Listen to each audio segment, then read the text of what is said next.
in flood-prone land, unstable slope wetlands, and coastal zones that are prone to storm surges and heat-stressed areas.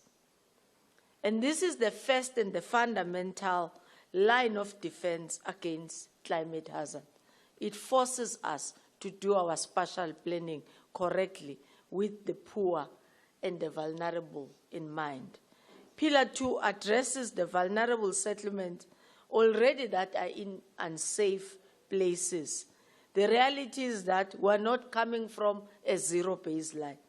People are already living in hazardous locations. For these communities, we must, one, upgrade the informal settlement in Sutu where it's safe, and improve essential services such as water, sanitation, and electricity.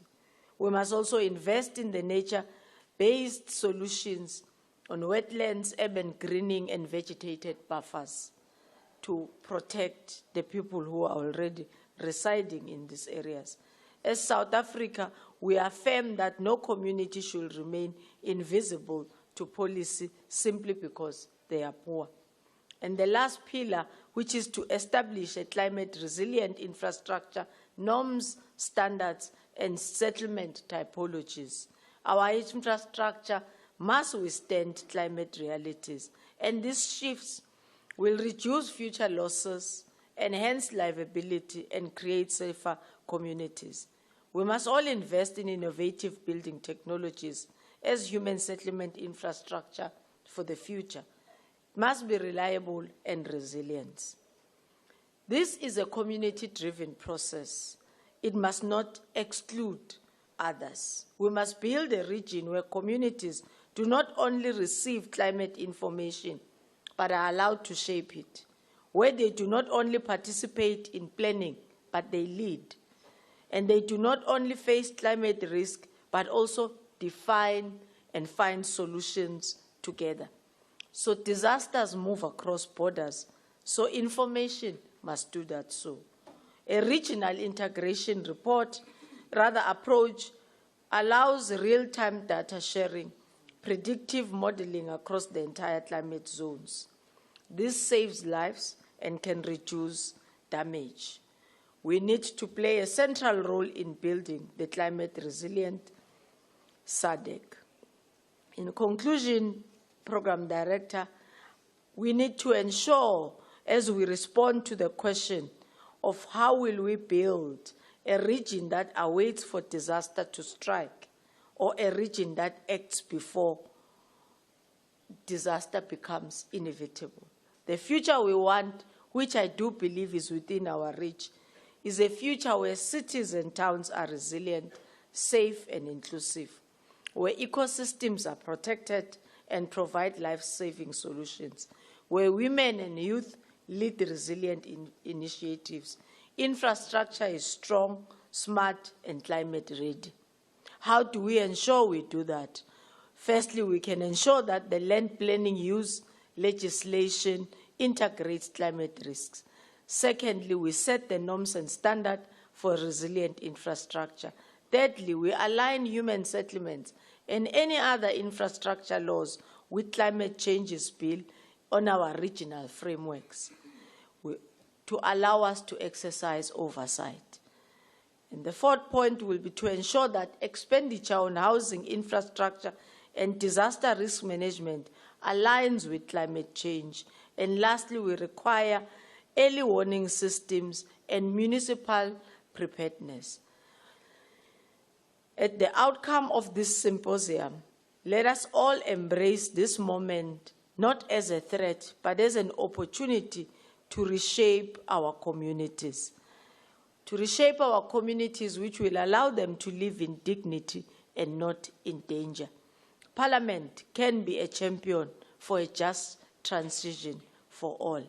Let me wish you well in the deliberations further of this symposium and wish you well in your endeavors in building communities that are climate resilient and secure a future that our people deserve in their communities. Thank you very much.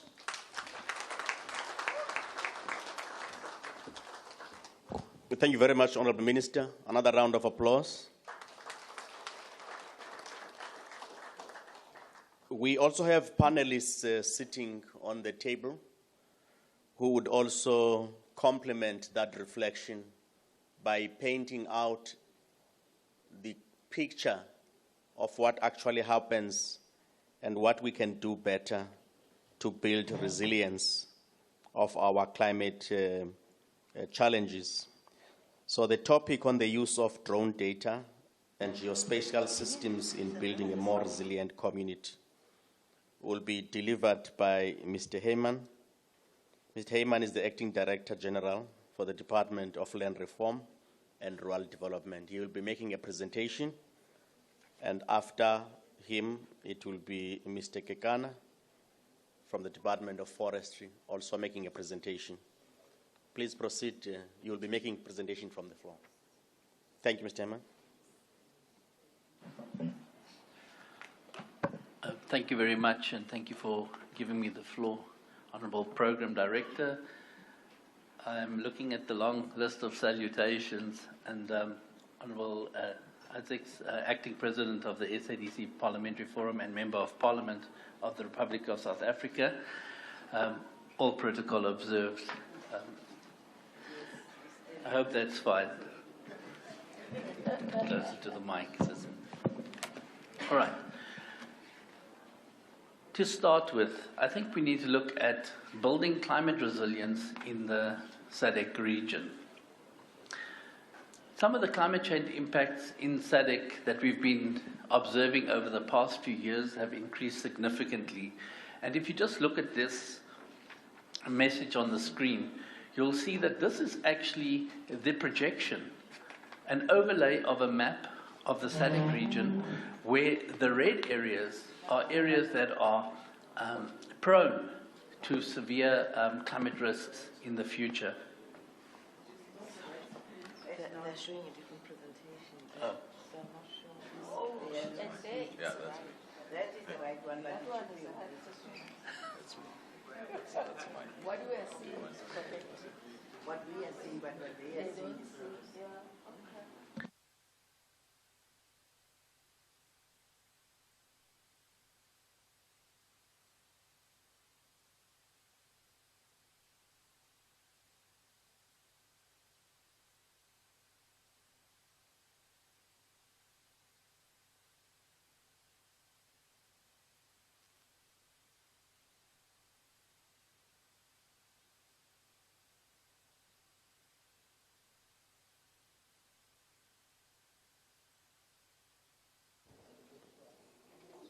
IT people who are controlling the presentation, the presenter is running the slides. Please don't simultaneously run as well. Just a request. Please, the presenter will run the slides. Thanks.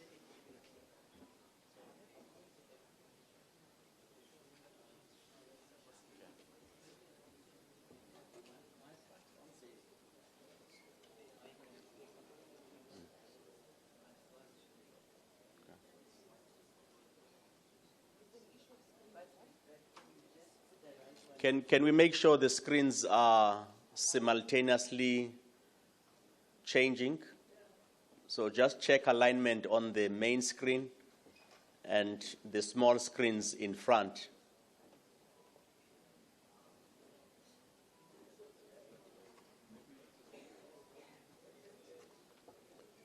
So the small ones are running, the big ones are not moving. Just align.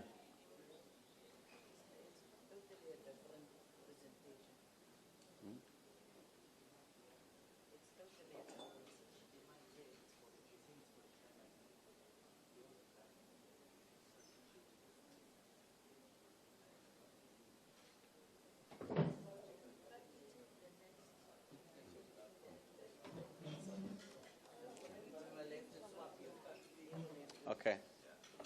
Will it be fine whilst we are adjusting the presentation on environment then proceeds? Mr. Kekana will take us through that small glitch. Our apologies. Once it's sorted, we go back to Mr. Heyman. Over to you, Mr. Kekana.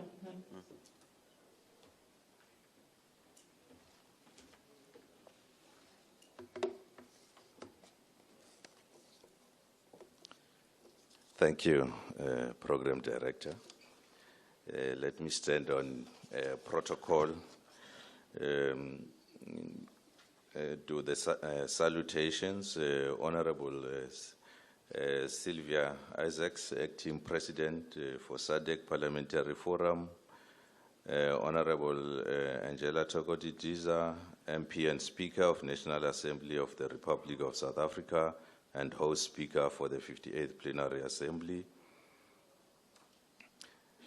Distinguished speakers of SADC national parliaments and heads of delegations, Honorable Thembi Simelane, MP, Minister of Human Settlements of the Republic of South Africa, Honorable members of Parliament from SADC member states, Her Excellency Ms. Boemas Homo, Secretary General of SADC Parliamentary Forum, Mr. Moodley, Senior Vice President, Corporate Service Toyota South Africa, Dr. Okune, Human Settlement Directorate, Mr. Zikode, President of Abatlali Basem John Denny, Mr. El Dladla, Agroecology Directorate, yourself, Mr. George, esteemed delegates and observers, ladies and gentlemen, all protocol observed. It is my singular honor and profound gratitude to deliver this presentation on behalf of Minister Veli Okamp, Minister of Forestry, Fisheries and the Environment of the Republic of South Africa. You'll also pardon me for my voice. I'm carrying a cold from the Amazonia, Brazil, where we assist with the similar matters. I'll now move into the presentation.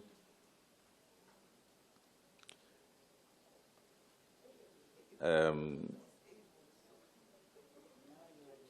DFFE presentation that was on the screen. I'll move it with this. Thank you so much. Apologies, technology glitches happens all the time.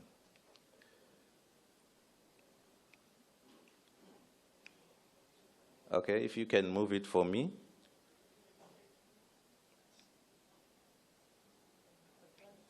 The front, yeah, okay. So this is the outline for the presentation, a short context, and we'll speak a little bit about the impacts of climate change in the SADC region, the parliamentary obligations, and short recommendations from Minister Veli Okamp.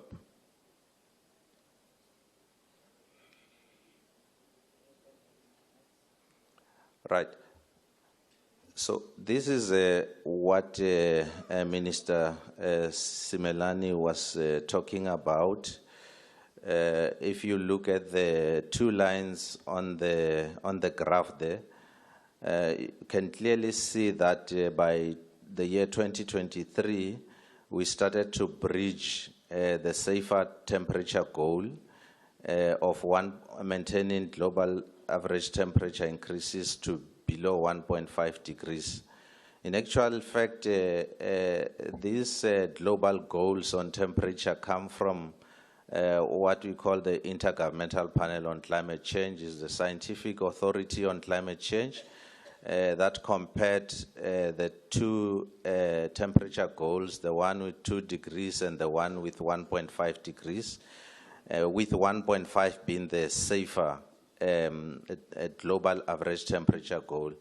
And you can see on the slide there that starting from 2023, we started to bridge that particular temperature goal, with 2024 being the full calendar year where we completely went over 1.5 degrees, meaning we are more at risk now than before. However, this is the point about SADC. The SADC region is warming at twice the global average. So if it says we've bridged the temperatures to below 1.5, it means in some regions within SADC we are already at 3 degrees. And this has its own consequences. So as SADC, we need to be concerned, and this is recognized globally, that the region is warming at twice the global average warming rates.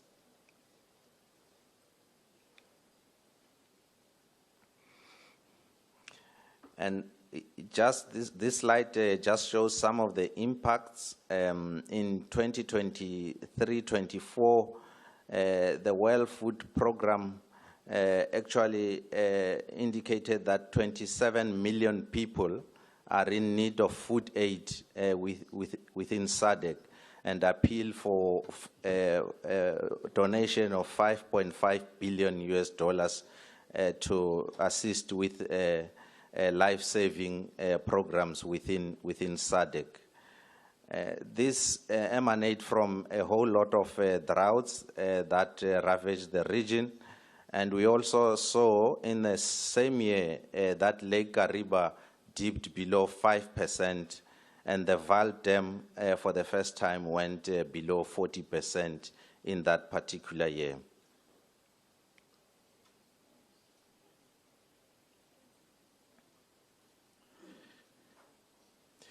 And we have also seen, as Acting President Isaac said, the increased frequency and severity of some of these weather events, and she spoke about the cyclone that we saw in our region, the floods in this particular province, and so forth. However, what is more disturbing is that scientists are predicting that we are close to having the first Category 5 tropical cyclone, and this will most likely land in Madagascar, Mozambique, and Malawi. And this is going to, if you just compare with what we already had, if we are to have this 5 category cyclone, we are going to have more disaster in the making. But we've also seen how the rapid change between El Nino and La Nina has affected SADC, including agriculture in particular. That also comes with the intense heat waves that are also a particular problem. And there is a threat to food and water security, particularly around the agriculture, which is mainly rain-fed. But as I indicated, the whole issue of energy security, particularly where you are having hydro power, it's also under threat. We've seen this in the Zambezi and Limpopo affecting hydropower production. Minister Simelane also spoke about climate-induced human settlements due to floods and drought.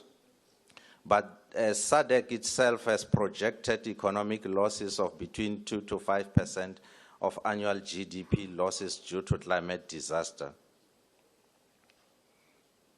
This is one of the pictorials from the visit of President Ramaphosa to this province, where 544 human lives were lost, and 7,000 houses destroyed, and 40,000 people displaced, and the damages which accounted to about 3.6 billion. And at that particular point, Mr. President also indicated that this is due to climate change. The impacts were exacerbated by climate change. And in fact, 3 years later, Wits University did a formal attribution study and confirmed what the president had said at that time, that in fact the disaster that we saw here was magnified by climate change.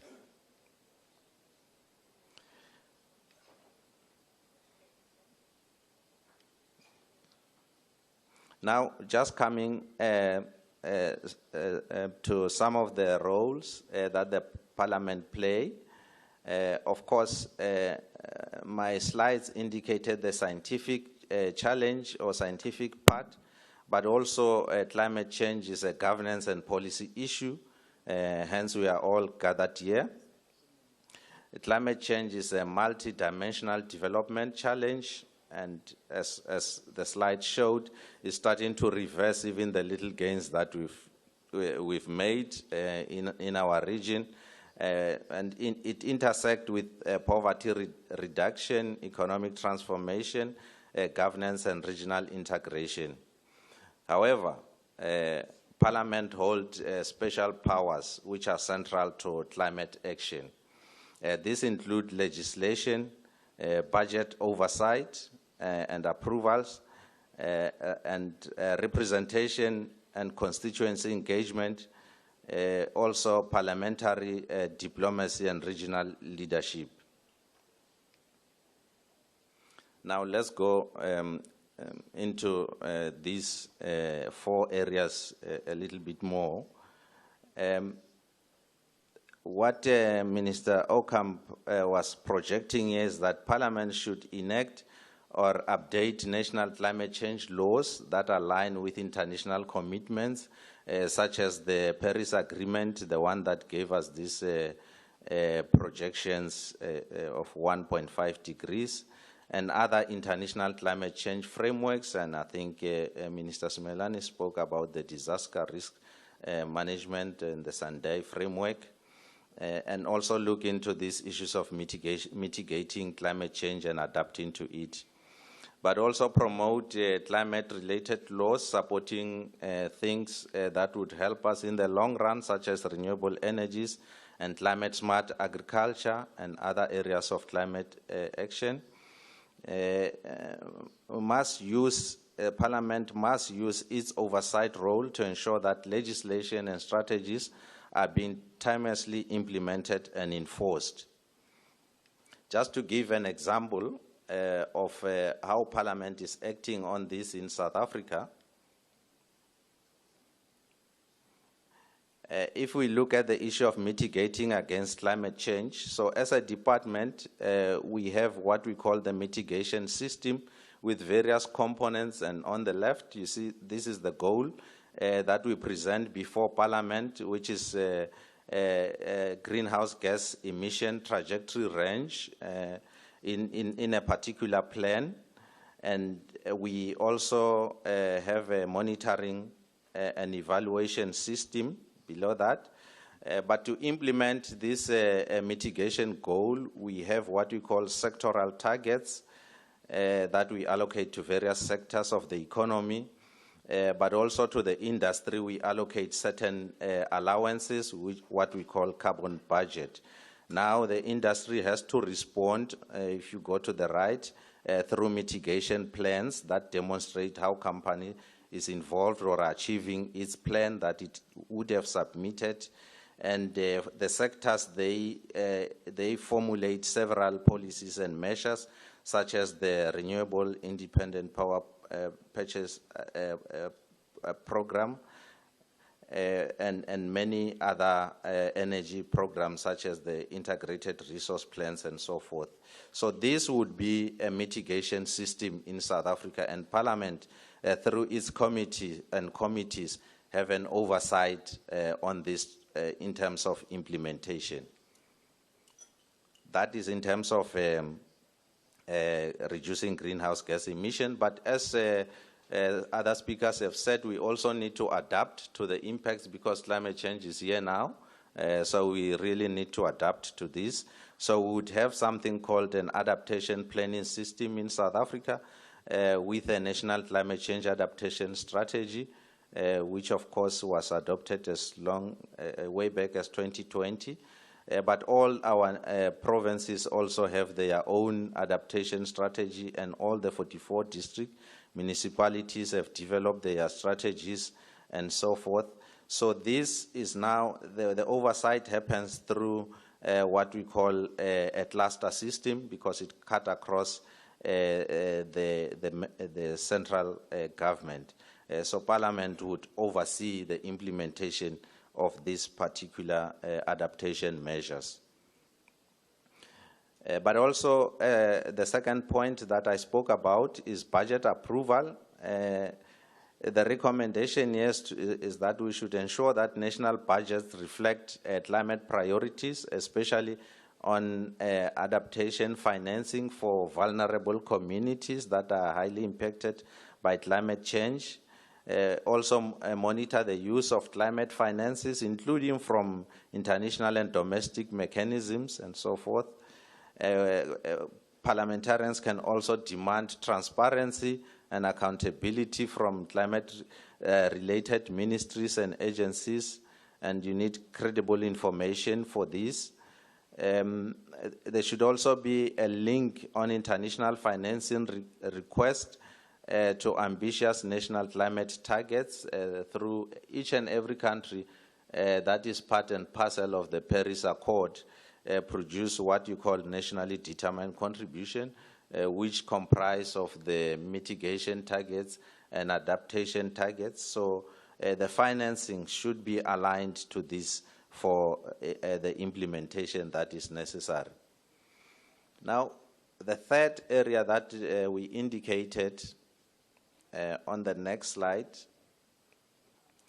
is a big one, which is representation and constituency engagements. And this is where you talk about Parliament being the voice of vulnerable and marginalized communities, including women, youth, small holder farmers, and pastoralists. It should ensure vulnerable groups are part and parcel of climate decision-making, especially when enacting the laws, by taking these laws to the people for their inputs. This is where Parliament play a big role. Also, something that is lacking, which is awareness on adaptation practices and disaster preparedness and just transition opportunities. So awareness is an ongoing effort where Parliament can also play a role. Just to talk a little bit about the issue of protecting and being the voice of the vulnerable and the marginalized communities, and this is the point that Minister Simelane made, that climate change disproportionately affects women because climate impacts are driven by high dependency on climate-sensitive livelihoods and low adaptive capacity, including poverty and existing inequalities in the SADC. And we'll come to that point. So what are these existing gender inequalities and social norms that are specific to women and girls in particular? This has to do more with a lack of adaptive capacity in these particular groupings. Hence, Parliament can play a big role being a voice there.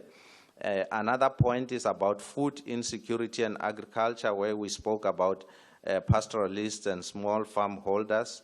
This is also important, and this is where women make up a large portion of agriculture workforce within the SADC. So with erratic rainfalls, obviously that particular groupings are affected by reduced crop yields, directly threatening their livelihoods and household food security. The last point that we made of the four is about parliamentary diplomacy and regional leadership. There's an opportunity here to use regional blocs and networks, such as the SADC Parliamentary Forum, the Africa Parliamentary Network on Climate Change, the Pan-African Parliament, and the Interparliamentary Union to amplify the African voices in global climate issues. The IPU, Interparliamentary Union, is a very important forum where we've seen increasingly members from developing countries projecting really the voices from the global south and demanding climate justice from the global north. We could also champion equity, climate finance delivery and technology transfer for the region, because without this, we will not be able to deliver the climate smart agricultures that we're talking about, build energy security that we've mentioned previously. And the last point that the minister wanted to highlight here is that it could be important to promote and harmonize climate policies across the SADC region, especially for shared and transboundary resources. And I made an example of the hydropower between Zambia and Zimbabwe. And so you could harmonize such kind of policies for collaboration within the region itself. The final recommendation from Minister Okamp is around the issue of SADC Parliamentary Climate Caucus to coordinate this regional climate oversight and to institutionalize regular climate capacity building, which is quite important for members of parliament through partnerships. There are various organizations in Africa that assist with capacity building for parliamentarians, such as the African Union Commission itself, and somebody spoke about the strategy on climate change, but also the Africa Group of Negotiators Expert Support, and you've seen ACNES. You've seen this in many of your countries, providing support to parliamentarians. But there's another structure that we do have from the UN in Africa, in Uganda. It's called United Nations Framework Convention on Climate Change Regional Collaboration Center.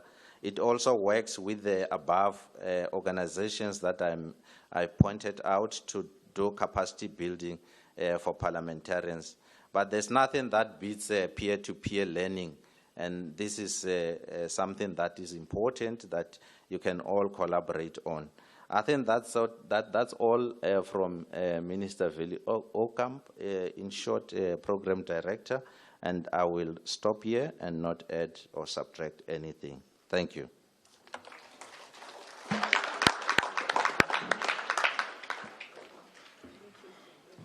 Thank you very much, Mr. Kekana. I hope our IT is cooperative now for Mr. Heyman to ascend to the stage. May I also make an announcement, distinguished delegates, that should you need to pick up coffee or tea outside, you could do so quietly by exiting and going to your right to pick up tea quietly, and you could come back. So in the interest of time, we are compacting that time without allowing a break. But it is available should you pick it up, should you need rather, then pick it up quietly. Without further ado, Mr. Heyman, please take the stage.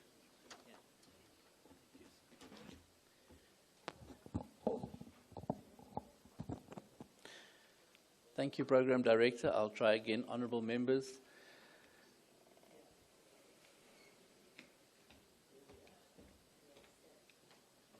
Here we go. So we started with the climate change impacts in SADC. It is a difficult button to push, but I'll keep it in this hand. So the first thing that we see here is climate shocks are intensifying across SADC, and the impacts fall hardest on women and young in high-risk areas. Rising temperatures and extreme weather events affect the continent, but SADC to a large degree. Nope.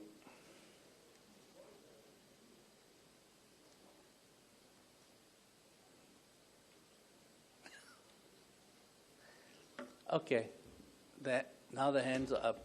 Do you want me to move your... You're going to take me through. Okay, I'll just say next. Please go back to my first slide. I'm not moving today. There we go. First slide, please. Thank you. All right, next slide.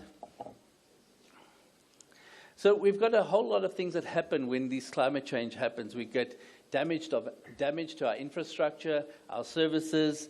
We get a lot of uneven spatial exposure to climate risk. And this means that we've got high-risk zones where the informal settlements, communal lands and river basins that often lack infrastructure to protect them. And I would suppose that the right thing to do would to design, and I think the Honourable Minister of Human Settlements indicated correctly, that you need to be able to provide services in situ. So you need to be able to go into those settlements and improve the way that things work.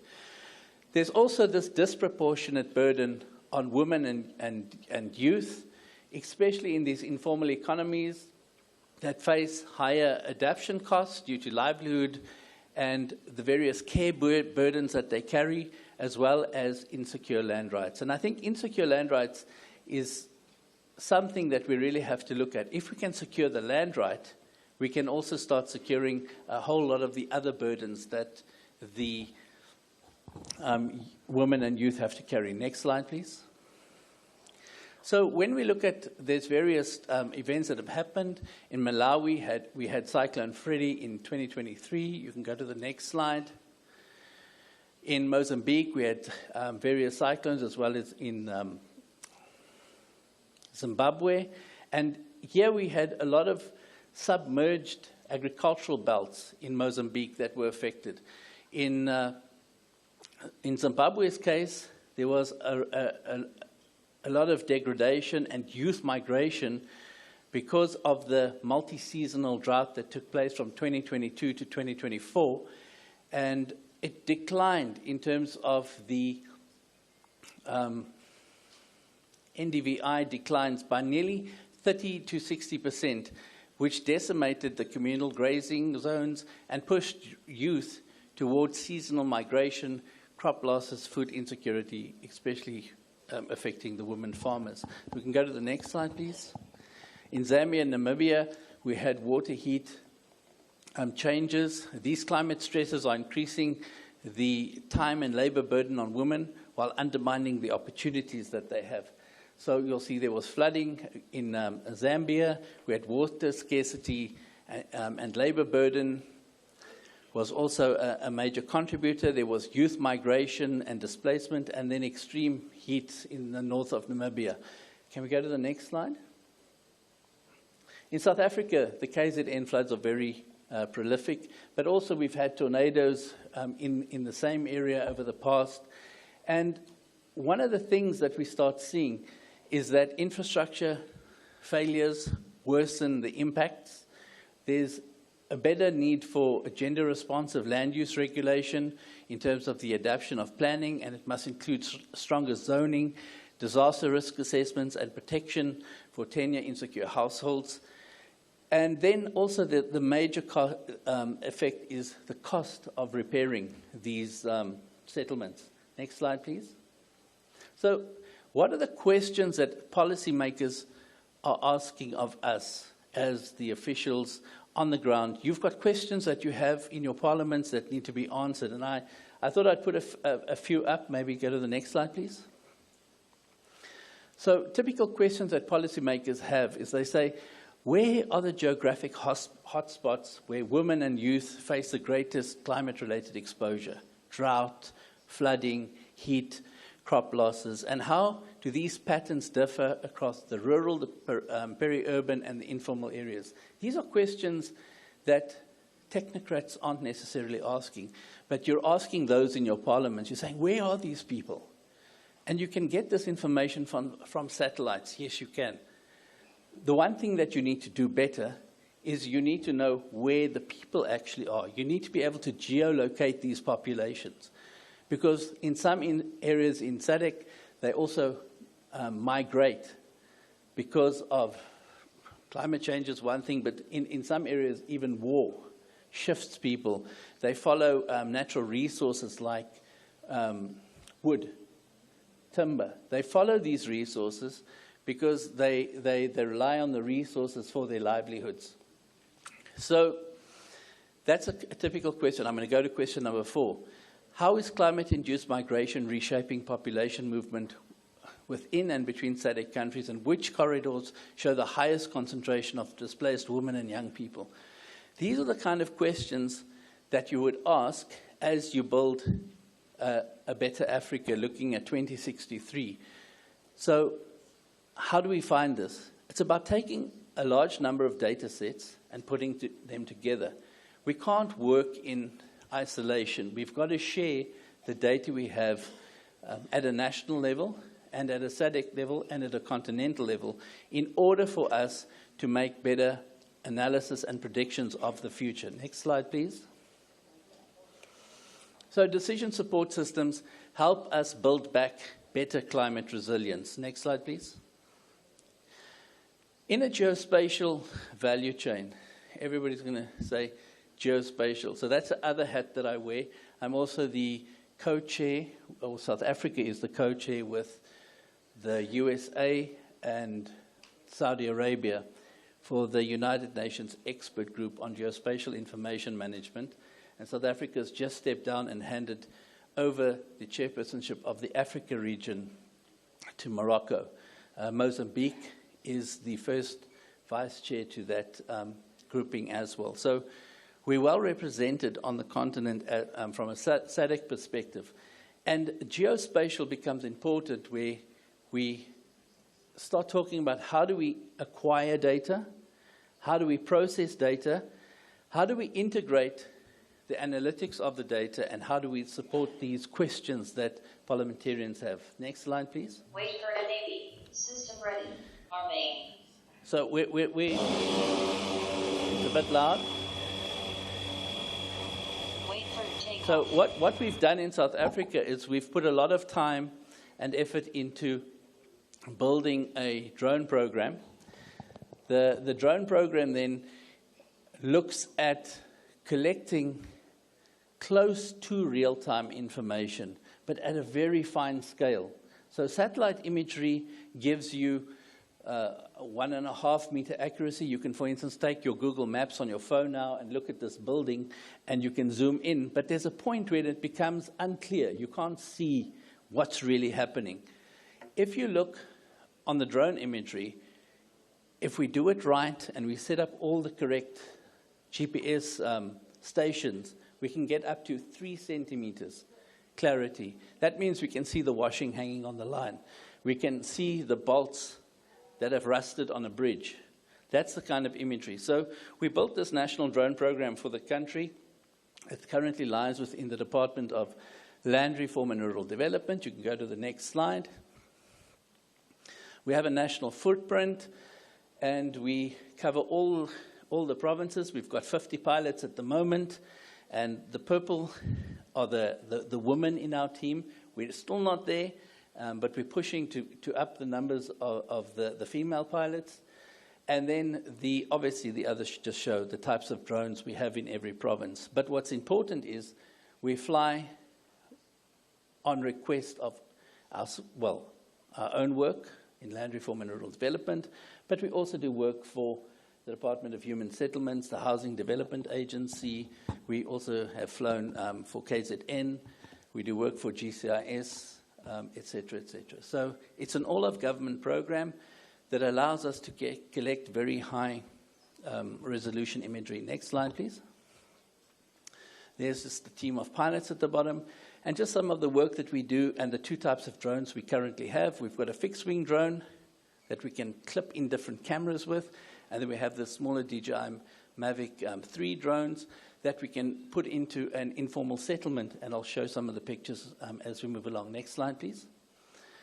Just the processing of geospatial data, specifically when we're looking at a flight, there's the proprietary of drones that you'll see on your left-hand side, and to your right-hand side, you'll see the geospatial tools that you need. We have bought into the Esri suite of tools, and I think most people do, just because of its replicability within the industry, but you can also run that imagery in open source tools like, there's a number of them, so let's not go there. First part, you must fly. Next part, you must make sure your flight is very accurate on the ground. You're going to make sure that you can tie that flight data back to a point on the ground. So if you see a flower in the landscape, that flower you must try and tie back to 100% accurate. And we're able with these drones to get to 3% accurate. A surveying diagram usually in South Africa is anything under 5 centimeters accurate. So you can, and I'll go on and show you that. The next thing is, and this is where it becomes tricky, you now move away from a pilot, which is the easy part, and then you go into this data processing side. Manipulating the data in terms of getting it, the GPS coordinates correctly, overlaying it over your existing maps, and then processing that data with various products so that you can do geo-AI, and I'll show you how it works now. Next slide, please.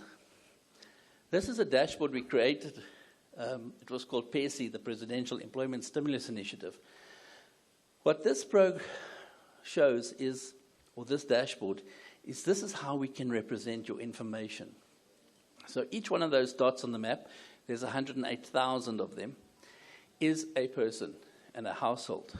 And if you go and click, you can go maybe to the next slide.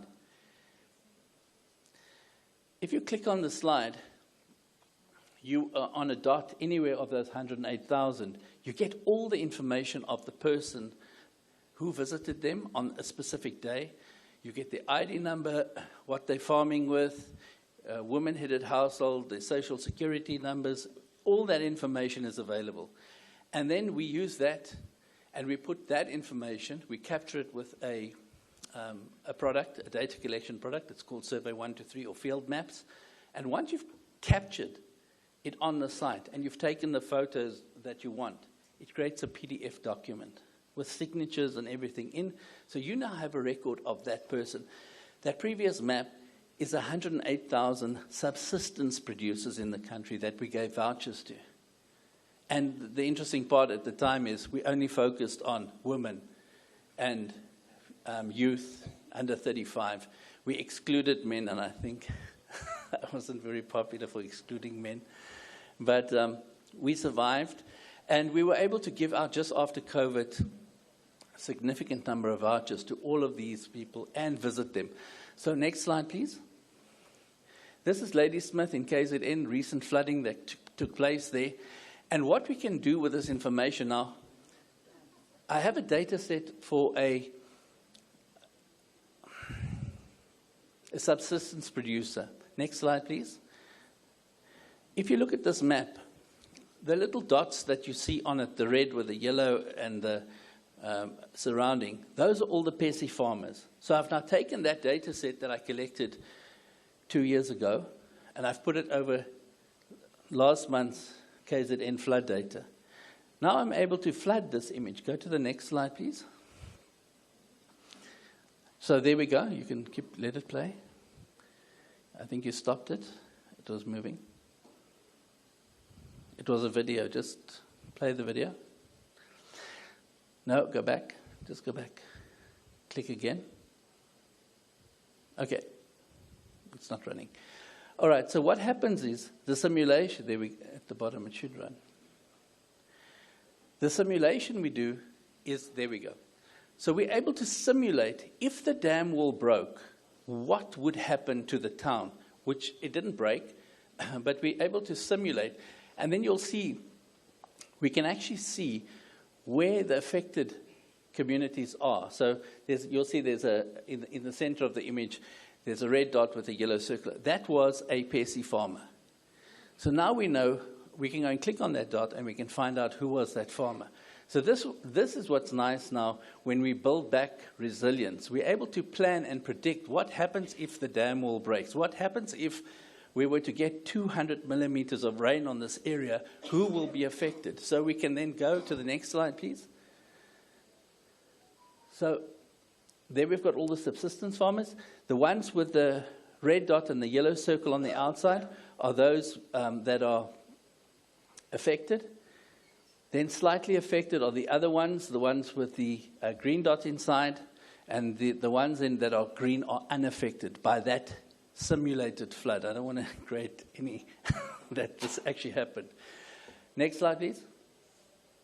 We can then take the information that we had from the farmer data that you saw up front of that dashboard.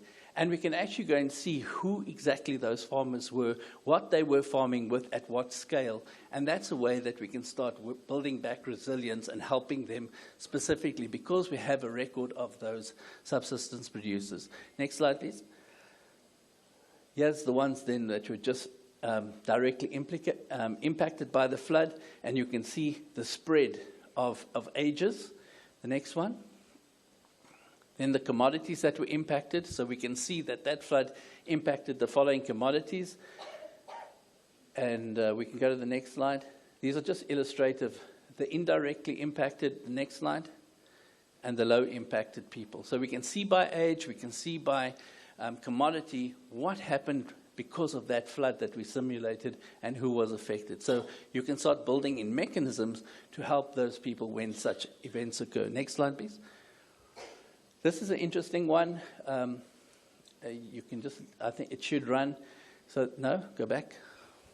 You're too fast. Click, there we go. Push play, please. It'll run. Just let it play. So what we do here is we can simulate off an image that we've flown with a drone. We can give you the various, the DSM, the DTM, and the RGB. The RGB is an image of the area. We put over the contours that you can see there, the various heights. And this happens it's a 30-minute flight, and we put the contours on, and it probably takes us 2 days to do that with all this information. And then we can show you what happens if certain amounts of rain fall in this village at this time, and where will it flood, and where will the water pool together. And this is the capability. You can go to the next slide. So there you'll see the actual imagery. So this one will now play, and we've now run an example, and I specifically left the frame in. And the frame is important because you see we can set how porous the ground is. Is it a sandy ground, or is it a tarred, or is it cement? So then we can put an example here. We say it's 200 millimeters of rain over a certain amount of time, and then you will see where the water starts to pool. And this is where the modeling becomes really important. So we know, as I'm an urban planner by profession, that you do not want to go and build houses where that water is damming up like that. That's where you should clear it out. Now, clearing out where people stay is another problem. Or you have to build in mitigation measures upstream to divert that water away from those areas. Next slide, please. Here's just some Joe AI. I think that's the next big thing. It's getting better and better. This is Zwelathemba Township, and we flew the imagery on the left-hand side is what we flew, and then we put AI. You've got various packages, and you put it in and you say, please count all the structures, and it'll count everyone. And it's very, very accurate at the moment. We like maybe 1,000 out or so at a time, but it's getting better and better. And where something would take you, if I had to count on the left-hand side, it would take me probably a day to go and accurately count. And this other side is running in 5 minutes. And that's the kind of reaction time that we're getting now. Next slide, please. Also, just something on resolution. Everybody says the better your resolution, the better decisions you're going to make. Not true. If you look at this diagram, you'll see at 50 centimeter resolution, we want to look at structures.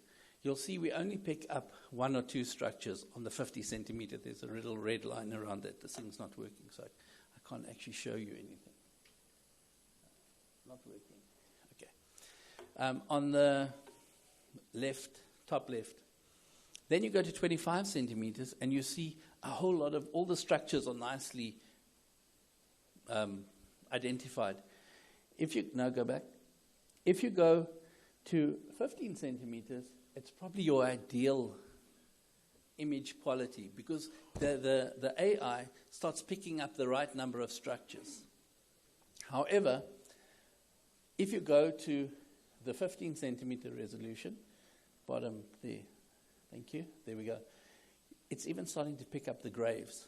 So now you're getting that it's somebody's house that has passed, but it's you're now missing the point of the exercise. So we've learned a lot of lessons, and at about 15 centimeters, we're getting the best results using our AI.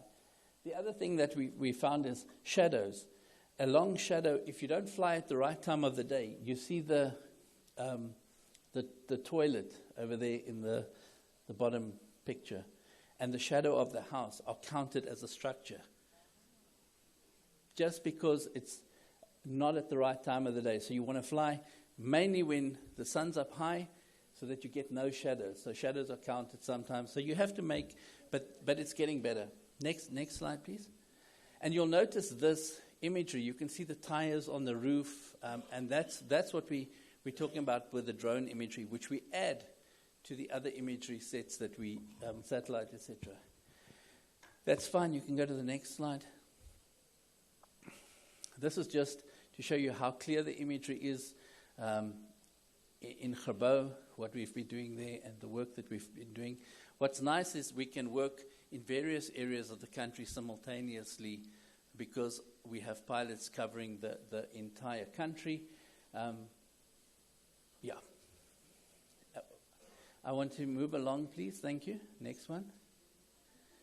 So you can use it for safety, security, disaster. You can look at counting human settlements, etc. You can play this video.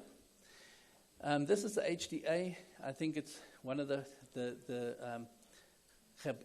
Gebeja projects that we had. We looked at Motherwell here specifically, but in this case we flew in one day. We did 22 settlements, and we did it for human settlements because we weren't sure of the number of houses that were actually affected by the floods.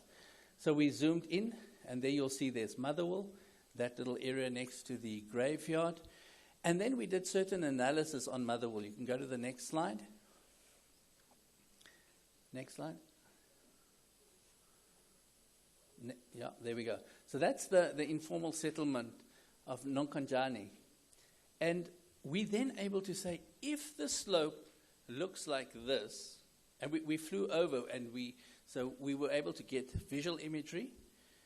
And in the settlement, let's say, for instance, they said there was 500 houses that were affected by water damage. We flew over, and we picked up 30. So immediately you can see the difference. It saves the state money immediately, but it also gives the right kind of disaster response. Next slide, please. So we will zoom in, and you'll see where the water is lying here. We can't always get in with the drones. We've bought better ones now that can fly in stronger weather conditions, but you can see where the dark patches of water are lying. Now we put over the DSM and the DTM over this, and then you start seeing the real value of the data. Next slide, please. So we can look at the various, in this village specifically, and I use this, we can see where the next level of disaster is going to happen. So here you've got building footprints and where the structures are located. The estimated number of households here are 3,986. And the number of households provided by the municipality were 3,500. So you can see we counted about 400 more. Next slide, please. Based on time and the slope, these are the areas that we can now identify that will be first affected by a flood because they're the lowest lying in that settlement. So you can see that there's households that would be affected. At time 1, at the first instance, is 858. Not affected would be 3,128. Next slide, please. If the flood gets worse, then you see that we now have 1,469 that are affected. And the next slide. And this is all based on elevation, the way the water's flowing. And at the third instance, we will then get 2,950 affected. The importance of this data is we can now plan to say, how can we keep the water from flooding these areas within that settlement in a way? It could be by putting in stormwater drainage after, etc. Next slide, please. So what you have here is you've got your building footprint in blue, and it's called Secure Watch.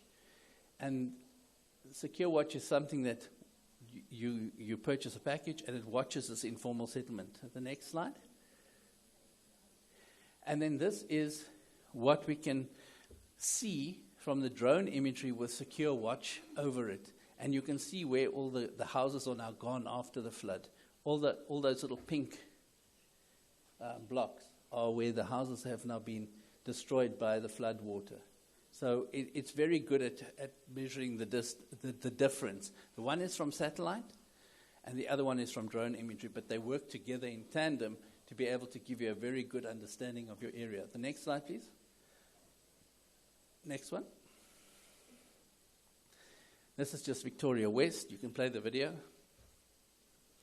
It's a whole town. It's in the center of South Africa. What makes it useful is that we can now, for the first time, build a digital twin of the town. We fly the town, one day, 42,000 photos with 2 drones and 2 pilots, and we're able to generate this information. And we're able to overlay your spatial framework, your land use scheme over it. We're able to lay all your deeds information over, and it's because it is so accurate. It all falls within the cadastral data of the town. All right.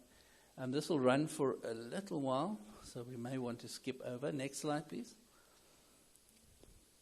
What we also can do is, in the town, you've got your land use scheme, but this is the imagery that we're able to generate from one flight. That flight over that church probably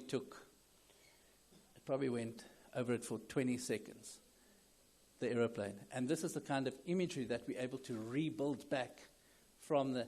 So this is not an imagery, they call it a point cloud, and it really is of the highest quality data that you can find. We've now gone further with this work, and we've done the internal building. We've taken handheld scanners, and you walk inside the building. So you now can go into the building also. So we're busy with that, as well as street views like the Google cars that drive around. So we can then really get very good information from this. All right, you can move to the next one. I think the point is made. This is Jagersfontein. It's again in the news for poor management in terms of that disaster site. What you're seeing on the left is in September 2022, that whole dam, the tailings dam broke. And I think in many SADC countries, you've got big mines that pump out all of this material, and they store it. The tailings dam broke. You can go to the next slide. And what happened is that if you look at the spatial plan from a town planning point of view, you'll see this is what it looks like. The tailings dam is that little orange block in the middle, but the arrow where the red is, the red arrow that you see there, that is a proposed new township layout that they've put in there. Now let's go to the next slide. And you'll see what happens. This is the flood risk area that they predicted would be if that tailings dam broke. Let's see the next slide. Again, okay, the next slide. This is fine. Next one. It's all my land use stuff. So in 2009, that's what the settlement looked like. In 2021, that was the tailings dam, how big it got. And then in 2022, it broke. And look at all the sludge that came out of that. But critically is look at the settlement at the bottom side of the picture. That is where they proposed a new settlement to be put. So we've now been able to tell that municipality, you can't build there, find somewhere else for new houses. You can't expand into the route of that tailings dam. Next slide. And what was interesting about this disaster, it was significant. It moved 25 kilometers downstream. Okay, that's just another point. And next, where it broke. Next slide. And this is of what happened. And that's almost, what we did is we just modeled it now to see exactly how that sludge affected the dam. And what's useful about this is we can start doing this for all tailings dams in the country. We fly them. They have got sensors on now, but we can predict where you shouldn't be putting houses in the route for in case this thing does break. Next slide. I'm nearly done. Okay, so those were just the ones affected. The next slide. I think this is a video of a helicopter of what it actually. It's a video just of what the effect of that tailings dam sludge disaster was. So you can see it was very deep. Those are vehicles trying to get out, and the affected houses. You can move to the next slide. I think that's fine. I think we get the picture. So within 24 hours, that sludge had moved into the river system and moved downstream and polluting everything on its way. And this is why we need to, try and prevent these things. The important part of the drones is if we work in partnership with the mines, we can actually monitor movement. It's a type of shale that they use that disintegrates over time. Next slide. This is just images that we've now done post of what it looks like, that hole where the sludge came out. Next slide. And the important part of this is everything you see here is done in-house by government. Nothing is done by anybody else. Everything, the pilots, the drones, everything, the processing is done in-house. Next slide. And that's the end of the presentation. Even I'm surprised it went long. If anybody wants more information, if you scan that QR code, it'll take you to the Land Reform and Rural Development Drone Program site, and there you can get a whole lot of information, including contact details on how you can get hold of us. If you're government, if you're another government, we happily share information, we happily share data sets, we share expertise. We've had a number of our colleagues here from Namibia.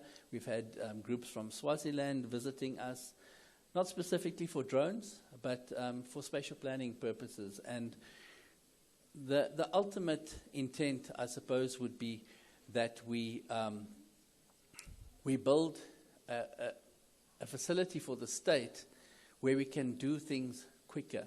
And when we look at the country, we've now recently been, between ourselves and the Department of Planning, Monitoring and Evaluation, we're setting up the IMC for spatial governance. And this IMC will be a first, I think, of its kind in that for the first time we'd have ministries and ministers that can sit and say, Minister of Human Settlements, this is my data. National Treasury, this is my data. And all the data comes together into a National Spatial Data Observatory. It's a 5-year program, and we'll build this observatory for all of government, where we can then run the various analytics, be it security, be it food security, be it human settlements, and it's all of a government program. But it is, I think that's the only way that you break down the silos in your governments, is if you can elevate it to a point where the data becomes freely available so that we can all use it openly. I think there's one more slide. Next slide. I wouldn't be doing my work properly if I didn't speak about land policy as being one of the most important climate instruments in our hands. Where and how we allocate land, whose rights we secure, which communities gain predictable tenure, will decide how our societies cope with droughts, floods, and food system disruptions. We need to start to place women and young people at the center of this policy, because without secure land rights, they cannot invest in soil health, water harvesting, or diversified livelihoods. Across SADC, we need to recognize that climate change, land governance, and social justice have become a single agenda. The decisions made here will determine whether women and youth in our villages, our townships, our borderlands have the security and the support they need to adapt, or whether they remain exposed to repeated climate shocks without stable foundations. So that would be my call, is to ask that we start looking at these land rights as a core part of the work that we do. I thank you. I thank you. Thank you very much, Mr. Heyman. I would like to establish if the city of eThekwini, Dr. Rob Bob is here so that he can ascend to the stage to provide the city perspective on climate change and risk management experiences. They will make reference to the recent flood that they have experienced and handled as a city, and then it will be a moment for reflection for all the 4 inputs. Please, Dr. Rob Bob, come forward. Is there a presentation to show up? Please fly the presentation.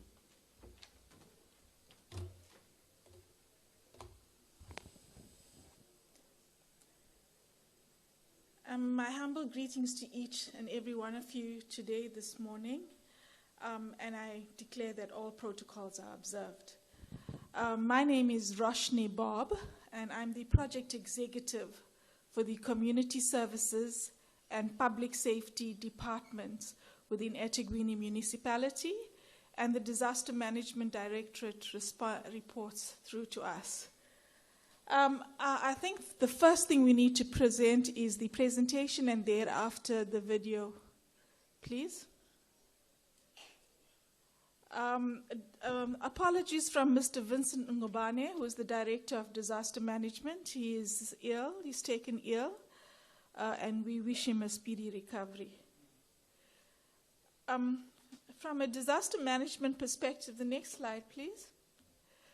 We'd like to say at a local government context, we equally have legal prescripts that govern us, from the South African Climate Change Act right down to various acts, including our Intergovernmental Relations Framework. We've just had our previous presenter present on an all-of-government approach and some methodologies, and to say that from a local government context, we appreciate that. Next slide, please. Next slide. Okay. I'd like to say that eThekwini Municipality is not shy from major disasters linked to climate change. We've been seeing it and we've been experiencing it for years, but major ones lately and more frequently since 2017 to date. Apart from the floods 2022, we equally had an unprecedented tornado that hit us in this year that impacted quite a bit of residential suburbs in the northern part of eThekwini Municipality. So severe floods is compounding and it's impacting us on a daily basis.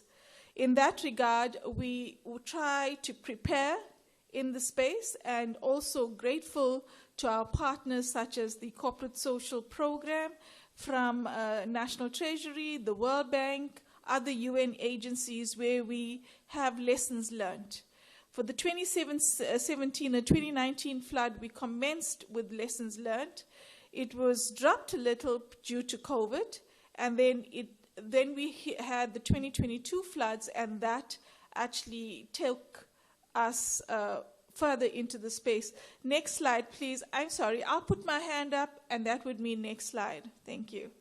So, so in that space, we've had various lessons learned. We've had other partners. We've had even people from other parts of the world come into the space to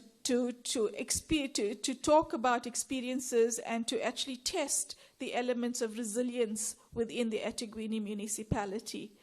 The result of that is that from that space, we had 4 emerging thematic areas, which is information, management, and early warning systems, the importance of technology. Also included in that is the incident command systems to enhance the provision of emergency shelters and temporary accommodation.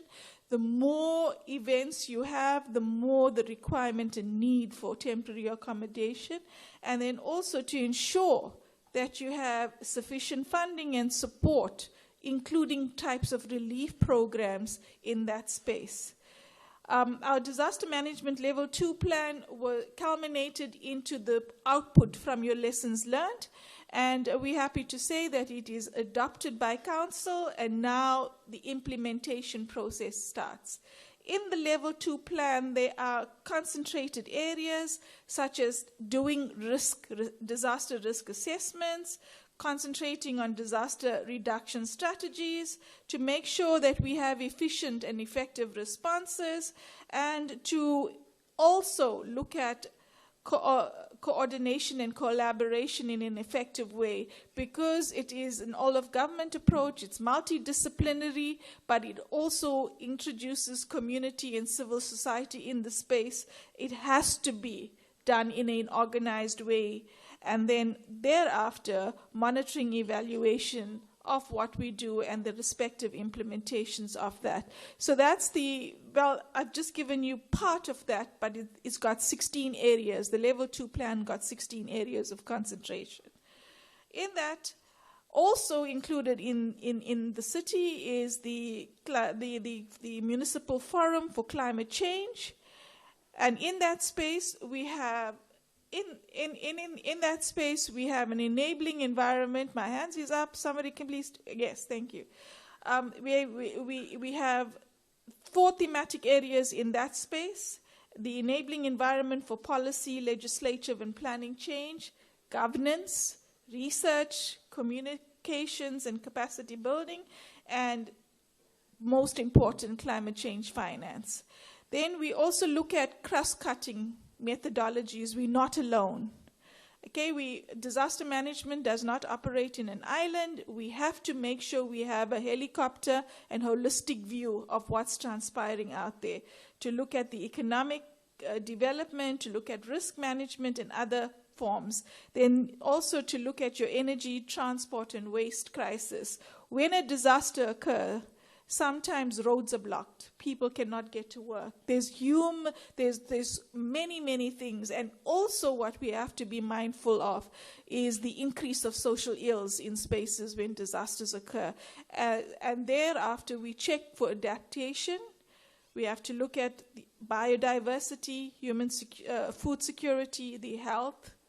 Look at also the sea level rising and the impact of the coastal impact, because eThekwini municipality is a coastal city, and also the implications of our water and sanitation space. So when it comes to disaster management preparedness, overall we have what we call a joint operating center. Once information is obtained, we have to activate the Disaster Management Center and initially conduct, and then thereafter we have to conduct and need assessments on what the impact is on the ground. And then we start looking at where do we get our relief, where do we sit displaced people. Majority of the times we're looking at our community halls and our sports grounds, and that is not conducive. We require to start evolving and looking at more better placed temporary shelters, considering the frequency of our events in that space. We also have relief interventions from both government and other civil society organizations that come into play, including spiritual and religious organizations. And the relief interventions, majority of the time, is coordinated by the elected component, which is the ward councillor in that space. And thereafter, communication and alerts around methodologies occur with regard to where, what, when, and how things are going to be happening in the future. We also in the space have a disaster management advisory forum, and in the advisory forum, it's multidisciplinary. We have our business partners, our academia, our officials, and everybody else in that space. So I just want to advise you that everything that we do, we try to bring the community. So we actually make sure that we do ward-based community assessments so that we can explore and look at our early warning systems and whether it's effective. And I'll discuss early warning systems very quickly on the slides. We're also looking at our major hazard industries. As you know, we've got oil, we've got petrol, we've got other industries in our space that is hugely dependent, and not to mention the next speaker from Toyota, South Africa, assembly plants as well in our space.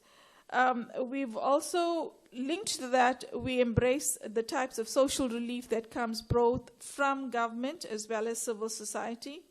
We're introducing a municipal adaptation planning process, and we're also looking at post-rehabilitation and reconstruction in that.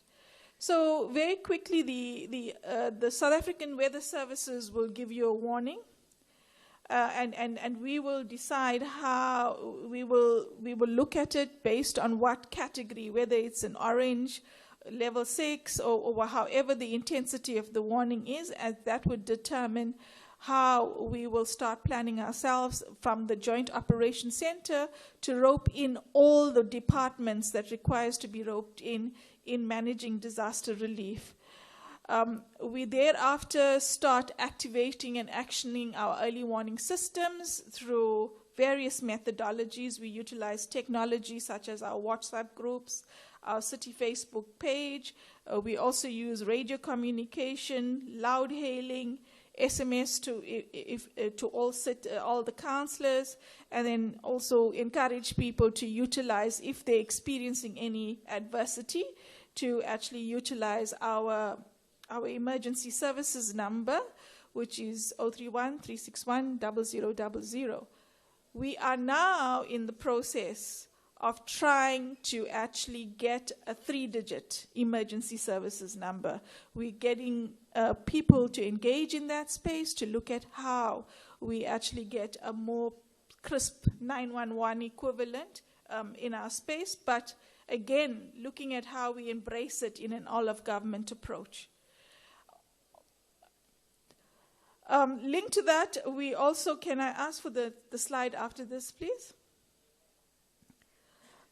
Linked to that, eThekwini municipality has its own forecast early warning system, which we call FUSE. All right? So when the South African Weather Services give out an alert, but this early warning system is operational 24/7 every single day. It doesn't prop up.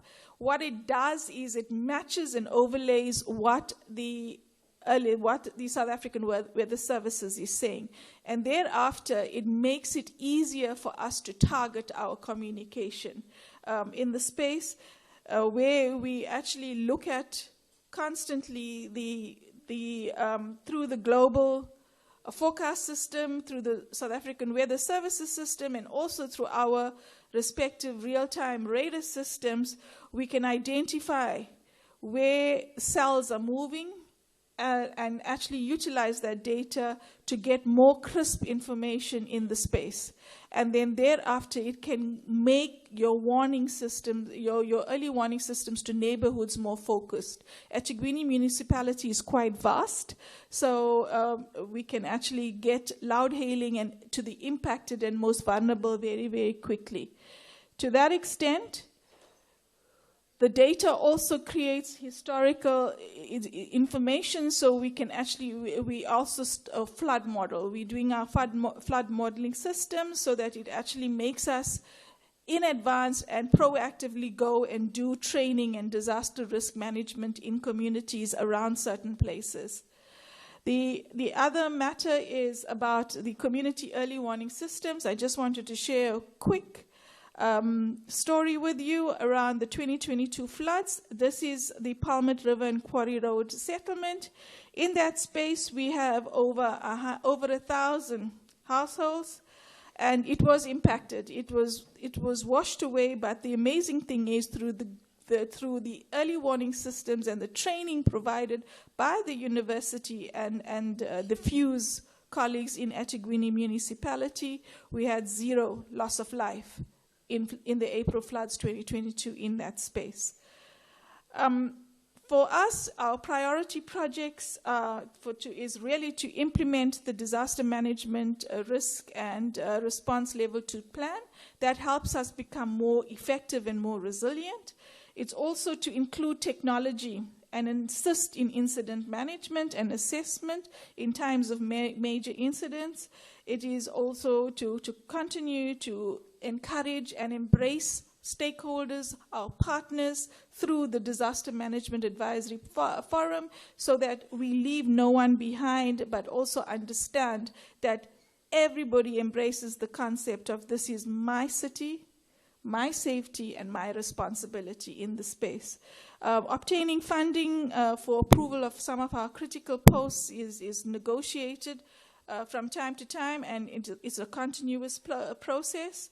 We are developing, and we have off-site plans for our major hazard industries, so that when things happen, we know the targeted approach and to prevent the vulnerability that those industries pose to our citizens.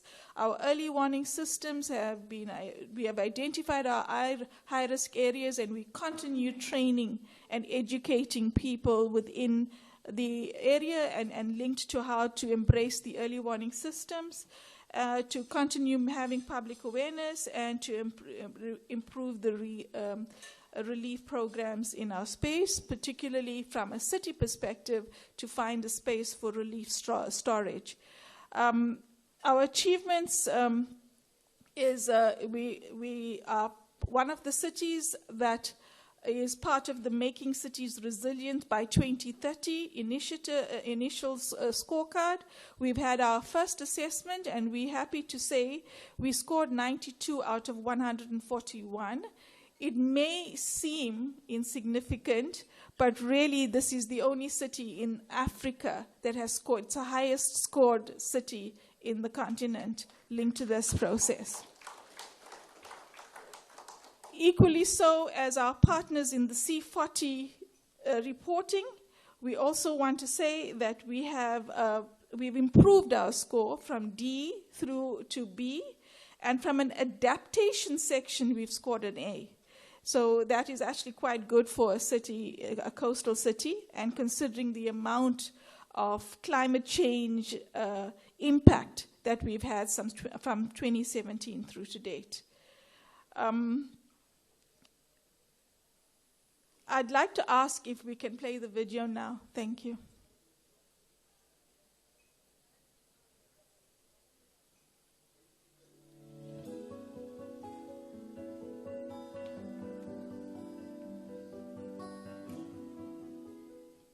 Hunslet Road Bridge over the Pisang River. The Hunslet Road Bridge replaces 3 separate, deteriorated cellular bridges previously located within a roadway-filled embankment crossing the Pisang River floodplain. During the catastrophic April 2022 floods, the embankment was overtopped, causing all 3 existing bridges to collapse. The new Hunslet Road Bridge features a full instrumentation system to gather critical data, making it the first long, fully integral bridge constructed in a coastal climate in South Africa. The structure comprises 4 spans with a total length of 90 meters. Complemented by a new road alignment with vertical curves extending approximately 200 meters on each side, carefully integrated with the existing road network. Extensive gabion works were implemented to protect adjacent embankments and guide water flow effectively. This project successfully addressed the immediate transportation needs of the community while delivering durable, sustainable, and cost-effective infrastructure.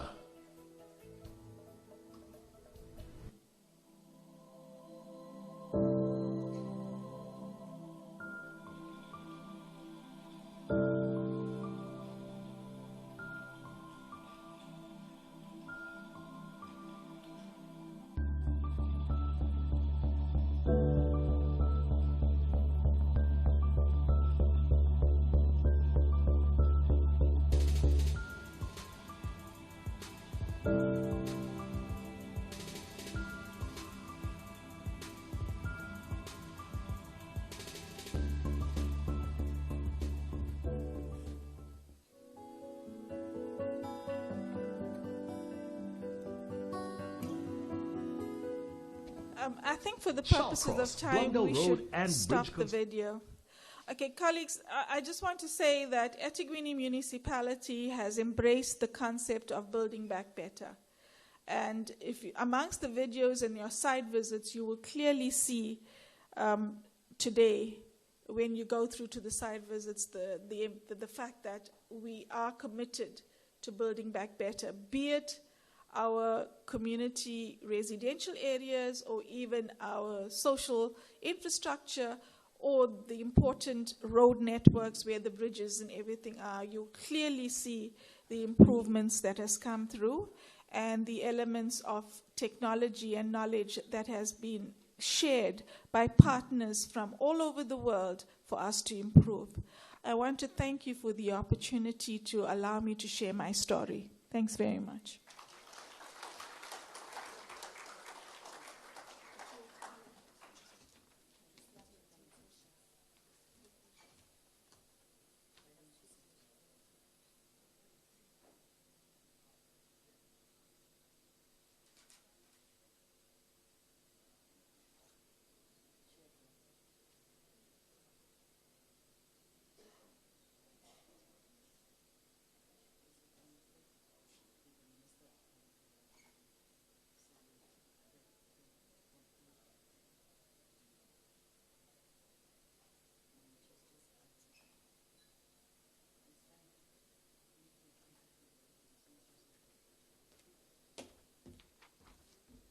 Thank you very much,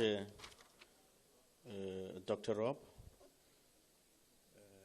for visualizing the impact of the disasters in our city. Distinguished delegates, Your Excellencies, you have absorbed 4 presentations, so we do appreciate that a body break may be important and necessary.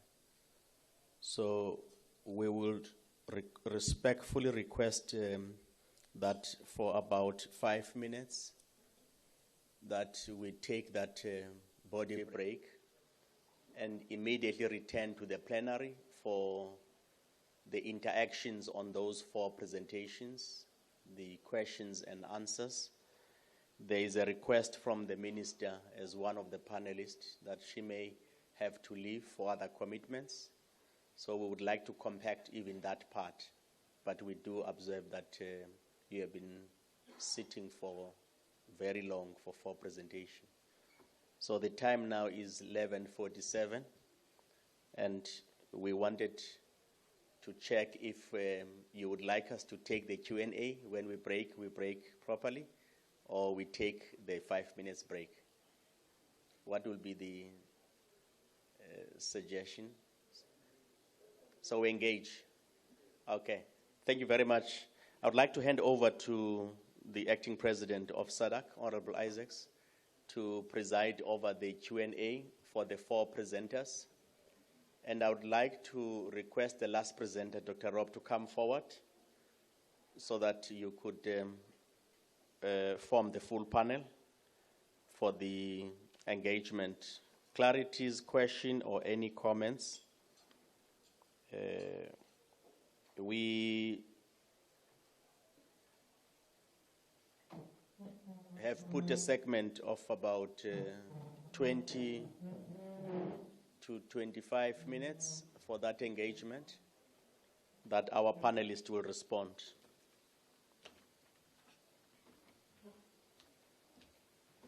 Thank you very much. Members, just indicate with your country flag. This is Malawi, Namibia, Eswatini. Who else? Mozambique. That's fine, we will come. Let me just finish the site. So it is Mozambique, Malawi, Namibia, Eswatini. Who else? South Africa. Can you just? Angola. Zambia. Who else? Does it make the total? Let's start with Mozambique.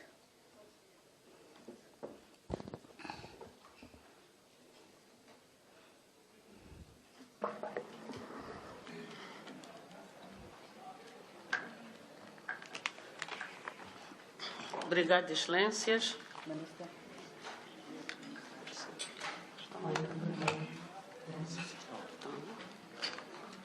Excelências, senhores presidentes dos parlamentos da SADC, distintos convidados, minhas senhoras e meus senhores. Bom, é para nós uma elevada honra participar neste debate, um tema ou um assunto premente para os nossos países. O impacto das mudanças climáticas é um assunto que preocupa os nossos países. Queremos saudar a presidência do Fórum Parlamentar pela escolha deste importante tema, cujo debate naturalmente vai, sem dúvidas, contribuir para reforçar a resposta coletiva dos nossos parlamentos da SADC aos efeitos das mudanças climáticas. Queremos interessar uma saudação especial ao povo e ao Parlamento da África do Sul pela calorosa hospitalidade que sempre nos habituou, sempre que visitamos este país irmão. Queremos estender as nossas felicitações aos painelistas pelas suas valiosas e importantes contribuições para este debate, que vão nos ajudar naturalmente nos debates que vamos ter nos nossos parlamentos e na solução desta grande preocupação de todos nós. A nossa região da SADC é uma das mais afetadas pelos efeitos das mudanças climáticas, com particular ênfase secas, depressões tropicais, ciclones e inundações. São fenômenos de natureza ambiental que rapidamente transformam-se em desafios econômicos, sociais e humanitários, afetando de uma forma severa os grupos mais vulneráveis, dentre eles mulheres, jovens e crianças, como foi bem dito aqui durante as várias apresentações. E no caso das mulheres, estes eventos climáticos extremos agravam as desigualdades pré-existentes, dificultando ainda mais o acesso aos recursos e aumentando a sua exposição a riscos como violência baseada no gênero e no tráfico. Não são poucos exemplos nos nossos países de mulheres que foram violentadas ao percorrer longas distâncias à procura de água ou de crianças que foram raptadas durante deslocamentos forçados. Para a juventude, também constitui a maioria, que constitui a maioria da população dos nossos países, estas mudanças climáticas agravam o desemprego, limitando a sua capacidade de autossustento.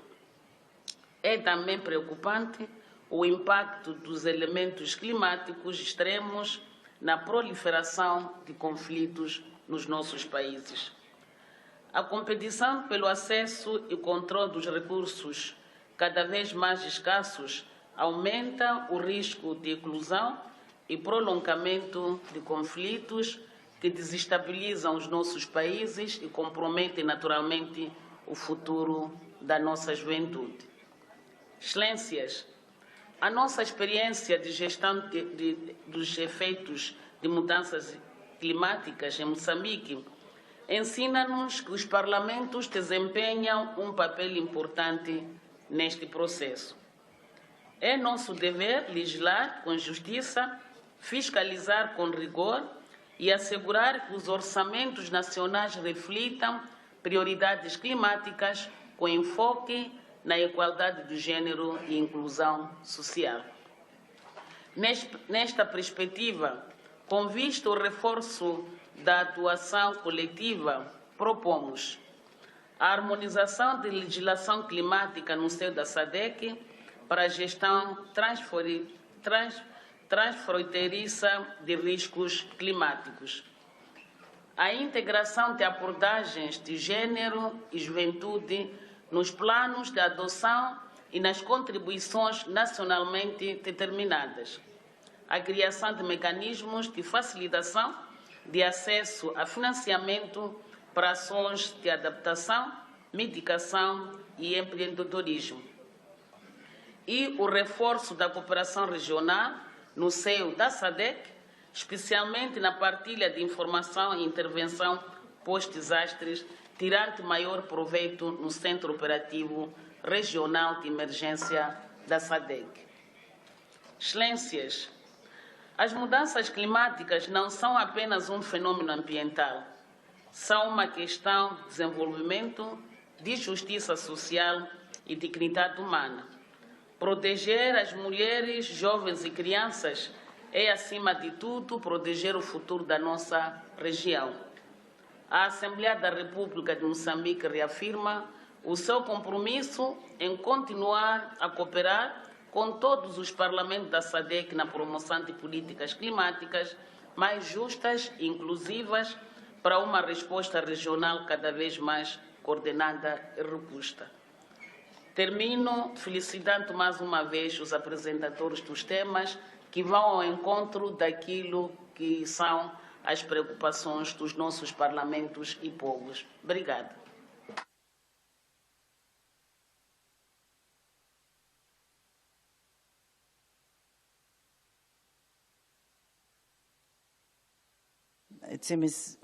Members, I just want to remind you that we don't have 10 minutes each, not today. The most that we will allow is 5 minutes, but it's a 3 minutes rule because it's questions of clarity and engagement. Malawi, you will be the second. Good morning, Right Honourable Speaker and everybody. Thank you so much for giving me a chance to ask a question. I think my question goes to the Honourable Minister of Human Settlement, and perhaps he might also be assisted by Mr. Kekana, if possible. It's to do with policy and practice disconnect. I want to draw you to experience in Malawi where we would come up with a policy of settlement which actually encourages departments to move people from flood-prone areas to safe areas. And then you have the individuals saying, no, we can't move from this place to a safer place because this is a home of our ancestors. Our mothers, fathers died here, and we have a grave here. We can't be moved out. And you have the human rights organizations coming in, trying to protect them as well. I just wanted to learn from South Africa whether you experience the same. But otherwise, Right Honourable Speaker, very grateful. I think the presentations were very related and very informative. Thank you so much. Thank you very much, Namibia. Paula, is it you? Okay. Thank you so much for the opportunity. Salutation from Namibia to the honourable members. I would like to perhaps just pose a question to Mr. Herman on particularly drone operations there. Perhaps if you can get a bit more technical on that. Data collection is indeed a key element to future prevention of such incidences, especially particular relation to climate change. I would like to know what your challenges are to your drone programs with regard to the flying in restricted areas, prohibited areas, and the dangerous areas, and of course, what challenges do you face with regard to registries of your drones and the pilots also, particularly the training that they go through?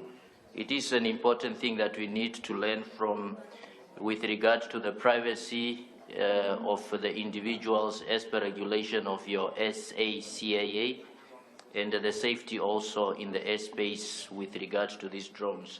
Number two, also shortly, just I would also want to know the interference of your drones when flying close to the water bodies. How do you curb that, or does that happen with your new particular drones, or is a technology maybe that you're using that is now updated compared to the old ones that we might have experience in? And perhaps South Africa is one of the countries that is now at the leading edge and to drone database. I believe that is something we can also all learn from as a SADC member states. And of course, just for data collection's sake, just to perhaps one or three things to advise us on how to go about that. Thank you so much. Eswatini. Thank you, Madam Director. My first question will be going to T.S. Simelane. Maybe let me start saying by mentioning that climate crisis also drives a loss of biodiversity and disruption of the ecosystem. Perhaps animals move out of their natural habitats as well. And maybe adding to that, climate crisis present added injustice.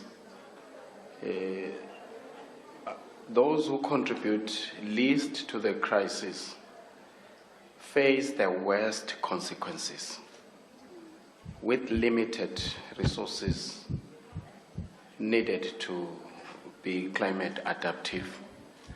Then my question would be, firstly,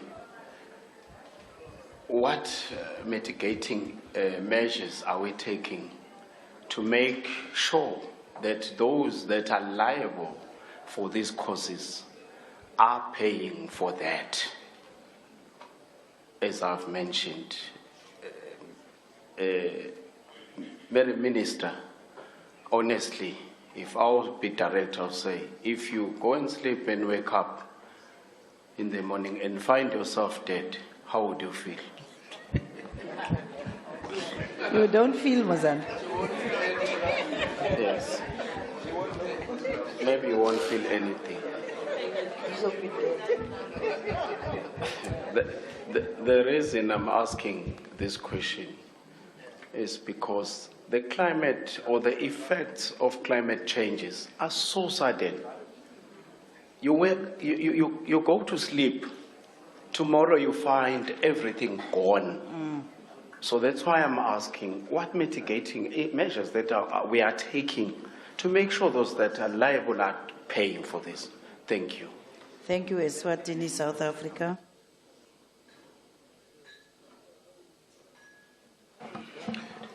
Thank you, VP, and good morning, colleagues. My two quick questions. The first one would be to the Minister, and I think the second one can be to any of the panelists. Minister, the South African phenomenon of land invasion, for example, particularly in floodplain areas where we know that if the disaster strikes, those people will be wiped out.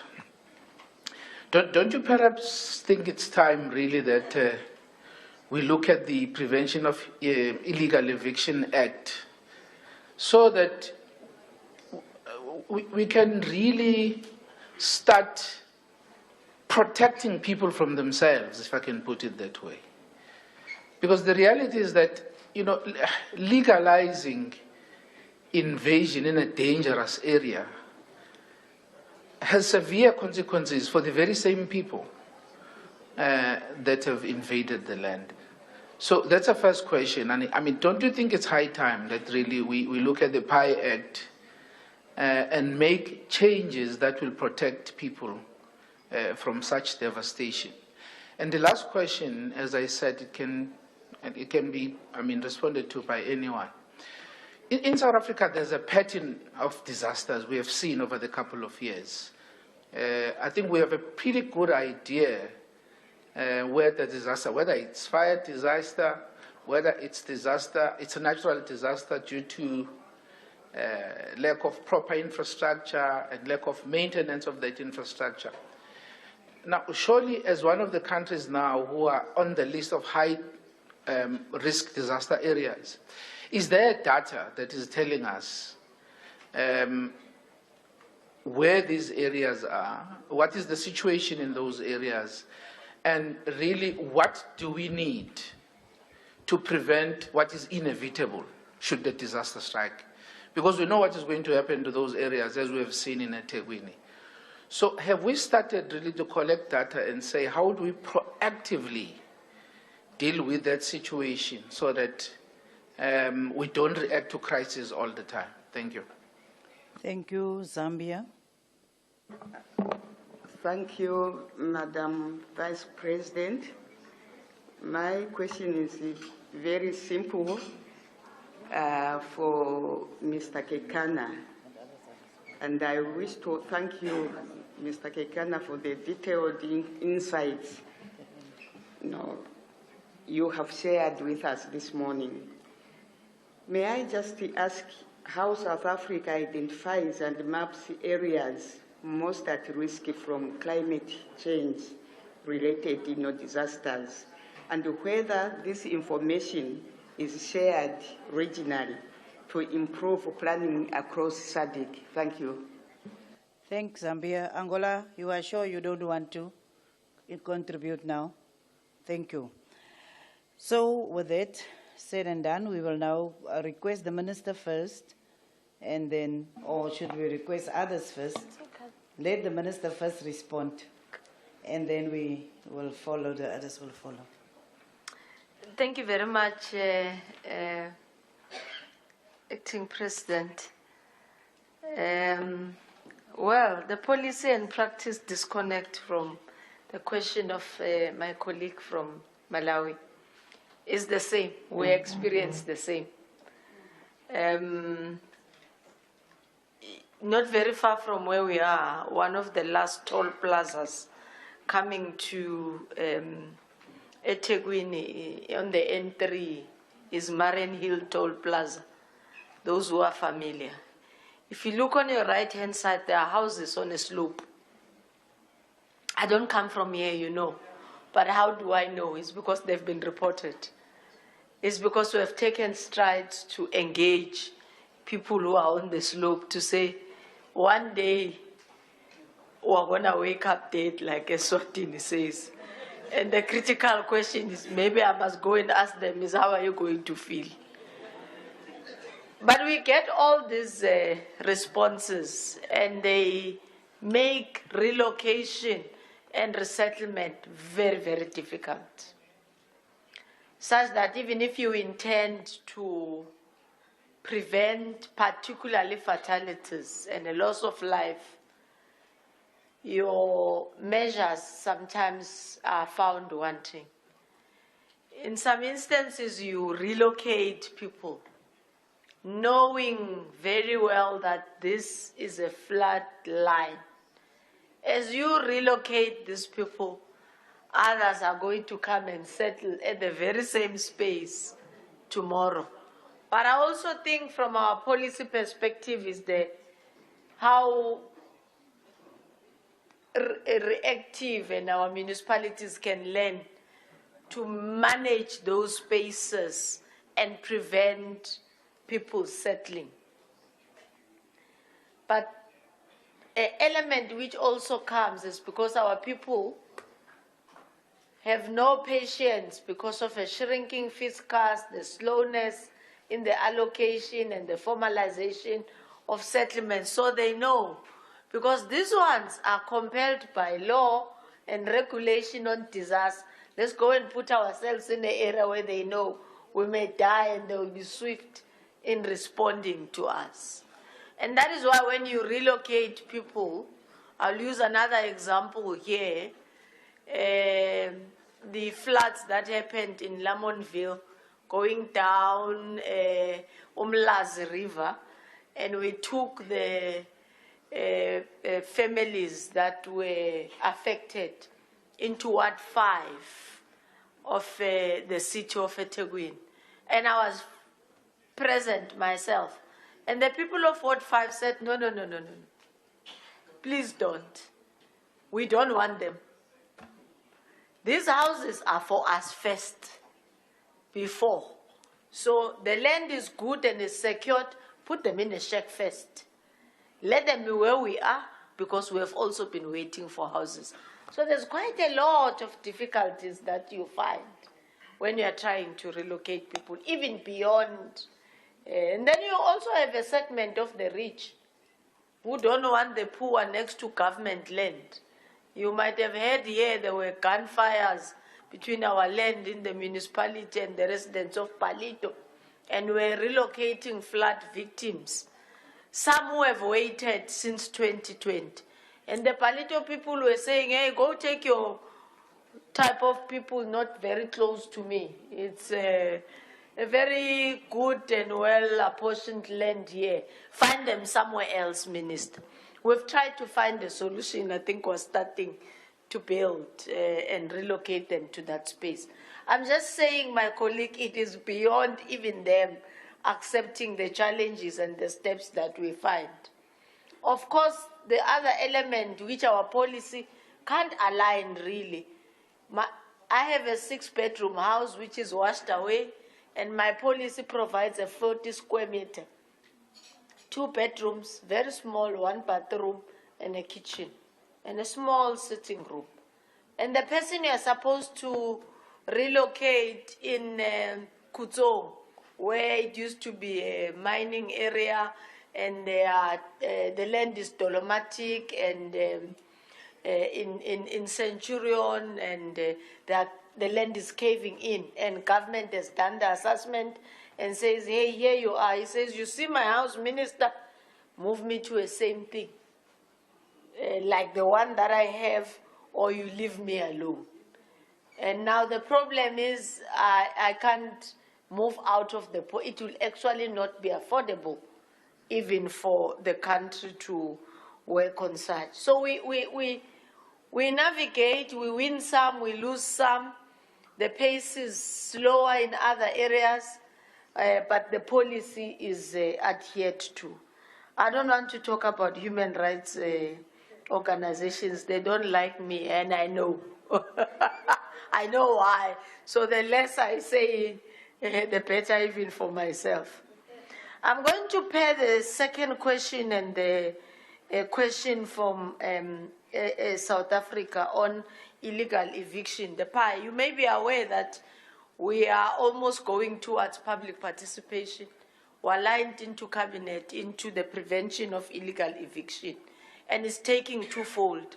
It carries the element which we are talking about dealing with fair, logical, for safety, relocation of people, but it also prevents unscrupulous landowners who just, without following processes and procedures, evict people on the basis of either unaffordability, which has not been tested, of a wide range of areas where people will just find themselves landless and homeless. Even a transfer of land from owner A to owner B without really taking care of what was the state of owner A and what are we jointly going to do as land is transferring. Fairly so, I'm buying, but you need to, you as a resident in that particular farm or in that particular area, you need by law to define a process on how are you going to be dealing with people who are inhabitants of that area and for how long they've been staying there. It's quite a very detailed act which tries to look and avoid and minimize the scale in which our people, I mean, if you look into what is happening in Kriel, in Mpumalanga, it's very sad. Over 200 plus families displaced just by the movement of land between A and B as the owners of the mine that is in that space. So all what I know also is that you can't regulate people by a piece of paper. On top of the act, there has to be massive education for people to understand the importance of that. The President signed the Housing Consumer Bill, for example, into an act, I think, at the February or so this year. That is supposed to protect you against a developer or any other person you have hired, and it goes into a fine of about 2 million. But how many people, even if our inspectors drive past the street and they realize you are building for yourself in Soweto, for example, and by the look of the eye, they realize that, no, this thing is not conforming to building standards. And they disembark, they talk to you, owner, but your builder, Minister Simelane, is not following this and that. Have you registered here? No. Why don't you register? And the owner says, no, no, no, I'm not interested in registering him. I know him, he's going to build my house, and fairly so. And 3 years down the line, that house has collapsed. Who must come into intervention? Now, the amendment allows us now to find directly Minister Simelane who's building, with or without the authority of the person he's building for. Because self-love also sometimes really goes with understanding. When you are cornered and convinced that this person has built for so and so and so and so, you may actually assume that, no, this government just doesn't want to help me. This is my money. I'll see a fit. How do I use it? But when the building collapses and it kills people, whether it's a wall or it's a house or whatever, it's a fatality we all don't want to deal with. And it is better if we avoid it. My brother from Eswatini, I wish I can have an answer. But for me, I also think early warning systems, if they are really, really adhered to, they can go a long way. Yes, a disaster like fire, it could be a primer stove or a paraffin stove that bursts now, and there's no warning, right? Other than that, quite a lot of the work that they do, weather services, and I'm talking only in the South African context, and I know each and every country will have such, you do get an early warning. And the early warning will tell you, relocate them, as my colleague from Malawi had said, and you will have challenges. The early warning will go to an extent that we're expecting heavy rains next week at that particular area, and in some instances, they are able even to exact the number of milliliters that will be pouring at that level. I go to Nkomazi myself and I tell them there are floods coming in 9 days' time. They say this river has never been filled since 1982. Where are they today? They are flooded and wiped off. And myself and the MEC there in Umhlanga are helping. Because you now can't ask them to say, but what did I say last week? You now have to come as a government and exercise the spirit of Ubuntu and assist people who are in need. And they are the first ones in front of the cameras to say, hey, this government doesn't love us. We are so unfortunate in this country. And when you respond and say, but here is a notice delivered in your house. No, they just left it here. They didn't explain. You are never right. But nobody wants to listen into the early response. But in another instances, I think as government must also take responsibility. And for me, Umtata will be the great example, set as it is.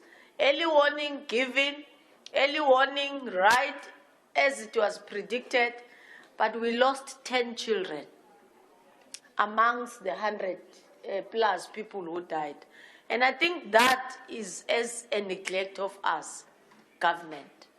It rains early hours of the morning, but there's still a school bus which gets to be swept around 8 in the morning, driving children to school. They don't come across any municipal police or police to say the road is closed.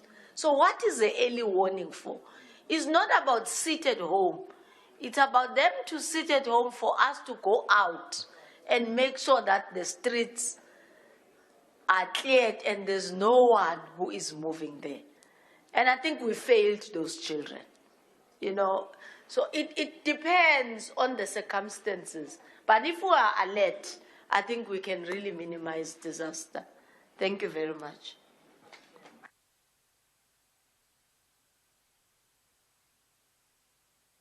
Right.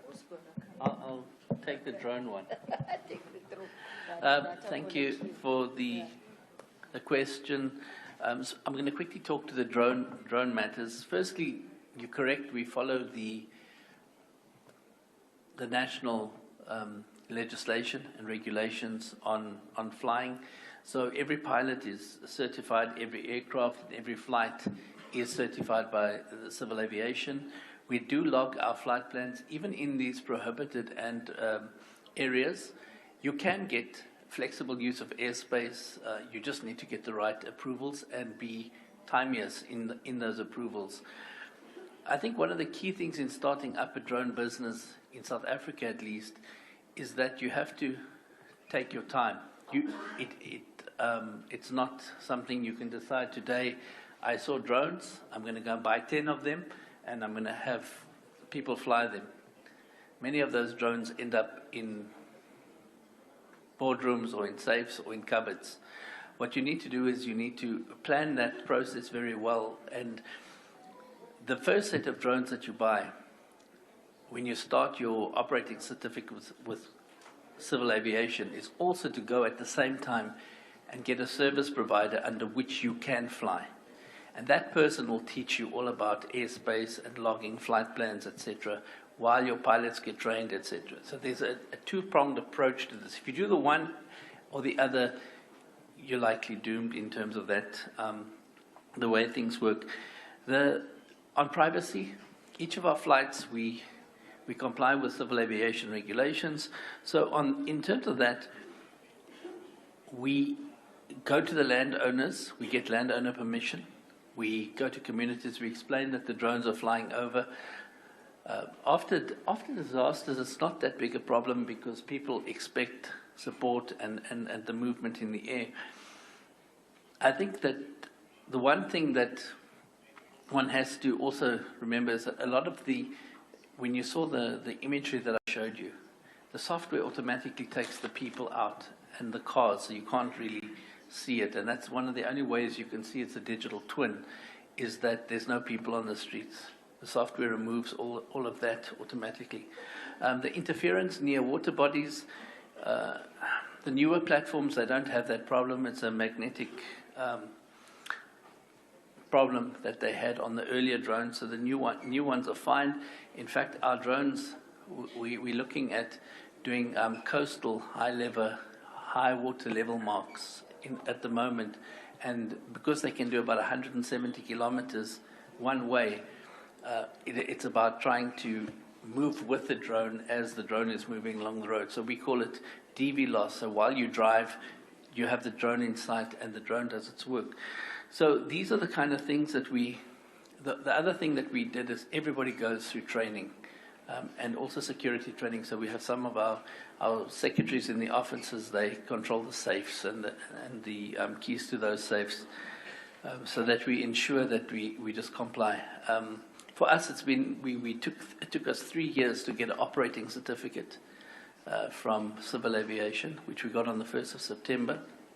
But before that, we flew under a service provider's, and only a few pilots. We had 20 slots under that. But yeah, that's basically a quick summary. But you're always welcome to take my number, and we can discuss how we can support you. Thanks. Thank you. Just to answer two questions. I think the first one was around database. So in South Africa, the Disaster Management Act mandates what we call the National Disaster Management Center to act as a data repository. So the NDMC keeps an online portal, so you can easily access the data, as the speaker was asking. And then on the other question from Eswatini about climate justice, As of this year, 23rd of July, the International Court of Justice actually issued an advisory opinion that says exactly what you were asking, that you can actually sue under this advisory opinion, but it's yet to be tested. Of course, we always advocate that the best course is international cooperation, because it might actually be difficult to institute legal action from one state party to another. But there is that ICJ advisory opinion, and it is just that, an opinion. But these things do carry weight around these issues of climate justice. So it's something to be mindful of. Yeah, so let me just stop at those two questions.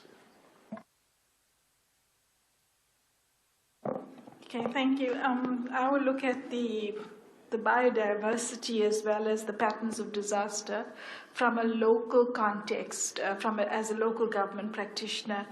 I just want to say that because of population growth, we're getting more and more vulnerable.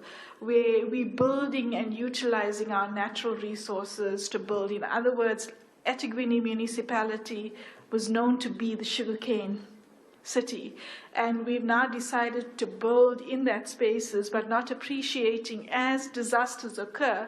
More frequently, we're experiencing sinkhole syndromes, where sinkholes are falling in the center of people's homes, and that's purely because we don't test our soil. We're not compacting agricultural soil sufficiently to build human settlements in that space. Patterns of disaster and data knowledge management is extremely important. How we utilize it going forward shows the elements of whether we're resilient in the space. However, we must appreciate climate change and Mother Nature, because more and more we're getting incidents that's coming through that surprises us. We've never experienced it in the coastal areas. We've never experienced it in this country. Hello, it's occurring. So how do we prepare appropriately and look at our peers and actually start planning accordingly? Never say that this is not going to happen to me, because what's happening in Florida is definitely not going to touch us. No, as coastal cities, globally, we need to start learning from one another, looking at data, and actualize scenario planning in our spaces so that we can be ready and be disaster resilient should an impact occur in our space. Thank you very much.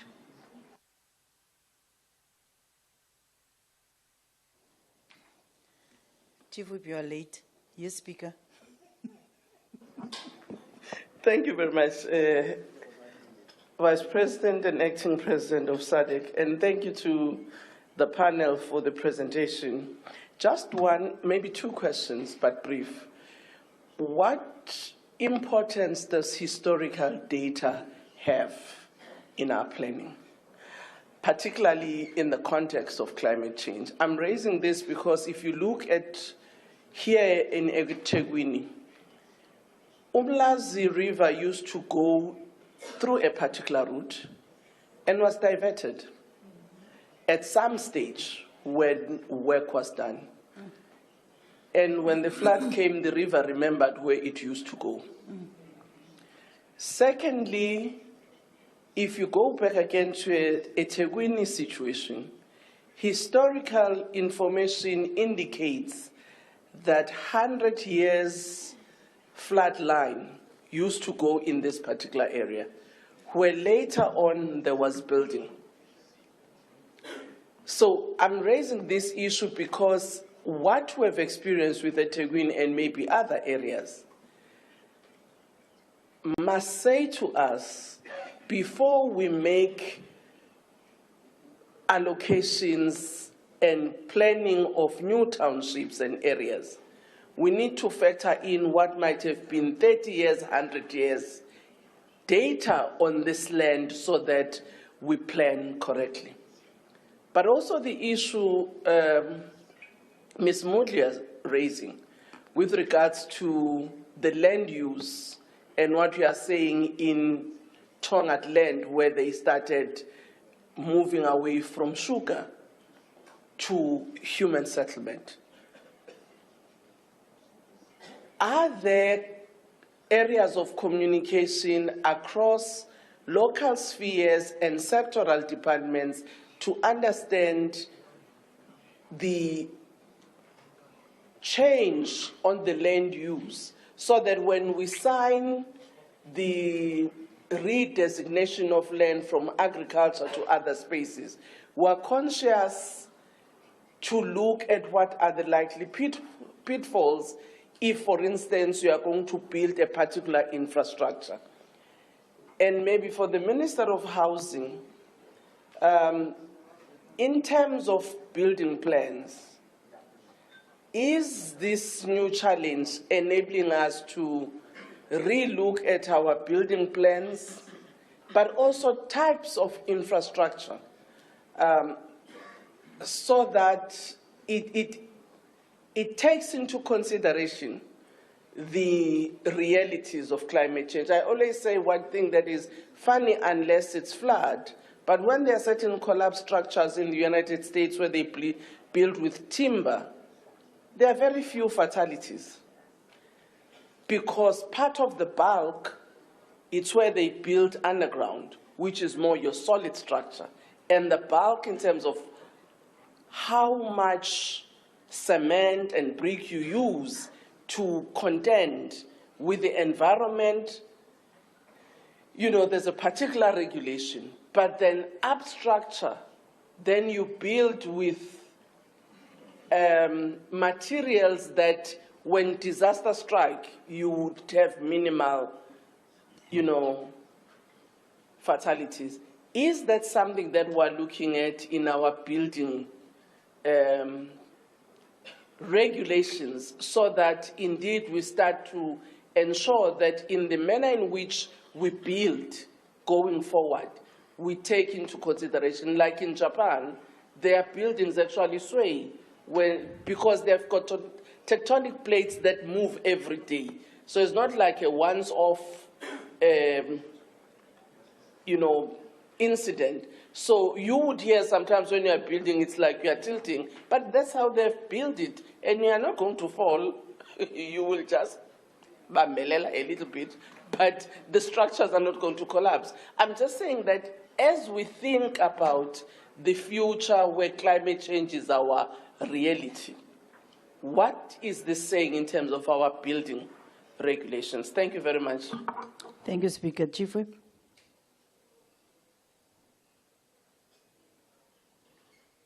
Thank you. Thank you. After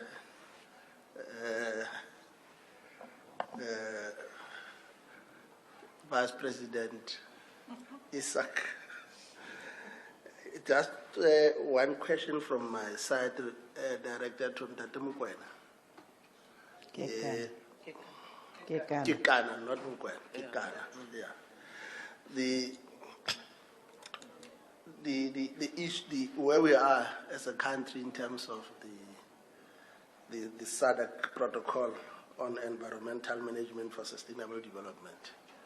I was trying to find out from the chair as to whether, because I don't remember either this 7th administration or the 6th administration as Parliament dealing with this protocol, because it is quite important to know whether is it one of the areas that we need to prioritize, because it talks to the climate change strategy and also the climate change strategy and action plan. So therefore, as we appreciate the various inputs that were made from the top table, I think it becomes important just to get a sense as to whether as a department, because the department will be the sponsor to Parliament, whether there is a sense of where we are in terms of this protocol. Thank you, Honourable Acting President.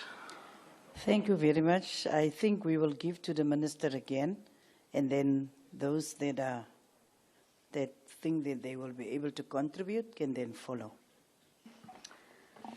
Okay, thank you once more. I think let me start with the historical data in relation to climate change. The great partnership that was presented is between our agency, HDA, for planning purposes. I mean, including the mapping and the assessment of our informal settlements. You may be scared to know. Now we know we've got 4,075 informal settlements, with Gauteng leading with around 800 and something. Of course, as we're sitting here, someone is building a shack somewhere. So it's a moving target. But for the fact that we know there are 4,075 is as a result of the change of the historical pattern, but also coming on where informal settlements have been, and what do we do with the data to plan? And that will also help us, how do we assist the municipalities, which lands are likely to be targeted to be informal settlements, so that they can also make sure that they protect what is within their pocket. If you would want a good response on changes in terms of the floodlines, I think Toyota could be the best ones to respond in the eThekwini example and how the challenge that they faced subsequently that affected their effect. The fact of the matter is, as we accelerated and improved in terms of placement of people, there are areas, particularly in relation to climate and pockets of land, that we thought, because it has not been raining since 1982, and this pattern is now off, we could put an infrastructure at that place. But secondly, I'm not sure whether it was tests at the time where we thought we could even maximize on the flooring and the compacting of the buildings themselves because of lack of space here in eThekwini, Maritzburg, Johannesburg. And you find that just one slight challenge that you have, it creates massive areas. So you need to incorporate that into your planning. We all are at an IMC level now, having teams at the municipal level that are assisting in terms of infrastructure direction, planning, bulk, ultimately to human settlements. And I think it will assist in also save the costs on, you can't have Weli Sizwe from Department of Public Works building where human settlement can utilize that. So the integration to incorporate the assistance for municipalities moves holistically from a national level. I do believe it will help ultimately. The IBTs, I indicated them in my speech. In fact, we are putting up a summit in February next year, 3rd to 4th, on innovative building technologies to deal with, one, upgrade of regulations, but two, to ensure that it's not only brick and mortar that matters and that works. And learning from other countries, how are they utilizing building technologies, wood, and any other material that assists not only in terms of climate change, but even in terms of cost as well, but in terms of resilience. Because we have been utilizing one system which gets to be affected heavily.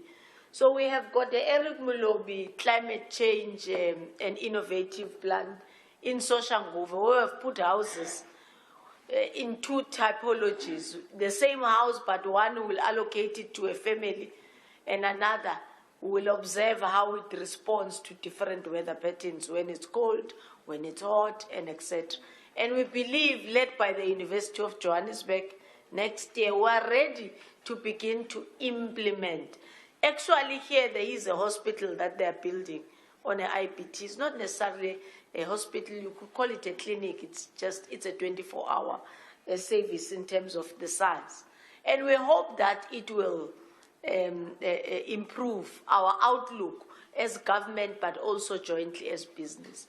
Of course, last leg that we will have to work on in terms of educating our citizens that IPTs are also equal in like any other material that you utilizes. In Tembisa, Eguruleni, we did build flats, apartments as we know them, using IPTs. It took a bit of time for us to convince people that this is just a normal way to go.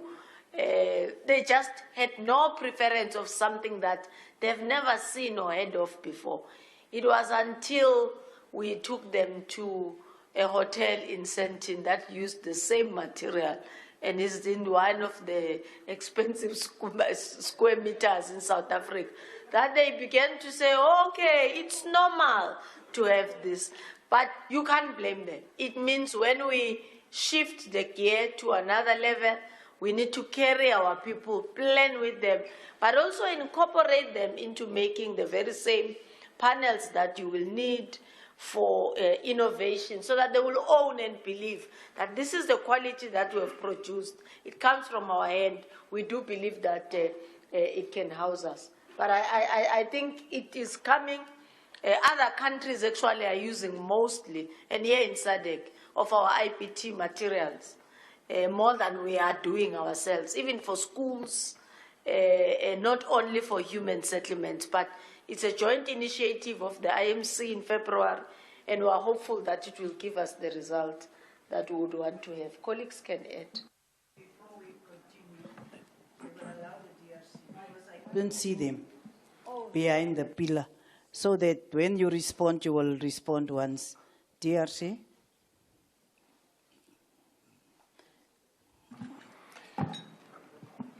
Merci pour la parole. Je viens d'un pays qui joue un très grand rôle dans l'équilibre climatique au monde. Comme vous le savez, certains d'entre vous peut-être, la RDC, mon pays, après le Brésil, a la plus grande étendue de forêt au monde. Certaines populations vivent de cette forêt. Donc la plus grande partie de la population de mon pays vit de cette forêt. Nous sommes en train de nous débrouiller pour que cette forêt ne soit pas détruite. Et ça nous demande beaucoup de moyens que peut-être nous n'avons pas parce que nous avons à résoudre beaucoup de problèmes. Nous comptons sur l'apport de nos partenaires. Mais malheureusement,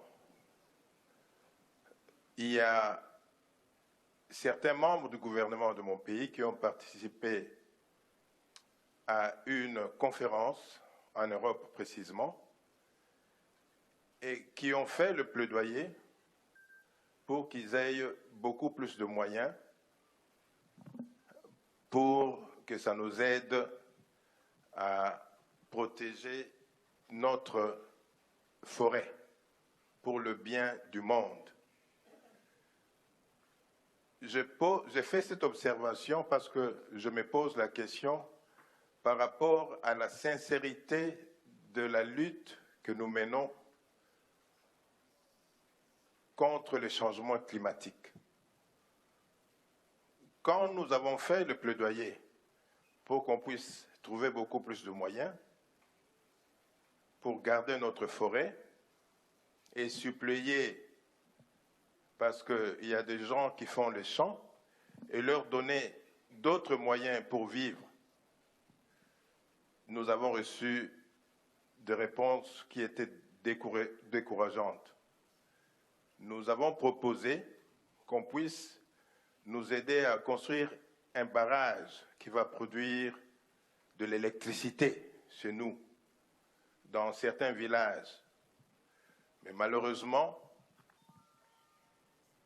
certains intervenants étaient contre cette proposition, tout simplement parce qu'ils pensaient que ces villages seront développés avec l'électricité, et quand un peuple est développé, il va utiliser beaucoup plus la forêt. Alors nous n'avons pas compris ces genres de réactions. C'est pourquoi je me pose la question par rapport à la sincérité de nos partenaires. Ils veulent une chose et son contraire. C'est nous, en tant que parlementaires, nous devons continuer à fournir un effort. Nous savons que en Afrique, nous sommes en train de fournir un effort pour que nous soyons développés, mais nous ne sommes pas encore développés. C'est pourquoi nous manquons de moyens et nous comptons beaucoup plus sur nos partenaires. Et si nos partenaires ne sont pas sincères envers nous, nous devons continuer à faire ce plaidoyer-là pour qu'ils comprennent que nous devons tous jouir de l'équilibre climatique et nos pays ont un grand rôle à jouer. Donc il faudrait que nous soyons tous sincères dans ce combat. Merci beaucoup.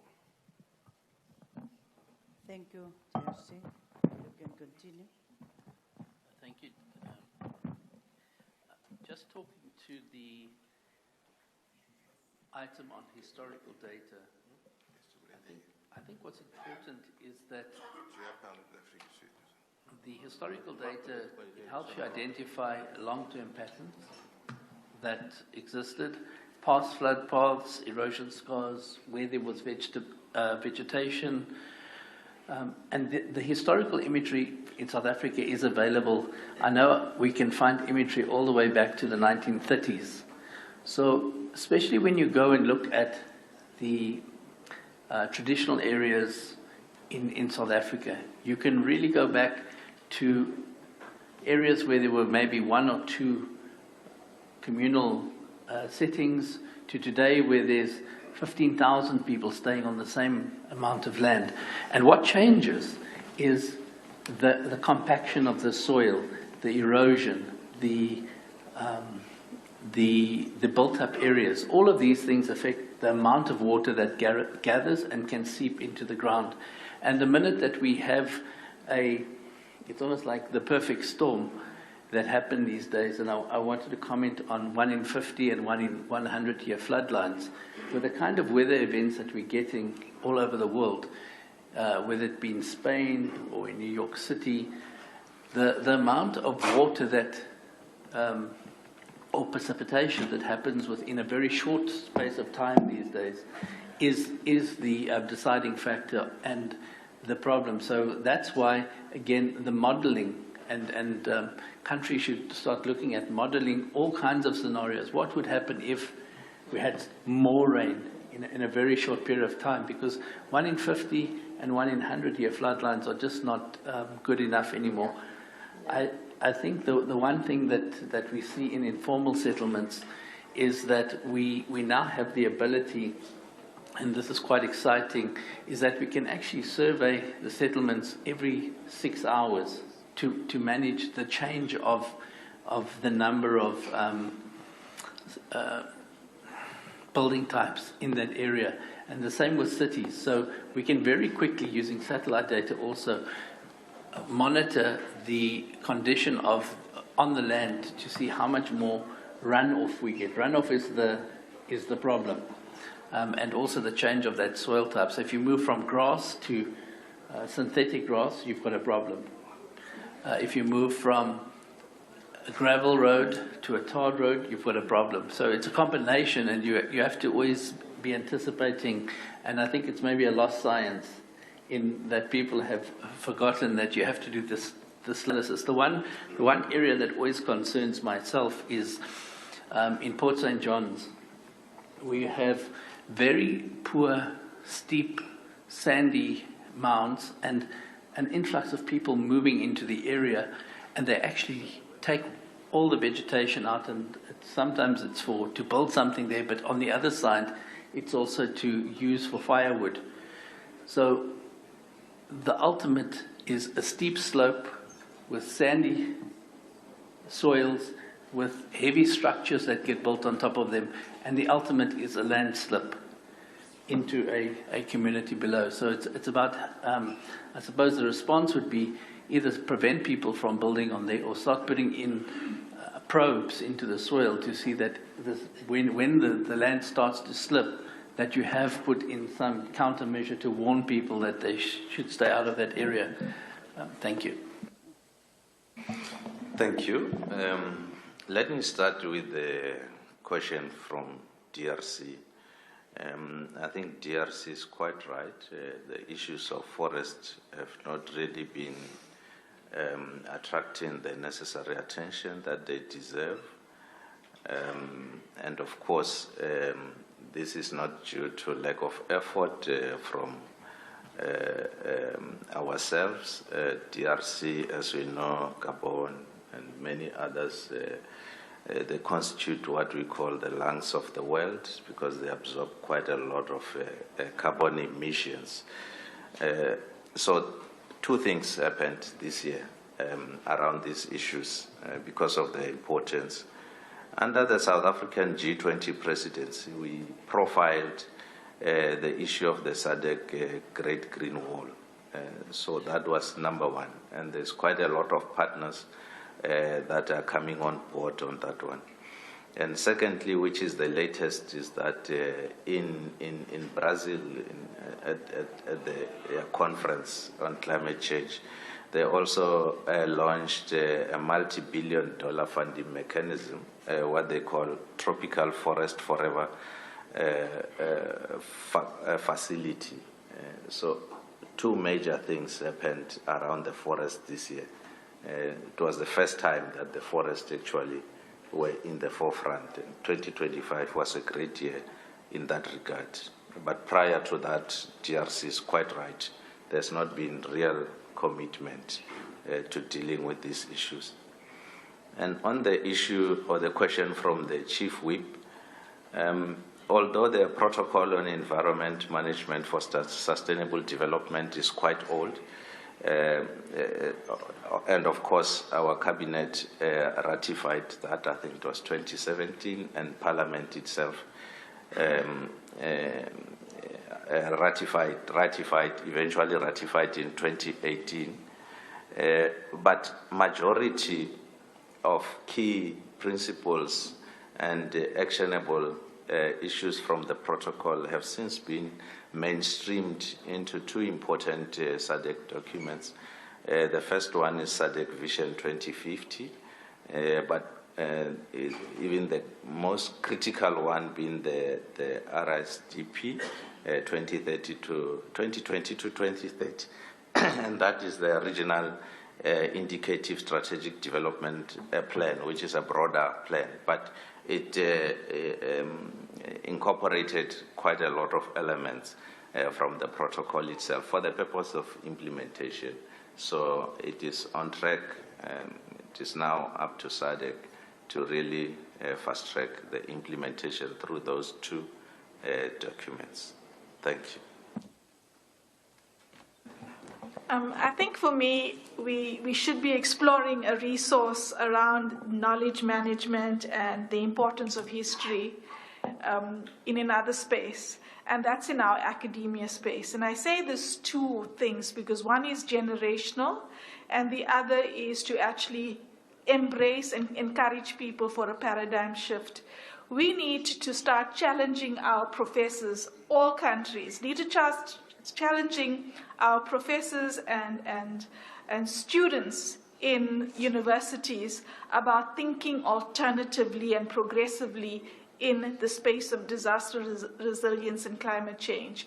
And us having a governance model, research committees from a local government perspective to make sure that professors are encouraging students to talk about relevant topics, to research alternate fabric from big brick and mortar, what would be most suitable in the space?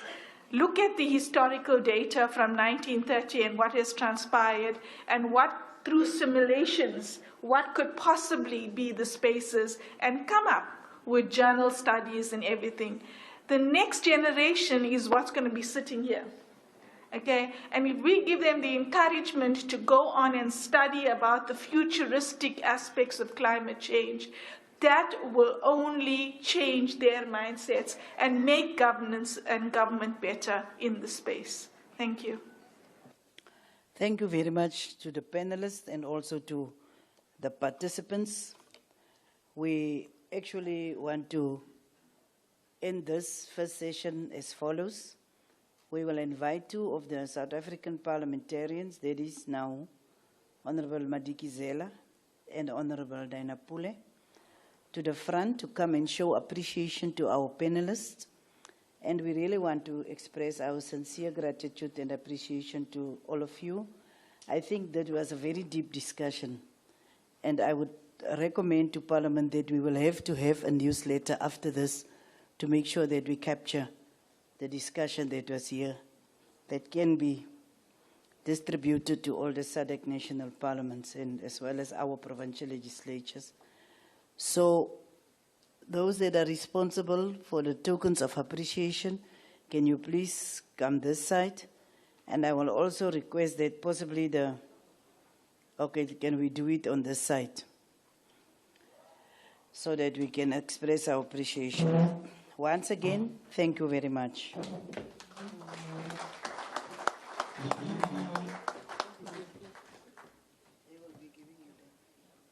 So maybe we can call the minister first. Yeah, possibly you don't want it, but we are giving it. It's the same. We are giving it. Oh, thank you. I'll declare it. Thank you. This is the most premier brand globally, the Springbok. It's a Springbok. Oh, okay. No, I'll declare it as well.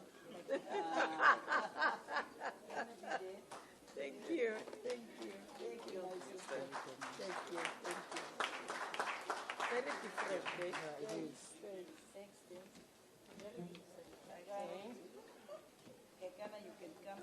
Kekana. There you go. The same. Stand. Come inside. The middle. There you go. I want one of the things. This is the premier brand globally. It's Springbok. It's a token of remembrance that you've been here. You know. So, Doc, it's your turn. Hello, Doc. Hello. How are you doing, Doc? And this is the other one. Okay. Thank you.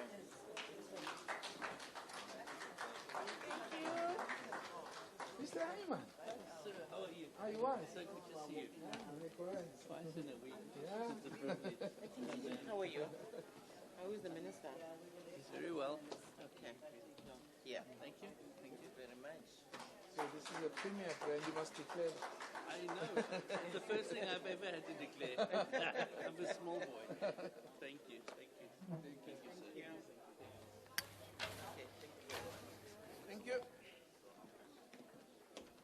And of course, you are still watching Parliament TV.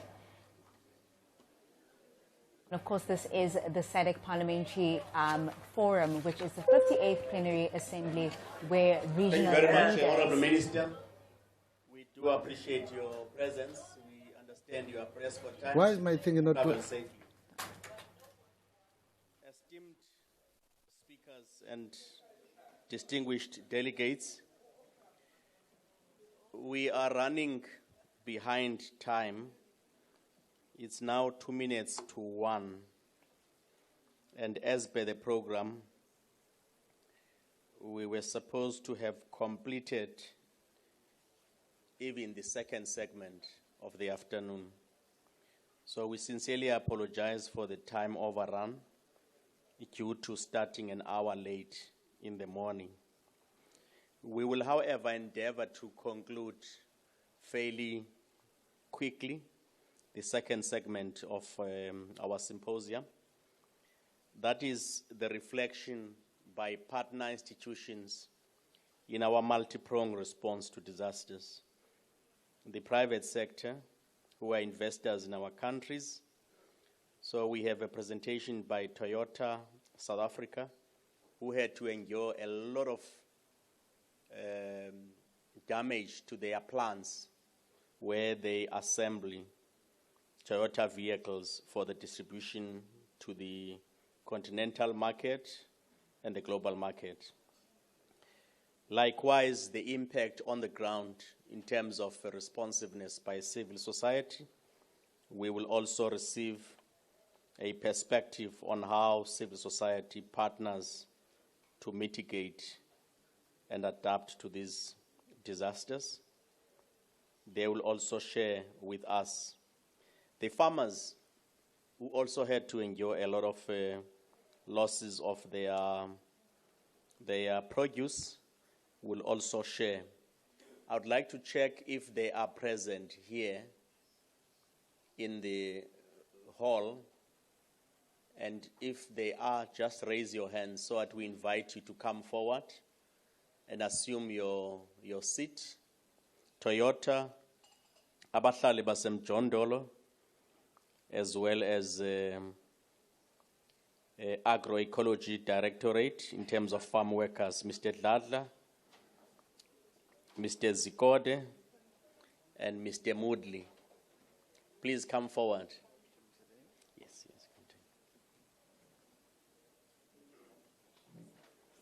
continue.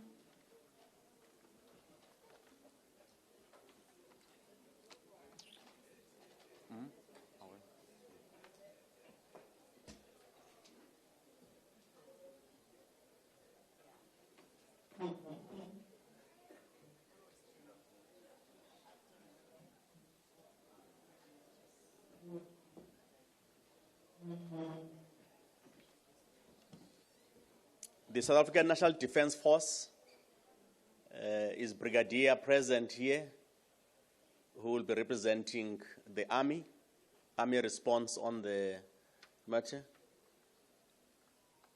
Is Brigadier or General present? Please come forward.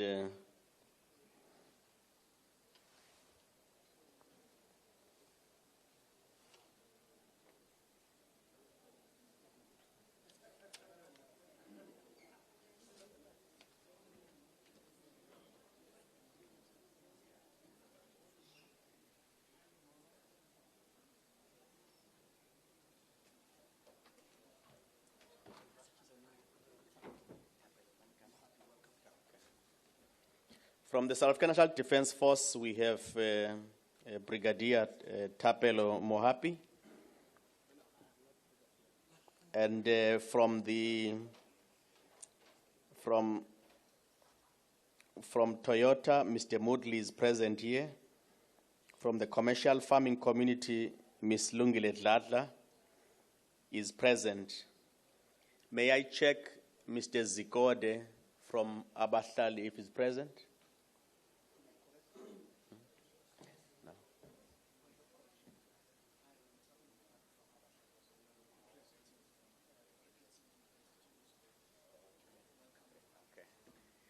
Mr. Mohapi, my apology. I thought he's representing the Defence Force. He's representing Abahlali basemjondolo. So we don't have the Defence Force present at this moment, but a presentation from the Army is here. We were advised that they will release one brigadier to speak. So can Team Parliament of South Africa check where is that person, if he's physically present here, or will be doing online, so that we add them in the presentation. May I, without delay, ask Mr. Moodley to take the stage and run his presentation and input. I have given everyone 15 minutes at most to sum up their presentation so that we can also compact the time for conversation. So Q&A, Your Excellencies, will take place after all the 4 inputs have been done. So kindly enjoy a bit of pressure on our side. Please proceed. Thank you and good afternoon, everyone. And I'm going to take all protocol observed. I want to start off with a short video. If you can please play my video. Thank you.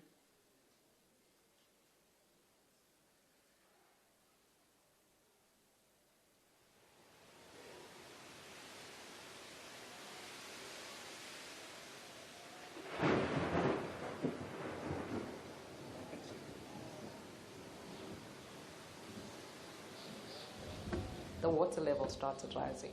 In a matter of about 45 minutes, we went from a situation of all good to run to being waist deep in mud and water.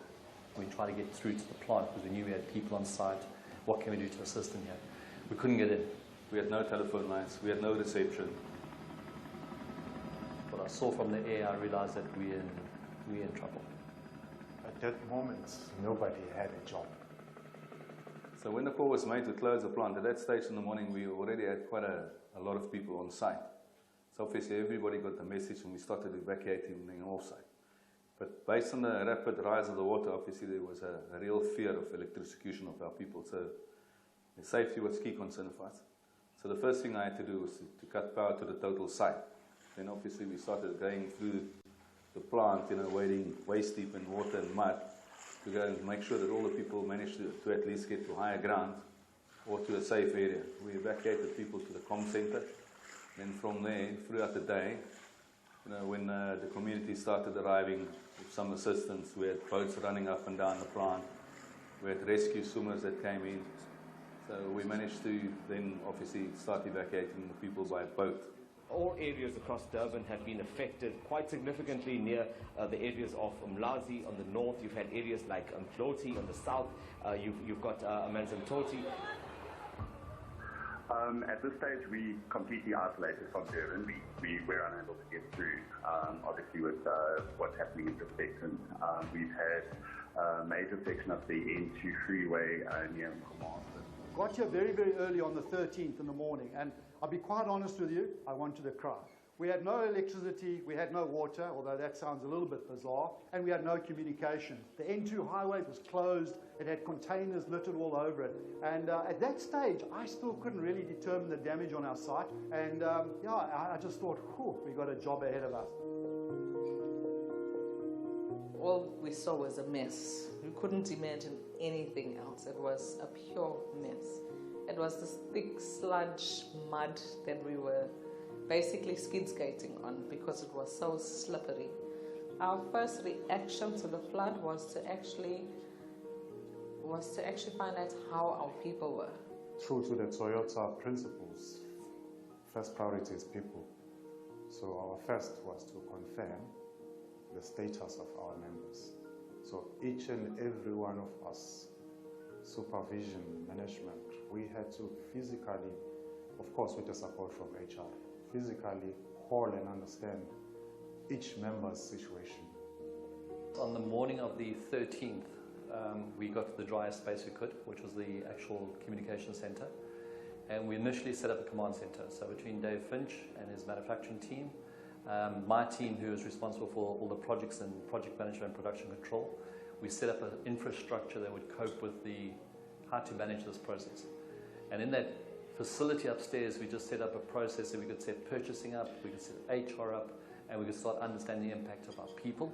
So HR could report to our people on a daily basis, we could understand our supply base, we could understand our customers and any other people that have issues, and then of course the communities around us. So we fed all that information into the command center that we set up. And we managed that on a daily basis with 2 meetings, one in the morning and one in the afternoon, where people reported on their progress. So from a cleanup point, it took a long time because it was a lot of mud. It was everywhere. And then obviously the one thing that we battled with was water to take the mud out. Even as general managers, as senior managers, we were on the shop floor with our squeegees, our mops, our brooms, and we were basically cleaning it up.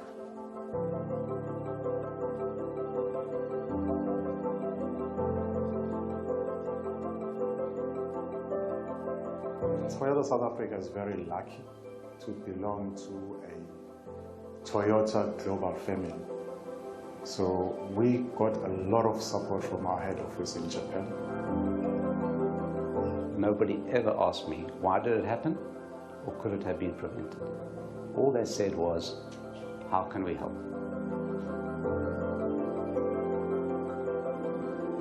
Even to date, we're still getting the support we require. We've now had probably 3 visits from senior executives from TMC coming out to assist us, and then ending up to 150, 160, and at a peak of about 190 people on technical support to get us going.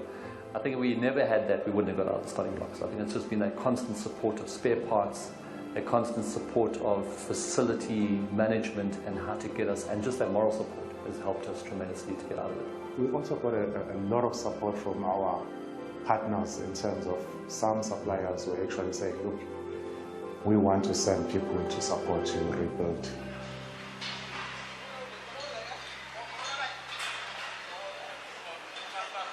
So as we started to power up the plant and starting to get the plant running, one of the things that we looked at is what do we need to do differently in case something like this ever happens again.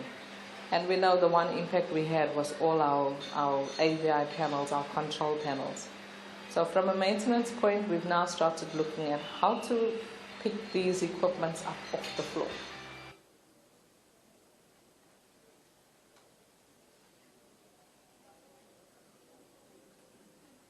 I'm not sure what's happened, but maybe we can end it there in the interest of time. Can we go into my slideshow? Thank you.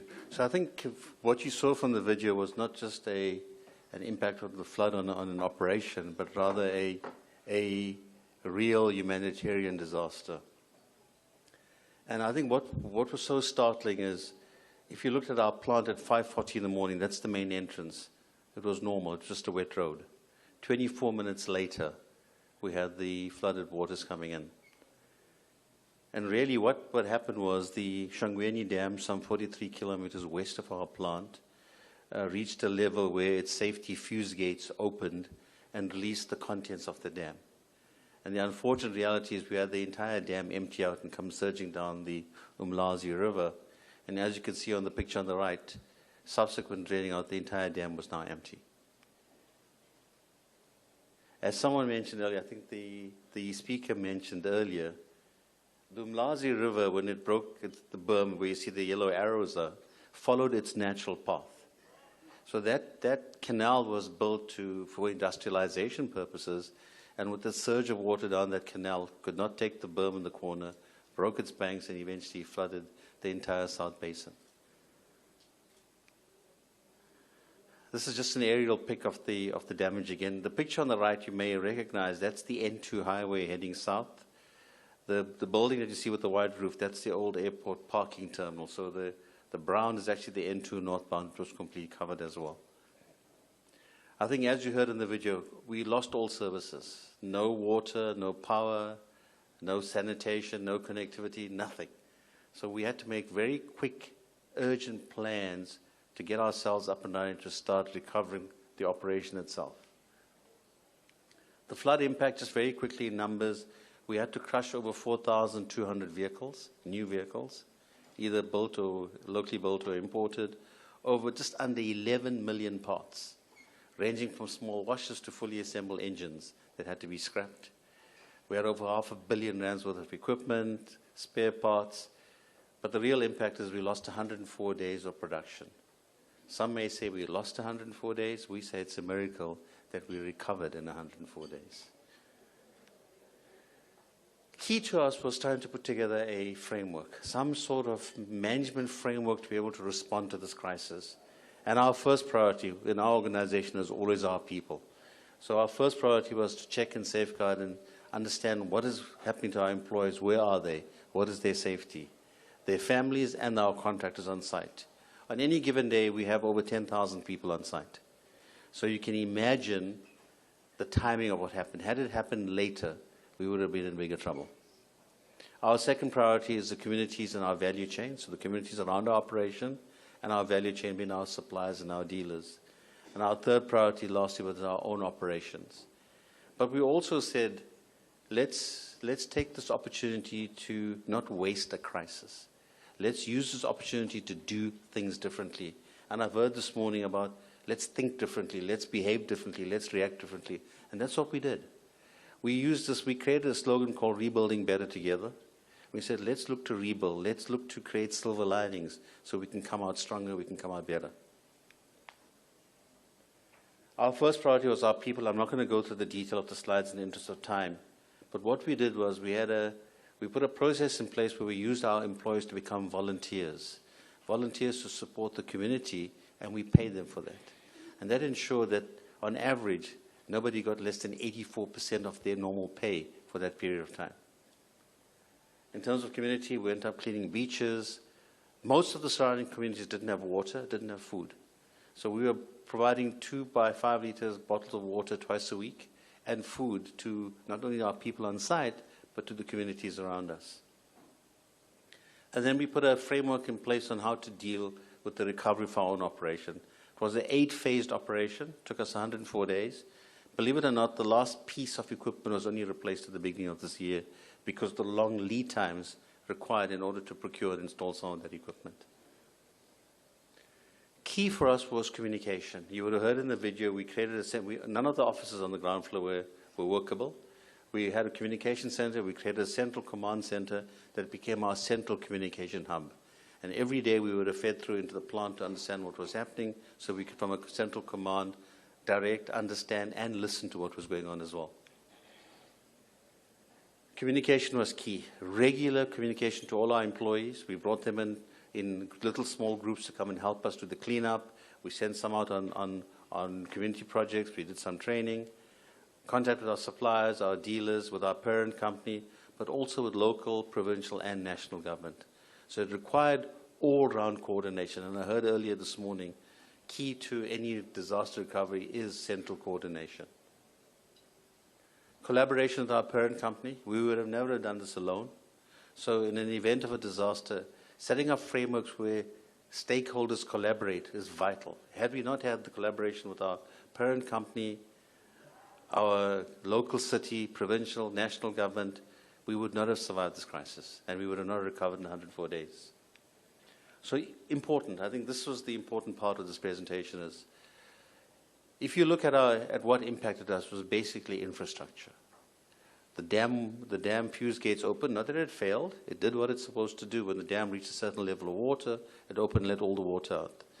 The berm failed because it could not handle the flow of water that came down the berm. We operate in a reclaimed swamp area, so it's got a lot of canals around our operation, so the regular maintenance, cleaning and upgrading of those canals also became vital. So we ended up, in working with our various partners, we came up with what we call 3 lines of defense. The first line of defense required very strong collaboration with the local government, where we had to look at those canals and the berms in and around our plant, and we worked together with them to try and refurbish and re-strengthen those berms to make it survive a 1 in 100-year flood. So the various engineers did what they needed to do, but the design was completed, and final installation and going live on that berm was the 9th of September 2023. So almost just over a year later. And that was a critical infrastructure piece for us because our insurers refused to insure our operation if we could not assure them that berm was now operational and able to take the flow of water that came down that river. We then, what was called our second line of defense, we created our own internal defense around our perimeter. So the canals and berms outside was the first line of defense. The second line of defense is our own infrastructure. We created our own early warning systems. We improved all our gutters. We started a cleaning program for all the canals around our plant. And we also started upgrading our own internal stormwater facility. Because we live or operate on a reclaimed property or reclaimed area, we realized that the ability of water to collect is quite easy. So if you look at the picture on the right, on the top, the blue indicates all the areas that collect water fairly quickly. The picture at the bottom shows the current condition. So we built a 3 million liter attenuation dam or pond that actually collects the water and directs it back to the stormwater drain system. Our third line of defense, as you would have seen in the video, was our own equipment. So we've now lifted all of our equipment off the ground. At the height, the water level in our plant varied anywhere between 1.5 to 1.8 meters. So we couldn't lift everything up to that height, but where we could, we've lifted things off the ground to prevent damage, especially to the electrical equipment. This is just a wall that we now have in our plant. It acknowledges all the teamwork that was done, but I think it signifies the collaboration that was required from all different stakeholders for us to be able to survive this flood. The key learnings for us, I think there were 10 key learnings that we went through that I quickly want to just take you through. Let me just get to my iPad. It'll be easier for me to read it.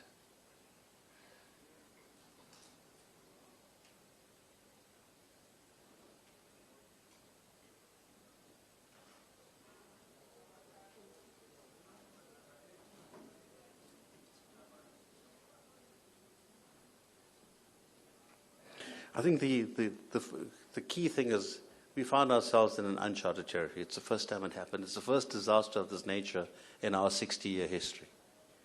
I think we had to reorganize ourselves. We had to dispel with the historical and hierarchical structures, and we had to reorganize ourselves to become a team that could deal with this crisis.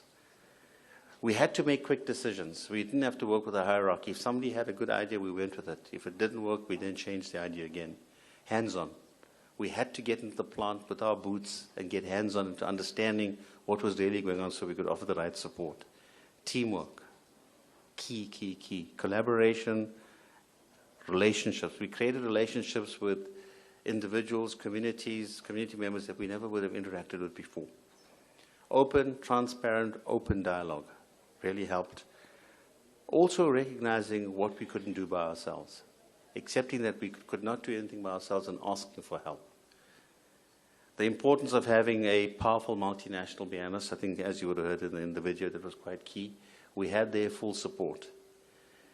Embracing a climate resilient mentality towards our future. In this case it was IT because our backup systems were compromised. But we've taken that approach now in every single thing that we do. How do we make sure we are climate resilient? And assessing alternate infrastructure solutions. We recognize if we don't, we're going to be compromised. So how do we make sure that all the infrastructure that we now put together is able to deal with the potential consequences of future climate change? And I think that concludes my presentation. Thank you. I've gone through it rather quickly, but thank you.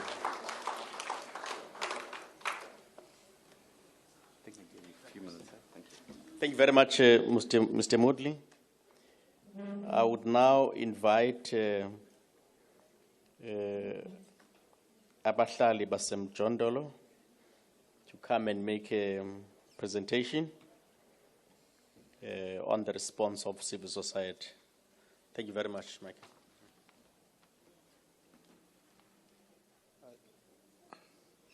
Do you have slides? Okay. Yes, I think I do. We do. Who's Sanibonani? It won't be good if I don't say the way we greet here in this province. We say Sanibonani. My name is Thapelo Mohapi. I am from an organization called Abahlali Basemjondolo. And I just want to declare, because there's a lot that's been said about human rights organization. I come from a human rights organization. Ours is to hold government to account. Ours is to ensure that the beautiful constitution of this country is adhered to, and that our people in the informal settlements who suffered a lot, more than anyone else, when it comes to climate change, impact in the informal settlements. I'm going to talk from the issue from the ground, because in 2022, there was one story that touched me deep down when I saw, I met a woman in Arnett's Drive in the informal settlement, and this woman had lost her 8-year-old child because she was working at night and the child was in the house. And when she came back, there was no home, no community, everything was flooded. And up until today, that 8-year-old has not been accounted for, has not been found. So these are very terrible stories that we have encountered in 2022. But that was not an isolated incident, because climate change in this province happens every year, February, March, or April. In Tonga, not so long ago, in 2024, we had a devastating tornado that took people's homes. And of course, as we know, last year, we lost 6 people in Ward 75 next to the Umhlanga area, in an area called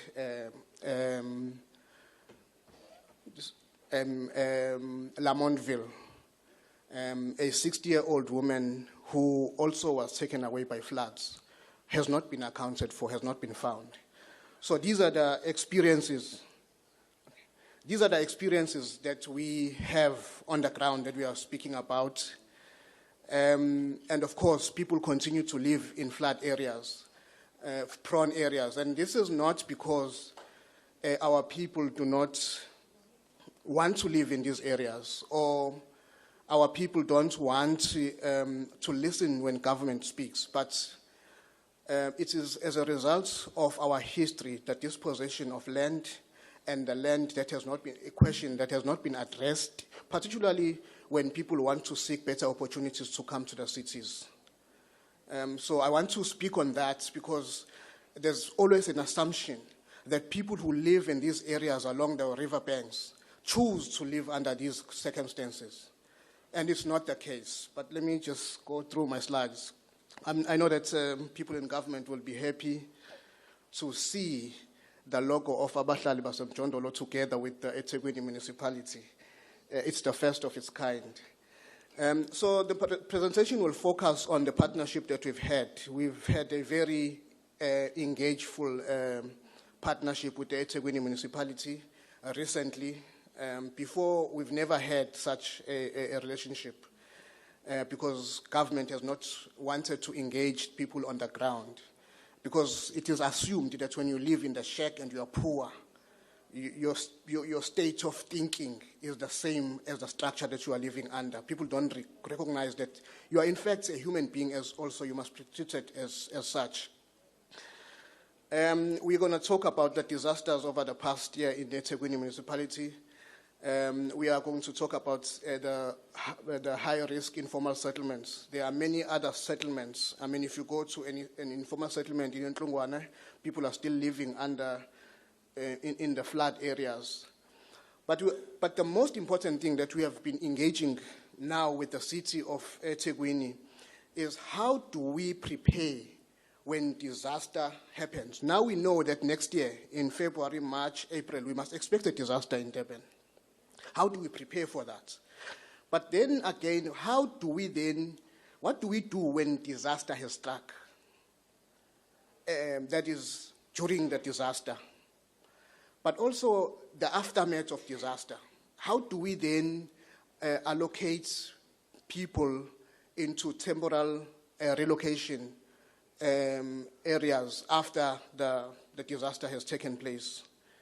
I'm very grateful that we have a minister in South Africa that for the first time who would then say, we take responsibility as government. And that's what we wanted to say. A government that actually says we want to, wherever there's a need for us to take responsibility and say, this disaster could have been prevented. It could have not gone so far, but government has to learn from it. So we are very grateful for that. Of course, we are going to talk about the disaster response, and the relationship that we've had with the previous speaker, with eThekwini disaster management, has been a great one. It looks like I'm going back. Can somebody assist? Sorry. Oh, this one.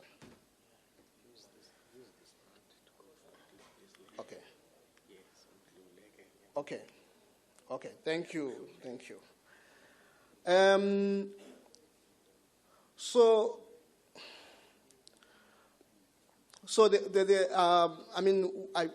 eThekwini has social movements, NGOs, academics. We've then decided, out of the 22 devastating floods that took more than 300 people and displaced 42,000 people from their homes. That we needed to sit down as the citizens of eThekwini, as through the academia, the social movement and the non-governmental organizations sat down together and say, how do we then prepare for the next disaster that is about to happen? Because, colleagues, I must tell you that we have been engaging scientists, and scientists have said that in the years to come, shows that the east coast of South Africa must prepare for a more frequent and more severe, as well as increased heat waves as a result of climate change. So it's not something that has happened, and it is not something that is happening, but it is something that is still going to happen and that we must prepare for. And of course, out of that, I think the poor and marginalized, particularly those who are living in shack settlement in the rural areas in Umtata, eThekwini, Boss and Jones, and other areas, are the ones that are at the receiving ends. And the elite, in most cases, people who are the cause of climate change, because we are in this crisis because, of course, of the well-to-do who don't live in areas where, that are a danger to society in as far as flood is concerned. So we're also going to talk about the challenges that we've had. In the in the Durban Coalition, we now have what is called the People's Plan, an idea of how to build houses in the times of climate change. And we are very happy, and I know today I'm actually, complimenting eThekwini municipality for the work that they've done. I'm happy that that People's Plan, which was engaged at communities, and people have had their say on how can we respond to climate change. The People's Plan, a document, has now been being part of the Integrated Development Plan of eThekwini municipality. So it's part of the IDP, and we are now trying to find the implementing stage. So we are very happy with what the eThekwini municipality has done in as far as ensuring that the People's Plan, which comes from the people, the society itself, that how to actually build houses that are resilient to climate change. So we are happy about that. Also, we are working with the international budget partnership based in Cape Town, who are actually assisting us to prepare for the times when disaster comes. So this is civil society working together to ensure that we respond to the issues of climate change, particularly those who are living in the informal settlements, because in most cases, those are the people who are not looked into. So the People's Plan is actually, including monitoring and research, evaluation, knowledge sharing, learning from each other, and finding solutions as the poor and the marginalized. And this thing of thinking that the poor cannot think for themselves. So we are sitting together as the poor, working with academics, and scientists to actually say, how do we prepare for the next disaster that is about to take place? So these NGOs are actually giving us the idea of how do we then respond to that. And of course, there are many challenges that we've had in eThekwini. One of them, of course, has been the storm water. Sometimes, if you look at what happened in the area where 6 people died last year, people will throw litter because sometimes the municipality would not come and collect the waste, and people will throw it in the river, and there would be a blockade in the river, and the river will not be functioning, and that water comes back to the community sometimes, and then when it comes to the communities, it does the disaster and take people away into the river. So we then decided that we will have people in our communities that are going to actually be stewards and clean these rivers, banks, and ensure that we hold the municipality to account, of course, through the Durban solid waste to actually come and collect waste, even in the informal settlements. So this is what happened in 2022. In some of the places in Umhlanga and as well as the Quarry Road informal settlements, many houses were washed in this manner. As you can see, the roof is no longer there. So imagine about the lives of the people that were living there. This is, of course, Umhlanga. These were people's homes on the one side, on my right, but also there's a bridge which speaks to the infrastructure damage that the floods in 2022 has done. A bridge, imagine if a bridge can be washed away, and what about the human life and the informal settlements who are built out of woods and so forth. So in that particular area, up until today, there are 7 people who are unaccounted for, who were washed away, one family washed away, wiped out, and up until today, we don't know because the relatives of that family has not come forward. So one family of 7 people washed away and not been accounted for up until today. That is the devastating of the results of the floods. Well, this is just giving you the numbers of people who are still living in the dangerous areas and people who are affected, in fact, in 2022. So, colleagues, what we have done with the city of eThekwini through the disaster management is to try, because in most cases, government would say if there are floods, they would say, we have our disaster people on the ground doing their work. And sometimes we as people on the ground say, where are these people are they talking about? Because there's no one here to come and save the people who are facing these disasters. And we came with a very, I think, unique way of saying, let's train people, young people in the informal settlements, to actually be steward and be the ones who are going to be foot soldiers, who are going to save people. Because while the government officials are trying to come into the area, it's very difficult to drive in the area when there are floods. But there are people in the community that are going to be trained in order for them to be responsive in this. So we then decided that let's have champions and soldiers who are going to be on the ground to actually save people's lives. So we've identified people, and people are doing community mapping so that people in the informal settlement understand their communities. And when they understand their communities, they can actually try and see where people can be, moved from the area where there's danger and so forth. So there's progress in as far as working together with government in trying to find responses to dangers when people are facing danger in their communities.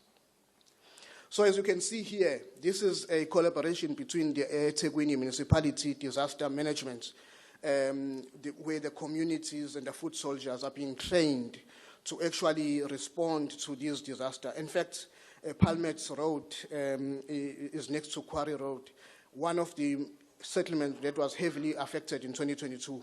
So these are officials from the city who are on the ground training our people to actually respond to whatever may happen next year, because climate change is here. It's not something that that is still coming. So we should not talk about it as if it's something that is still coming.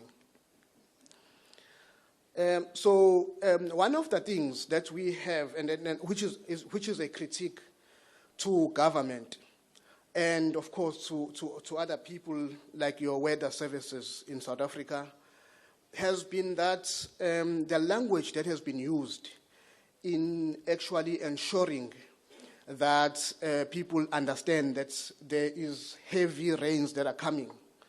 They talk about yellow, level 5, and so forth. I don't understand it myself, sitting here with the little education that I have. So when you speak to somebody in the informal settlement and you say yellow 5 and so forth in that language, I don't think that's the language you speak to the people in the informal settlement in the rural areas. I think there should be a breaking down of the language that is taking place there. But also, there has been in South Africa a challenge of, how these things can be communicated. The assumption that everyone has access to internet and cell phones sometimes is a challenge. So we need to have people who are going like before on a loud hailer and say, you need to vacate yourself because weather is coming that is going to be dangerous to you. We are very happy with how the forecast in terms of weather is concerned in South Africa. And therefore, we think that it's very important that we communicate this with the language that our people on the ground understand. But I want to also, in closing, say that there are people who want to engage in assisting in terms of building proper structures for the people in the informal settlements. And sometimes those people are prevented by government from assisting poor people. We've had the Toyota South Africa wanting to roll out a ablution toilets in the informal settlements, but we're having a difficult time to get that through the city of Durban. We have the Gift of the Givers, which is a humanitarian organization that wants to build houses and assist government, because we believe that there is a need for private, public sector and government to work together with civil society. But when government does not want help to actually assist the poor and marginalized, we don't know where that's going to take us. And we're hoping that in our engagement with the eThekwini municipality and the government in KwaZulu-Natal, we will be able to roll out that private sector have a role to ensure that our people live a better life. I can see that I'm running out of time, but I just want to say thank you very much for the opportunity for us as the poor who are coming from informal settlement to be able to have this platform to raise issues. And I think it's very important that you hear the voice that has not been listened to. And I'm that voice. Thank you very much. Thank you very much, Mr. Mohapi. Abahlali basemjondolo, residents of informal settlements. They have a voice, they are the voice, they take charge of their destiny, but are players in the state collaboration and private sector. The last presenter will be Ms. Dladla, to reflect the impact of this on farmers. I would again just appeal to your excellencies to endure the last two engagements. It will be the last presentation, and after that, Madam Speaker of the Republic of South Africa would do the vote of thanks.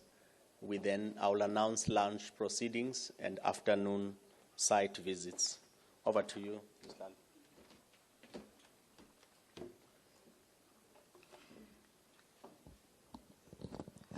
Honorable Madam Acting President, Honorable Speaker, Mam Dediza, Honorable Secretary, honorable members present, distinguished guests, ladies and gentlemen, I greet you all.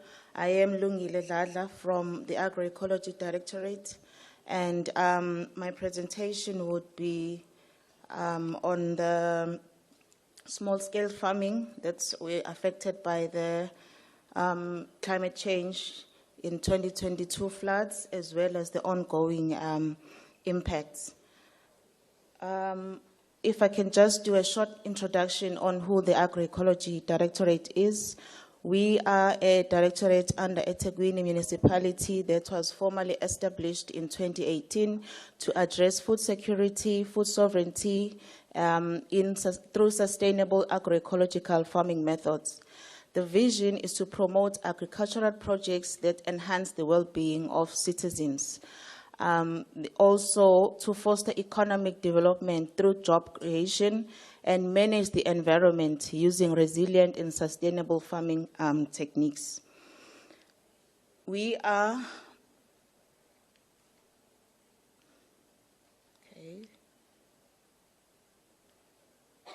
we are aligned to quite a number of SDG goals, but we focus mainly on these three, 1, 2, and 12, which is no poverty, zero hunger, responsible consumption and production. And we also have a special focus on reducing food loss, food waste along the entire value chain.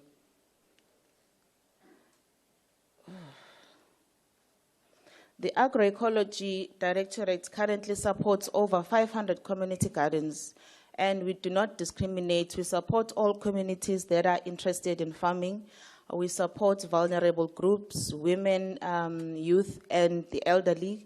The elderly, if I may note, are like 80% of the community farming projects that we support, we still urge the youth to come through and take part in agricultural activities. We also support projects that are promoting local economic growth and employment through farming, and projects that encourage environmentally friendly farming. The support that we provide as the Directorate is through infrastructure. We provide fencing, irrigation systems, storage containers. We also provide production inputs like seeds, seedlings, and compost.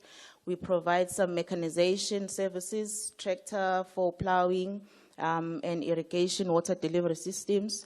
We also support through aquaculture services, where we construct ponds for farmers, provide them with fingerlings as well as fish food.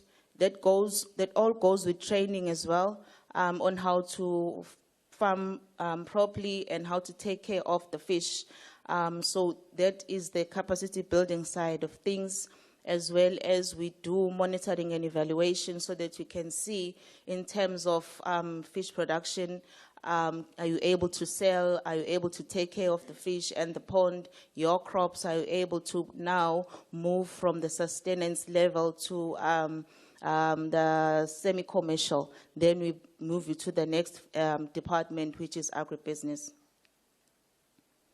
We provide also our services through the 6 regional hubs that we have.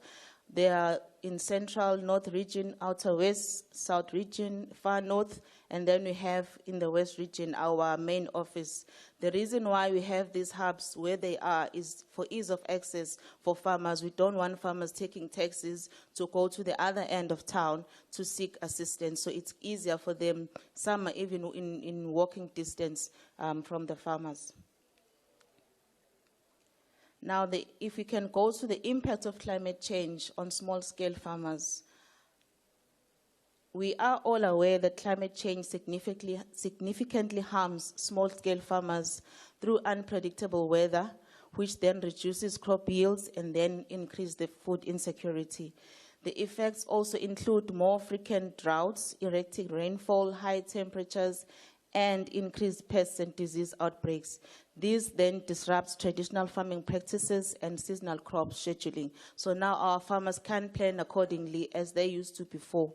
Many farmers also lack resources like expensive irrigation that will help them to adapt in cases of severe weathers or severe droughts.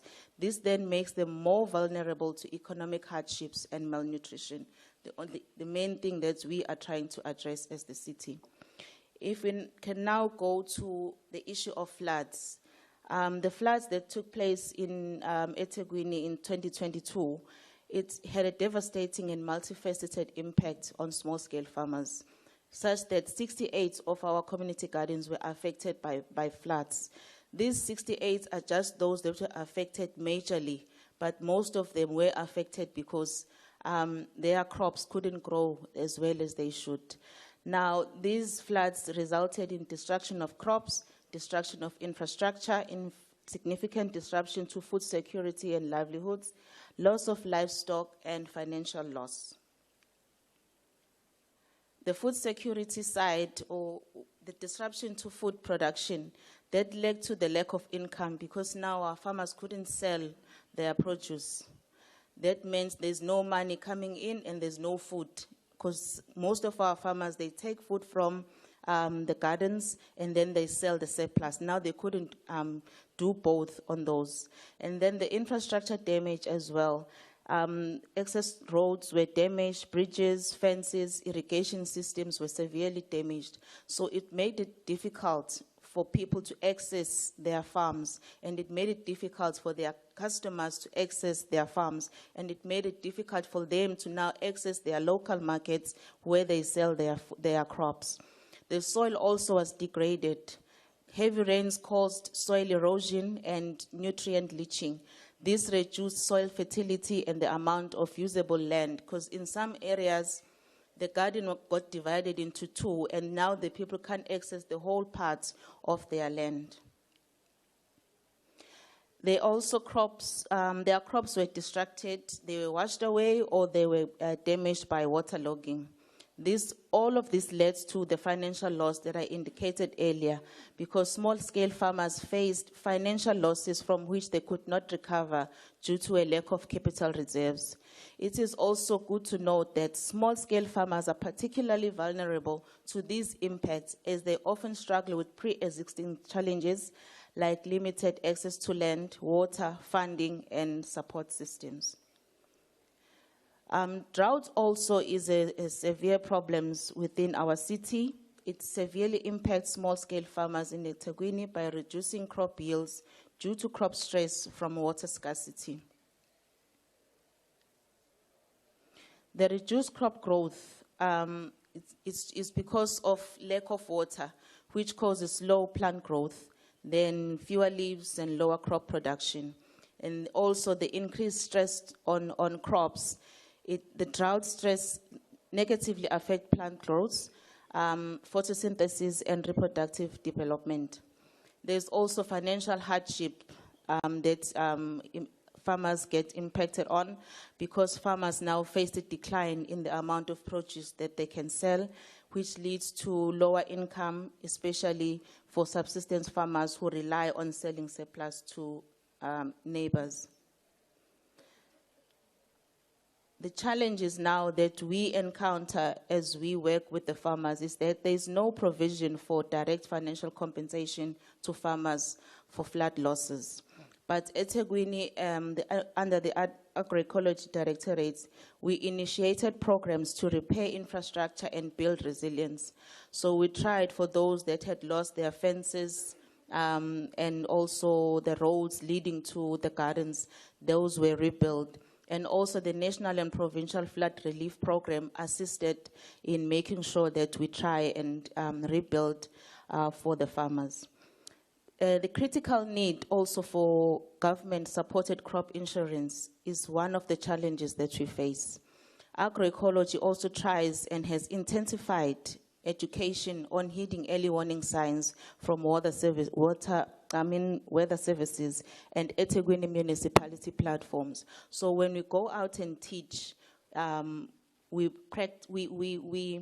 try and make sure that education on heeding the early warning signs is part of the topics that we incorporate in our training. Also, the issue of improved soil drainage, we try now and intensify that education, because it's quite important to make sure that the soil drainage, either in the gardens or around the gardens, is well improved. Sustainable climate resilient agricultural practices as well. We try now to make sure that farmers plant in agroecological practices such as the John Jevons, where we make beds, we make use of mulch, so that we decrease the amount of evaporation, and we promote that water leaches under instead of flowing over the gardens. And we also now collaborated with the Climate Change Office through the DCCP, so that we can have a platform where we can sit and discuss and find solutions on how to mitigate climate change factors. We also now have challenges as well on community involvement. The municipality's emphasis on community involvement in climate smart planning as part of its strategy to build more resilient infrastructure and prepare for future disasters is the mitigating factor. So we're working with NGOs, other stakeholders from local government and any other private sector that has more of what we can't do or where we can't reach as the city. So in working with those people, we now educate the community on climate smart planning, not just for agricultural purposes, for the local communities as well. We also face the erratic weather patterns, which now forces our farmers to plant, but with uncertainty of whether they will get what they are, the yields that they are expecting. So we now also introduce climate smart agriculture practices so that people can be able to plan and not lose as much of the yield as they did before. the training on water management to address the water management issues. We're promoting water harvesting, and we provide those tanks that I mentioned earlier so that they can store water instead of using tap water. And we also have a challenge of support, extra support. We still need more collaborations with stakeholders to come and provide services that the eThekwini can't. Due to the mandates that we have, we are limited in going out and providing support. So government departments as well as private sector, those that can be able to come and assist, we urge them to come and collaborate with the city in order to provide more support for farmers.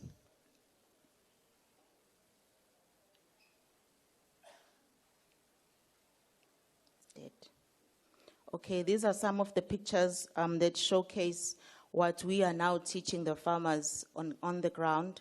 The effective contouring, so that when water comes from the top, it doesn't just gush down and wash down the plants, but it staggers down, and it can also leach and be able to be used as irrigation, as well as the raised beds and mulching for water and healthy life of a plant as well. For those that are living in informal settlements and have limited space, we are now teaching them on how to intensify urban farming techniques. You can now plant in insects or make use of those boards and planks to make a garden out of nothing. As well as planting along contour lines to prevent erosion and soil runoff. In between those farms, there is farrowing just to collect water when it rains. In conclusion, the effects of climate change already are visible in rising temperatures, extreme weather events, shifting ecosystems, and increased threats to food security, water availability, and human health.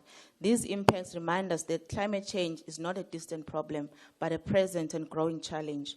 By adopting sustainable practices, reducing greenhouse gas emissions, protecting natural resources, and strengthening climate resilience, we can still limit the worst outcomes.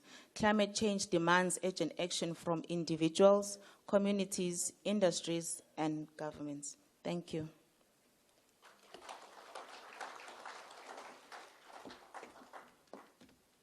Thank you very much, Ms. Dladla, on the measures our cities take to build livelihoods, restore resilient ways of livelihoods to commercial production to improve the quality of lives of people. We have now concluded the presentations, and there would be an opportunity for clarifications, contributions, and questions on those three areas.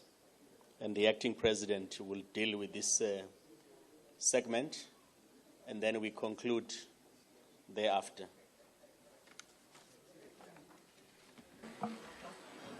Botswana, can I have indication who else want to engage? Botswana, Eswatini, Lesotho, South Africa. Do you want to engage with the presentation, or the way you are serious now? What is it? Tell us, do you want to engage or what? Because you are very anxious. Speak, Mandla. Speak.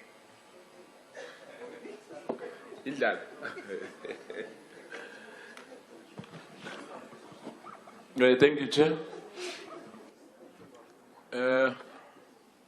I just wanted to find out from the executive from Toyota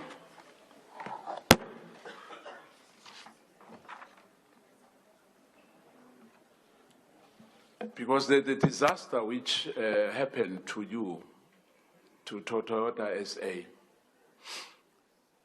I guess that there were a lot of issues besides that. The dam busted, and hence the sludge. But I guess there was an issue there. The planning itself in that particular area, which I know it very well as well. I'm not sure whether then the city council, in terms of what exactly happened in terms of zoning that area to be where it is now. You know, it reminds me of the Johnskane River in Alexandra. When there's raining, we know that we're going to have a problem.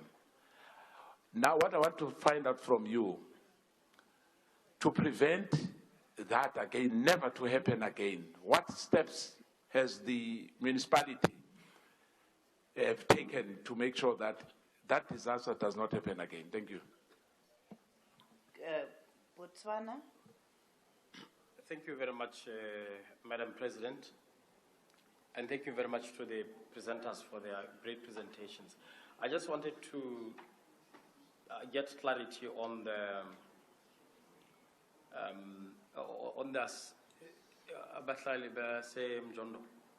Yes. You had indicated that government was reluctant to be assisted on disaster issues by the private sector, and I just wanted to understand whether is it because of the bureaucratic red tape, or is it a question of political considerations, or is it because, you know, sometimes that something can come in the form of help, but on government assessment, it may be something that's not good for the people. So I thought you could clarify that. And I agree with you on the need for early warning systems and for the population to be more educated about early warning systems. But I'm sure you'll agree with me that the accuracy of the information is also critical, because you see, people need to have confidence in the early warning systems that are put in place. Because if you want that there will be floods, and then there are no floods, next time you try and warn people that there will be floods, it may affect how they respond to such situations. And I think technology such as the drone system that was presented to us before comes in handy. But the last question relates to the Toyota.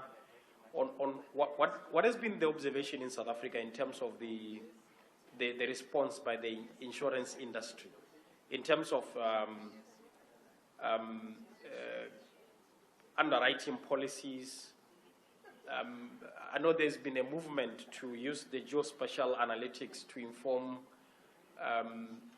you know, how they respond to such things. Do we see the uptake of insurance policies by citizens? Do we see how has been the response of the insurance sector? Because in some instances they have withdrawn from certain areas because of that they are disaster prone, not financing or covering certain policies. So what has really been the response? I think this is also important in the sense that when disaster strikes, part of the recovery process involves insurance companies. And I just wanted to find out how they have, the recent disasters or the frequency of the disasters have shaped the underwriting policies and other insurance niceties. Thank you very much. Thank you, Eswatini. Thank you very much, Madam, for the opportunity. Just a few questions, if not comments, namely directed to the representative of Umjondolo, the informal settlers community. Well, it's well and good, and I agree with them, that sometimes when we do the so-called early warnings, we use technical language. But then the whole exercise, the whole problem, challenge, has to be, that is my question, if not comment, has to be reciprocal if we say you are wrongly located wherever you are, how does it come about that there is stubbornness in really relocating or moving away? All you are told, and it's frustrating, that no, we have been here even before you young men were born. This is where we'll die. How can you relocate us? That is the thing that is causing a problem. But we have to sympathize. Otherwise, we have to applaud that there is such an association. Let that association work with the structures, the authorities that be, instead of pointing a finger. That's all I'm asking. Let's not point a finger at each other. We have an elephant in the room. We must fight that elephant together. I thank you. Thank you, Honorable Speaker. Lesotho. Madam, I take the floor at a bad time. I'm fully conscious about that. And I have written all the English words that I know for congratulations, including kudos and commendations. I have never been in a forum where people like Mr. Moodley and Thapelo Mohapi sit on a panel. I have never seen such. This is the best thing that I have ever seen. I have many questions, I have many ideas. But for now, I don't want to remove the good feeling I have in my mind. We are going somewhere. Thank you. Mr. Moodley, you can respond. There was a very specific question for you. And Yes, then thank we'll you. follow. Thank you. So I think maybe just a bit of history. That area in which the Prospecton area in the south of Durban is actually reclaimed swampland many years ago. Our plant's probably in excess of 60 years old, so it's been there for a long while. I think the response to the city has been very good. I mean, there's about 7 or 8 key initiatives that were put into place subsequent to the floods. The Umlazi berm was the first one that's now completed. I think a second project has also been completed. I know there's another 4 that's work in progress. In fact, the canal just alongside our plant is busy being widened and renovated. I think the only last big outstanding project is the actual Mondi or the Umlaas Canal itself. So I think to your question about the response of the city, I think they've been quite responsive in looking at how to make the canal system more resilient. And so far as the zoning of the area is concerned and the planning side of it, I'm not too familiar with that.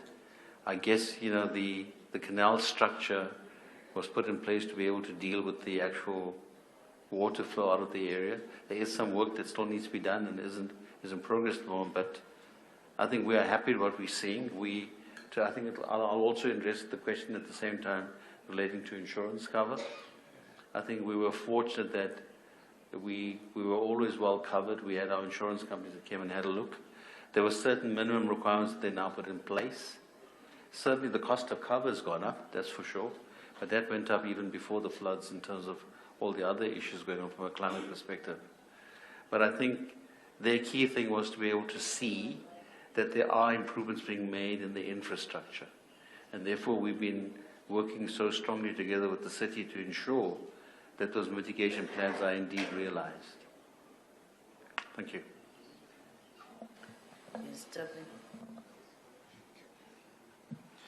No, thank you very much for the questions. I think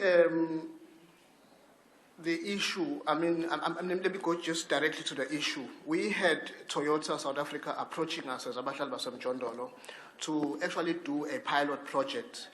And the pilot project was to provide ablution blocks in one of the settlements. And the research was done as the city sent somebody.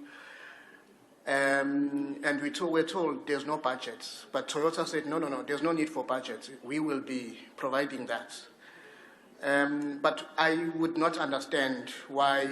I mean, one of the reasons was if you build pollution blocks, the system will not actually function properly because the pollution blocks that will be built by Toyota were not part of that system that is there. So, but I must say that that matter, of course, has been taken forward to the leadership of the city, and the city is now willing to do that. But I'm saying that in future, something of that nature, it becomes very difficult when the private sector is coming on board to actually assist in the situation that is there. And I think we should, enhance the relationship between the private sector, government, and civil society so that we can, make the lives of the people who are living in informal settlements better.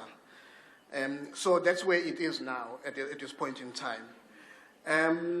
The early warning signs has been a very challenging issue. I mean, in one of the settlements in Quarry Road, the university working with the community, the University of KwaZulu-Natal, working with the community, have, came up with a very useful early warning signs, and people's lives have been saved in Quarry Road, particularly in the 2022 floods.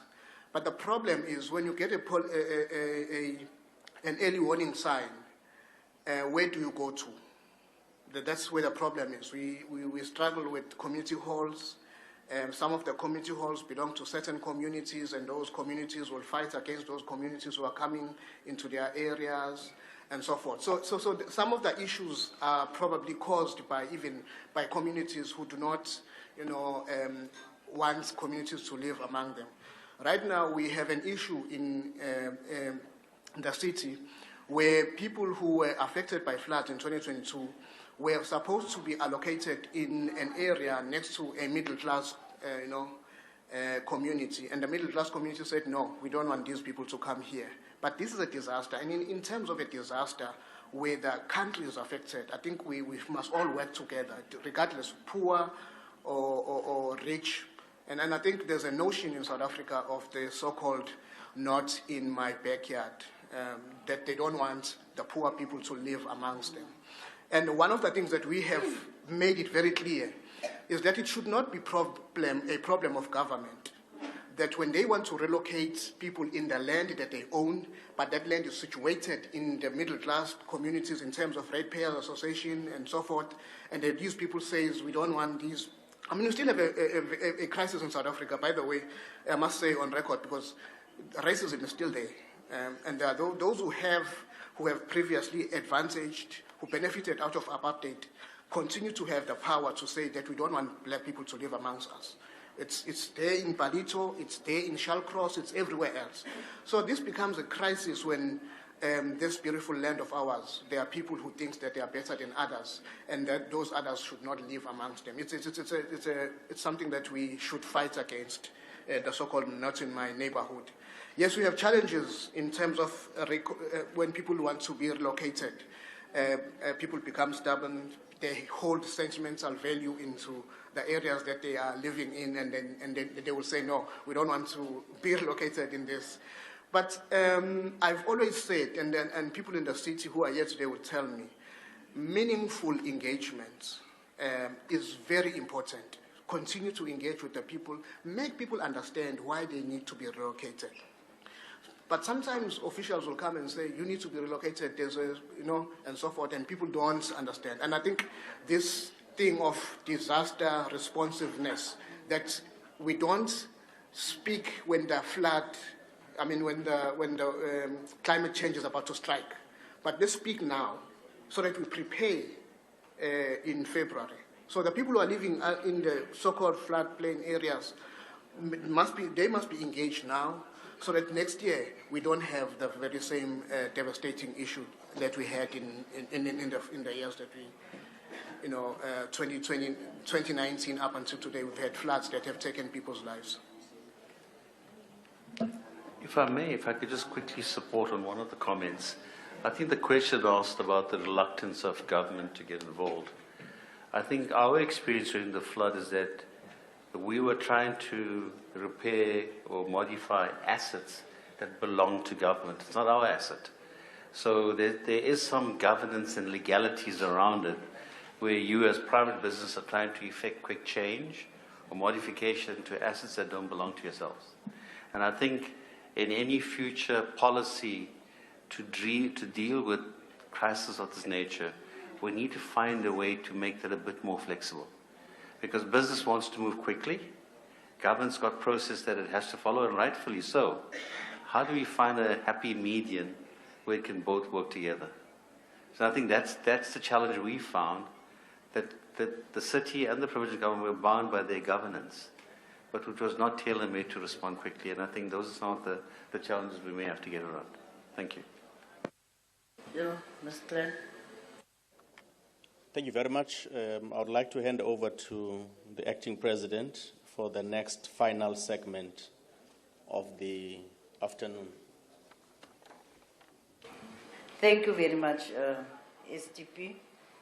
Before that, let's call Honorable Mama Robele Tebucho and Chief Whip to just hand over tokens of appreciation to our members, and after that the Speaker will then assent for the vote of thanks, and after that there will be an announcement.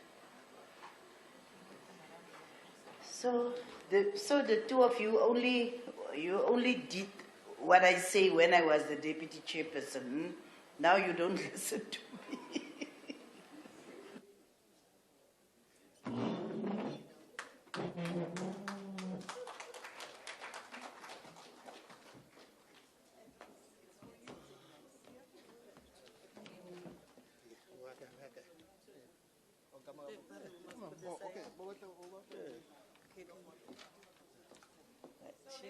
Let us just give the presenters a final round of applause. They didn't know we are going to give them presents, but we are giving you presents. That is for you.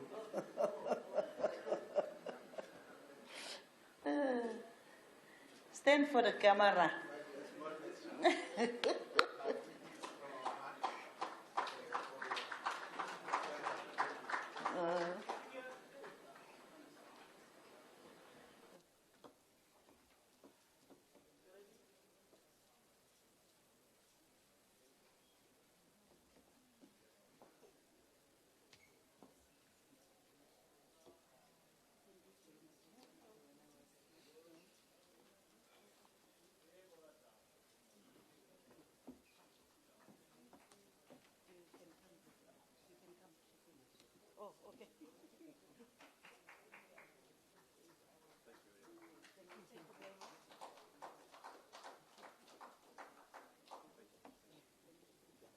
Thank you very much. Can we now welcome the Honourable Speaker of the Parliament of South Africa for the vote of thanks.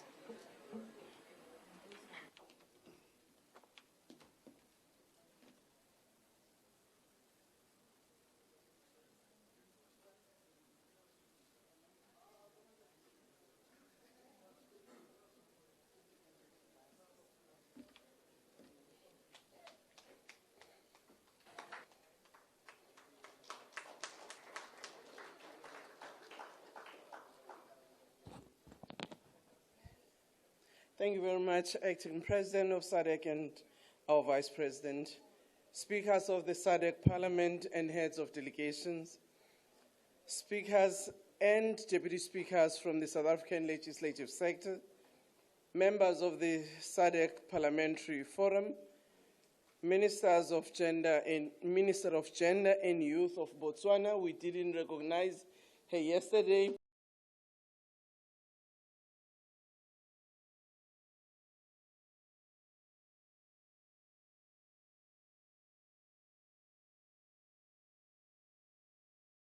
This dialogue a success. Your insights were instructive on what we can all do to ensure that we stem the tide of climate change and be better prepared to adapt to the changing environment. What has become clear from all of your intervention is that climate change is everybody's business. Secondly, you affirmed that climate change exacerbates the levels of vulnerabilities for women, youth, and people with disabilities. Your inputs also gave hope that as a region we have the capabilities and capacities which, if deployed, we can work together to increase our level of adaptation. It also became clear that climate justice, propelled through advocacy work, remains critical. Harmonization of policies was also indicated as one of the critical factors that can help us to ensure that we mitigate better, because climate change knows no borders. The role of parliamentary diplomacy was also highlighted on how parliaments can actually use their voice in making sure that we advocate for better policies, but also as lawmakers, we can actually leverage on our power to have better legislation that creates an enabling environment for citizens, for government, and for the private sectors. Also, the role of technology in mitigation and adaptation and early warning was also emphasized. But more so, the power that parliaments have was also highlighted by all the presenters who spoke here, making the recommendations of what can be done. Again, different presenters indicated the important role of engaging with citizens. We had in this last session, private sector, who are our corporate citizens. We have the civil society represented by agroecology, which talked more about the sector of agriculture, but also abahlali basemjondolo, who also reflected their views on how in the engagements we can work together. But I just want to say, Vice President, maybe what abahlali basemjondolo have done is to provoke a conversation that must still be had among civil society. Maybe not abahlali basemjondolo in South Africa, but abahlali, including abasemjondolo, abasemakaya, nabasemadolobheni.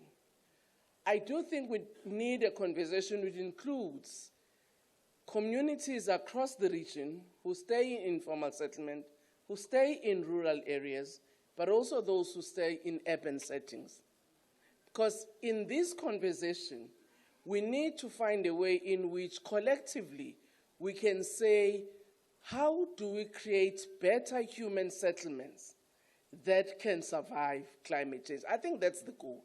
I understand abahlali the advocacy about the land issue, and maybe being a speaker of Lesotho, we must say that abahlali basemjondolo and other civil society have been in a number of conversations, including the land question. And I think the Director General raised the issue of land justice, not from a historical perspective of dispossession alone, which abahlali were raising, but going forward to say the issue of land justice and how, as traditional leaders, as governments, we settle our communities in land where they can have land rights, but also very secure, becomes important as part of climate mitigation going forward. Lastly, allow me to thank our presiding table, our acting president of SADC, and also our secretary, including the secretary of South African Parliament, who steered this program for us. But let me thank the organizers of today's symposium. But as I do so, on their behalf, extend their apologies to you. You know that there were some glitches when we started earlier, which related to the logistics, but also there might have been challenges where people may not have had better seating arrangement, and also maybe from a communication point of view. The organizers asked me to apologize to you profusely, that it is not because they undermine you or they don't think you are important guests for the SADC Forum, but it's really a weakness that they will strengthen going forward, because that has also affected our next program of excursion, which we would have had. It has affected the time at which we would have had our lunch. And I just want to say, accept their apology with all the humility and still remain with a smile. Thank you very much. We will want to also thank the one that thanked us. We want to thank her and request the STP for the announcement. Thank you very much, Madam Acting President, and thank you very much, Madam Host Speaker, for your kind words. I would like to make the following announcements, esteemed speakers and distinguished guests. We will now proceed to lunch. Lunch venue, as we exit the door, we move to the right. Our ushers and protocol outside, they will usher all the delegates. The time is now 14:25 until 15:25. That will be the lunch hour. So we are delayed by an hour. From there, we will proceed to the designated sites, and the city of eThekwini takes leadership of that excursion. The site identified is Umhlanga. It's a water treatment plant, but across it, we will also experience the reflection of the damages that took place around the water floods. So we will go there. There's 2 buses for our delegates, which will be parked outside in the parking area that dropped us. Our protocol, right from the lunch, will take us to the buses. To the speakers and heads of delegates with designated transport, VIP transport, and their security detail, they will then be, from lunch, they would then be ushered into their respective vehicles to go to the site as per the established Joint Command protocol. So that will be the schedule after lunch at 15:25. Welcome back. That was the second day of the 58th Plenary Assembly of the SADC Parliamentary Forum, coming to you live from Coastlands, Umhlanga Hotel and Convention Center. And indeed, that was the Secretary of Parliament just outlining what is to take place following the discussions that took place here today. It is not over yet, as there is a planned excursion that will happen immediately after lunch. Of course, as you might know, today we were just a little bit delayed, as the Speaker of the National Assembly of South Africa, Ms. Thoko Didiza, highlighted in her closing remarks, thanking the delegation, thanking the regional leaders for the discussions that were had. And of course, like Thembi Nkosi said, we are in Durban, KwaZulu-Natal, which is one of the areas that have been hard hit by climate change and the disastrous floods that are as a result of climate change. And of course, that is the reason why the regional leaders are going on this excursion, so that they can be able to see firsthand what some of these damages are in the areas of KwaZulu-Natal. Of course, as Tsepo had indicated, that delegation will be visiting the Umhlanga treatment plant as part of the excursion for today's events. Of course, we had a very tight program today, even though it had started late, where it opened with the Speaker, where it opened with Honorable Simelane, the Minister of Human Settlements, addressing the House in terms of impact of disasters on human settlement, climate change responses, mitigation, and adaptation. And that was followed by a briefing by Mr. Hayne from the Rural Development, the acting DG from the Department of Land Reform and Rural Development, who spoke on the use of drone data and geospatial systems in building more resilient community as the country is tackling the realities of climate change. And of course, another presentation that was made to the delegations was one on South African government perspective on climate change, natural disasters, disaster risk management, and of course, everything else that has to do with climate change. Now, Mr. Mkekana, who is the Deputy Director General of Climate Change and Air Quality Management, Department of Forestry, Fisheries and Environment, is the one that introduced this presentation. And most importantly, he mentioned that there are preventative measures, and also by working with companies and by working with other third parties that are able to predict these things, they have seen that there is a possibility of cyclones that are going to hit the areas of Mozambique and Malawi. Of course, this speaks to issues of prevention, and it talks to issues of reaction from these governments as to what it is that they can do to prevent fatalities and ensure that people are safe.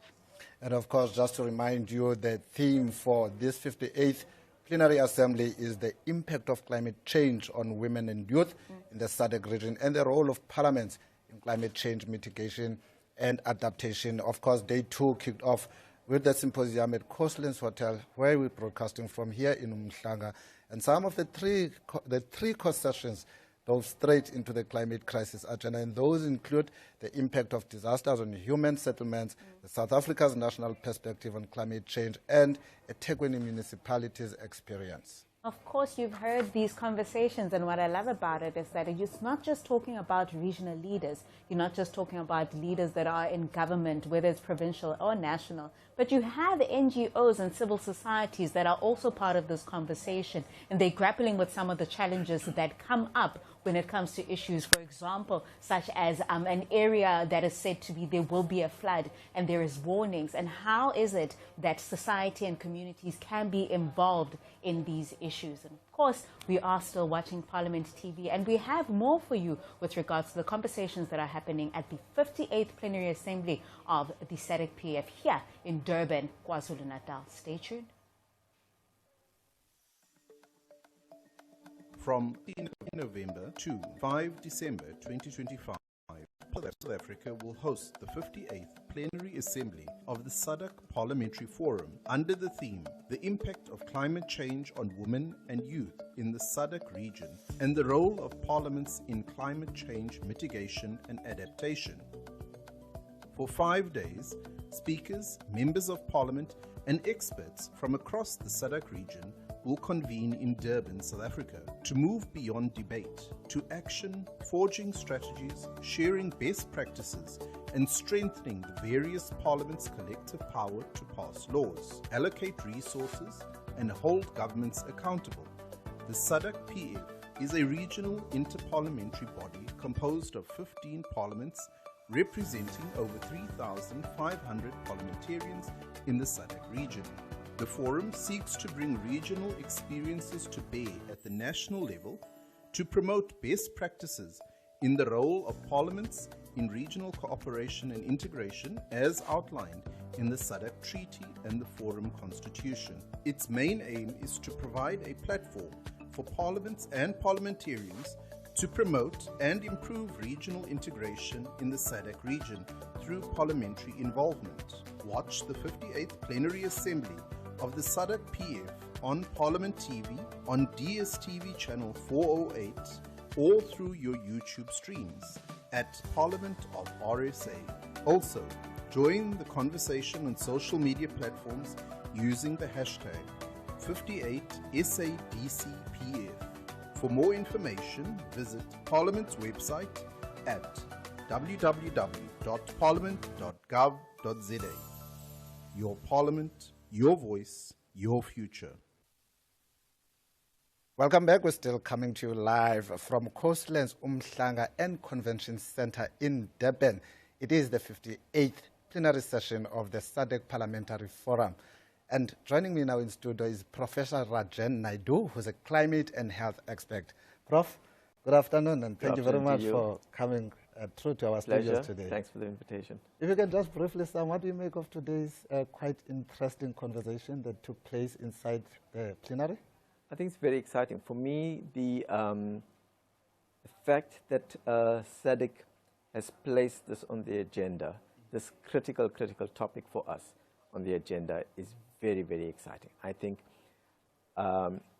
we as the Southern African region on this continent is probably going to be most affected from the effects of climate change.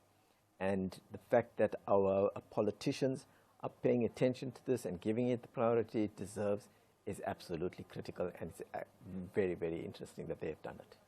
Now, Prof, in your own view, what are the most pressing health impacts that climate change is already causing in the Southern Africa? So, climate impacts on health in a number of different ways. The first, and what we've heard a lot about during the day today, is the extreme weather events. So your flooding, your tropical storms, your droughts, etc., and your heat waves.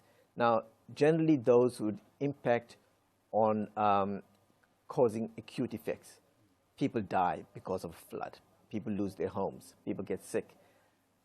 What is also of concern is what we refer to as the hidden consequences, health consequences. So when people are exposed to what is becoming seen as being normal, everyday high levels of heat, their bodies are starting to change, the bodies are reacting to that heat in adverse ways. And we're not picking that up because we're not monitoring for that. Particular concerns are vulnerable people, such as children, pregnant mums, the elderly. When they start to respond to those impacts of heat, we only see the effects much later, as compared to if you get hit by a flood today, you're going to get washed away. Now, Prof, you've mentioned the damage that this climate change comes with. Now, my next question is on which populations groups are most at risk and why, and how do factors like gender, age, and socioeconomic status interact with climate vulnerability? Absolutely. So we know that the vulnerable groups are the elderly, are people living in low socioeconomic areas, particularly in informal settlements. I mean, informality in housing settlements in Southern Africa is a dominant feature, whichever country you're in. And those communities, because they lack the infrastructure, are going to be most impacted. And not just because of a flood rushing through, but because they live in homes that are such poor quality material that from studies that have been done, it shows that the temperatures indoors are 10 degrees higher than what you'd find outdoors. So in fact, on a hot day, it's cooler to be outside your house than indoors. So can you imagine a young child who has to be living under those conditions? What impacts is that having on their health? And so it's the most vulnerable, the youngest children, it's the pregnant females. We've been able to show that with increases in temperature, more and more women are giving birth to children of low birth weight. Our studies have subsequently shown that those children who are exposed to heat and exposed to a low birth weight have respiratory problems when they're about 5-6 years old. So you're having this almost this lifespan of effects on the most vulnerable. Now, Prof, I'd like you to share a recent example where a local or regional health response to a climate event was successful and what made it work, if there was any. From within South Africa and Southern Africa, I can't think of any, but it's clear that in certain countries in Southern Africa, the responses are becoming more and more effective. People are starting to pay attention to these issues. So things like strengthening communities and the community's ability to respond to these threats are becoming very, very important. I think for me and we've heard this from our colleagues in the informal housing movement, Umhlanga, just now, where communities need to be strengthened to take the lead in responding to the crises, because we can't be waiting for government in all situations. The resources are not spread enough. So preparing our communities to be able to respond are critical. Now, Prof, we saw a presentation that was made by Mr. Heyman, the Acting Director General at the Department of Land Reform and Rural focus mainly on the use of drone data and geospatial systems, including a more resilient community. So what gaps exist in health-related climate data for the SADC region, and how can they be addressed? So there's big gaps. For example, we don't know the numbers of people that are being affected by heat. We saw in 2024, early 2024, where about 8 workers in Northern Cape died as a result of exposure to heat. Now, deaths are one thing, but for every one death, there's probably about 10 to 20 workers who are being impacted by heat, but we're not picking it up. So we're not monitoring the short-term consequences of heat exposure. We're also not monitoring the long-term effects. We've seen in places like in Latin America where agricultural workers, sugarcane workers, are dying literally in their dozens. It's an epidemic of death because of the intensity of the work that they do and the heat that they're exposed to. In this country, or in Southern Africa generally, we have done studies which have shown agricultural workers to be adversely affected, but we're not monitoring them. So the number of workers that are being affected, the numbers of deaths that are directly related to heat, we don't know. Similarly, the numbers of children that are being affected with respiratory problems, the elderly that are being affected by heart problems, we don't know the numbers because we're not monitoring them. Prof, the theme for this plenary is the impact of climate change on women and the youth, and in the region, and the role of parliaments in climate change mitigation and adaptation. Now, from a health perspective, which mitigation measures should be prioritized to deliver the greatest health core benefits? So I think for me the most important in terms of women and health, woman and child, is basically looking at mums in the antenatal, in the maternal period, when mums are pregnant. How do we make sure that simple measures, that they remain well hydrated, that they remain in environments which are cool enough to protect both themselves and their unborn child? Prof, you've mentioned communities, so what I want to know is what role should community health workers then play and youth play in building resilience, and how can they be better supported? The first would be is to make sure that our community health workers are well trained and well educated. If you go to most technical institutions, for example, if you go to most of our medical schools, climate and health is not deeply embedded into the training programs. So even our doctors are poorly advised. Our community health workers are even further lagging behind in terms of training. So we need to make sure that they are trained, that they're armed with information that they can provide to the community members, to the pregnant mothers, basic information. It's no use saying to them, go and sit down in an air-conditioned room. But to make sure that they understand that, you know, they need to be in cooler environments wherever this is possible, they need to be drinking water on a regular basis, and they need to make sure that they're well hydrated. So that sort of message that the community health workers can pass on to mums and children are very critical. Children are mostly found in schools. What sorts of information can we pass on to educators to pass on to the children? What sort of monitoring needs to take place at school level, particularly at primary school? Start educating our children at that level so that they better understand the impacts on their health. And Prof, I had a discussion earlier here in the studio with my co-presenter that this is not a new topic. We might be talking about climate change now, but back in the day when it was introduced to us, it was global warming. So what has taken us so long to not address, when we spoke about global warming back then, why did we not take action to ensure that we don't get to where we are today? You are opening a major door because, as I said to everybody, climate change is a political issue. That is the root cause of it. And studies and reports have shown clearly that major multinational companies knew about the changing climate way back in the late 50s. Nothing was done until we got to the Rio Declaration. And from that time, it took another 20 years for us to get to Kyoto, the Kyoto Agreement. We've not been able to implement the Kyoto Agreement. Then we saw a major shift in Paris, but we've not been effective even on the Paris Agreement or the Paris Declaration. And the reason for this, that the major agencies or the major governments of the world that are responsible for the impacts on the climate refuse to move forward in addressing the root causes. And if we don't have that, then we're not going to make a change. And unfortunately for us, Africa is not a major cause of climate change, but we are the biggest recipients of the worst effects of climate change.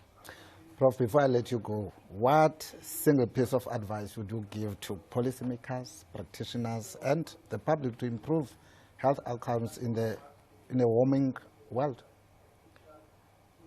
Our top-level politicians, starting with our president, we need to tackle through agencies like the G20. We need to tackle the root causes. So we need to go head-to-head with those biggest emitters and say to them, it's time to stop. At the lower levels, like we've seen with SADC, the SADC Parliament, and like we've seen with the different government departments, we need to speak about how do we build resilience among our communities. What are the resources we need to put into place? Better healthcare systems that can respond to the challenges that people are facing on the ground.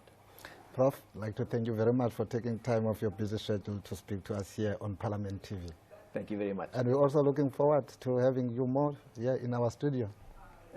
Every time you invite me on this topic, I'm willing to take. Thank you, Prof. Thank you very much. Well, viewers, that was Prof. Randrianasoloniaiko, climate and health expert, talking to Parliament TV here in our studios. Please stay tuned. This assembly has already approved the establishment of the SADC PF Youth Caucus. We eagerly anticipate its full implementation because it will strengthen youth coordination, expand legislative contributions, and establish a permanent home for the Southern Africa Youth Parliament within this forum. As I conclude, allow me to reaffirm our central conviction. We look to our parliaments for bold, accountable, transformative leadership. Leadership that prepares our region not for the world we once knew, but for the world we are entering. In the powerful words of Oliver Reginald Tambo, a country, a movement, a person that does not value its youth and children does not deserve its future. And as the late Nelson Mandela reminds us that it is in our hands to create a better world for all who live in it. The SADC PF has shown this commitment. The challenge then before us is to sustain it, deepen it, and institutionalize it. As the youth of Southern Africa, we stand before you with one unwavering message. We are not leaders in waiting. We are leaders in motion, ready to contribute, eager to lead, determined to shape a future defined by shared purpose, dignity, and opportunity for all. And as you rise into that future, we carry a principle that has guided youth movements across generations. There is nothing for us without us. I thank you. Still watching Parliament TV at the 58th Plenary Assembly of the SADC PF right here in Durban, KwaZulu-Natal. Of course, today was the second day. We had the opening ceremony just yesterday, and we've had some robust discussions and engagement with regards to some of the solutions and some of the issues that people have been experiencing when it comes to climate change and the impact thereof. I'm back in studio with Lebohang Nduli, and she's going to tell us more with regards to what it is she thinks about some of the presentations that were seen in that engagement. Lebo, let's have a conversation, right? So there were a lot of, I'll call it detailed technical presentations, right, regarding climate change, regarding the impact thereof. What are your general thoughts after that session? Thank you for having me again. Having to listen, to the presentations that were made, I think it goes back to what I had said earlier on, that, now we can see, there's a sense of willingness for our government to actually, attend to the issues of climate change and also advocates for climate action. But amongst the presentations, I think what really stood out for me was the presentation, I think, that was done by Minister Simelane, where I think at that point she acknowledged on behalf of government, of course, the fact that, there were early, warnings that were done, but the problem was the fact that people did not respond to it. Now, but then the question then becomes, what was the reason behind that? And obviously the reason then goes to the fact that, our early warning signs are centralized on the basis that they cannot be, they are not understood by the people, and they are they are communicated in a way that not everyone has access to.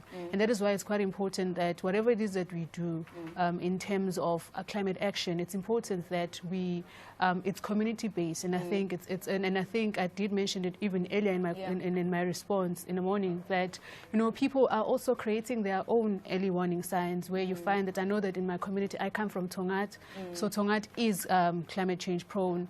I know that in my community we have created WhatsApp groups. There are organizations that are actually entrusted with the responsibility to ensure that they inform people in advance if there are any climate change that is going to happen, or if there are any form of disaster, whatever the case may be. So they are entrusted with that responsibility. So I think that when she spoke about that, when she raised the shortcomings that comes with that, I think I expected government, or the plenary to then also reflect on what could have led to that.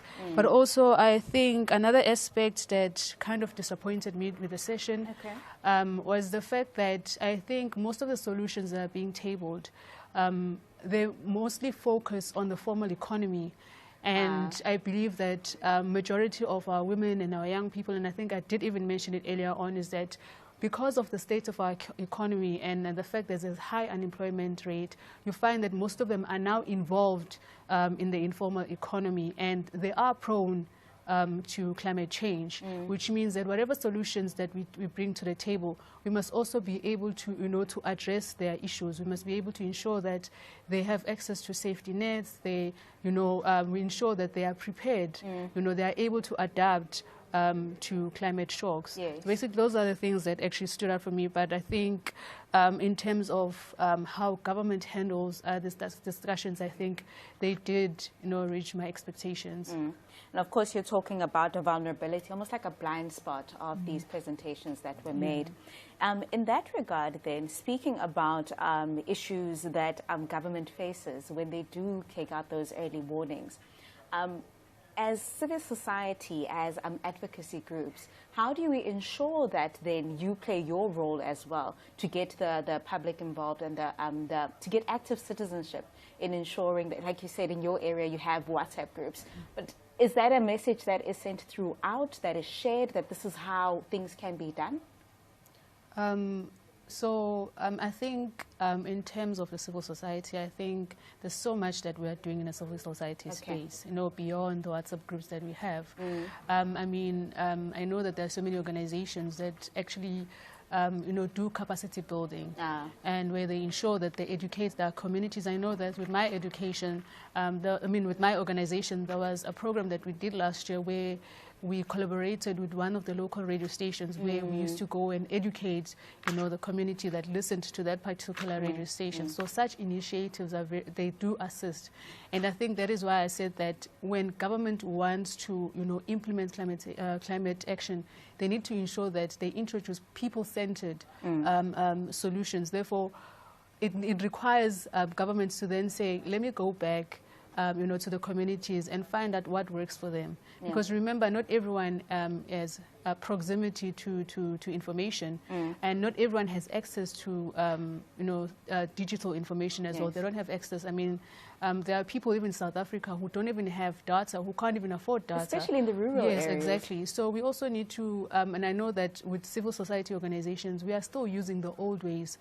to communicate with our people, especially in our townships and in our rural areas. So I think that civil society is doing so much. We do have different types of organizations that are focusing on different things. Yes. You know, others are focusing on education, others are focusing on advocacy, others are focusing on policy.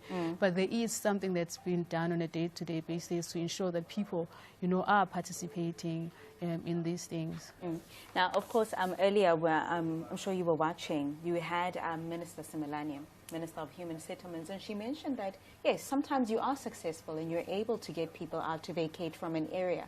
But tomorrow there's another informal settlement. Now, in that regard, then, what do you think that Parliament's strategy should be to ensure that after they've vacated people, that they do not end up with the very same problem again? I think that it goes back to the socio-economic challenges that we are facing in the country. For as long as we still have unemployment, for as long as we still have poverty and the inequalities, we are still going to have the same challenges that we are facing. But I think it goes back to, and I think, you know, the reason behind so many informal settlements that are coming into the urban areas is because of the migration. And when people migrate from rural areas to urban areas on the basis that they want a better life. And so then it goes back to government to say, let us go back and develop our rural areas so that you do not have an influx of people moving from, you know, their rural communities into the urban areas, and then they are unable to control, you know, the levels of informal settlements that are now found within the urban area. So I think it goes back to the issue of addressing the socio-economic challenges that we are facing, and also going back to develop our rural areas, and then in that way they can be able to then control the influx of informal settlements. Other than that, then we are still going to be faced with that challenge. Of course, then, some of the realities of climate change, when one thinks about it, you just think it's environmental, right? And like we had the conversation earlier, you learned that it goes beyond that. We're talking economic issues, we're talking challenges when it comes to children going to schools and all of that. Now, in that regard, from an accountability perspective, from your perspective, what is it that government can do, oversight bodies, parliaments themselves, in ensuring that there's proper accountability and proper oversight on the ministries and organizations that are supposed to be actively ensuring that we prevent issues of, well, you can't prevent climate change, of course, but that you prevent the devastation that it brings, whether it's fatalities and people being swept away? I think we, as the South African government, I think the South African government, as I said, they are more reactive in their approach instead of them being able to anticipate. Yes. So I think they need to move from being reactive and be able to anticipate these disasters. And that way, they're going to be able to be held accountable. They're going to be able to, prevent certain situations where they're going to be able to mitigate, certain climate shocks. Because sometimes it just requires, for people to be ready and to be prepared. For instance, and I think I was having a conversation with Prof earlier on that, one of the biggest challenges is that is in terms of preparedness is the fact that you can't have someone that's living in a rural, in an informal settlement, and then you inform them 8 hours before the actual disaster, and then you say they must vacate. There must be ways and mechanisms that are implemented in advance for them to be able to be ready, which then requires, government to take their part, to be more prepared, to also, be prepared and or hold themselves accountable as well for such, and also to not want to do everything at once, but allow things to happen in a process, and also not want to react when there's a disaster. They must, and I did mention earlier on that, disaster management does not occur all at once, but it's a sequence.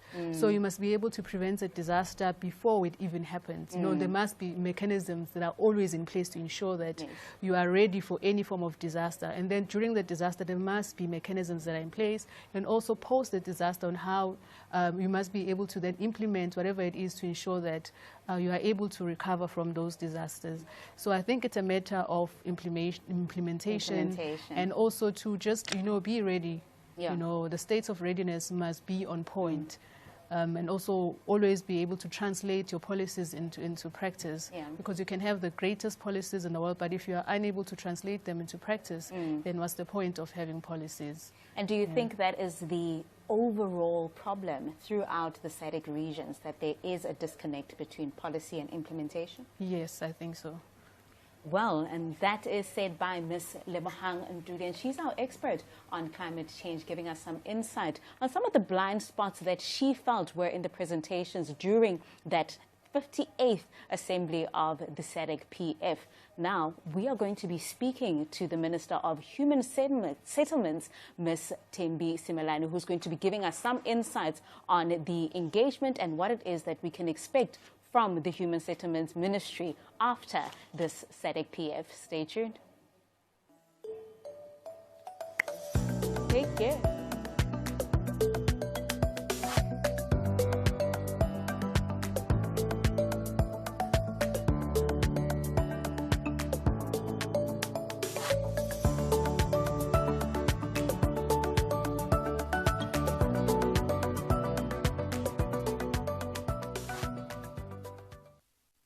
Welcome to Parliament TV, and if you've just joined us, you know that we are in Durban, KwaZulu-Natal, where the Southern African Development Community Parliamentary Forum is underway, and this is the 58th Plenary Assembly of this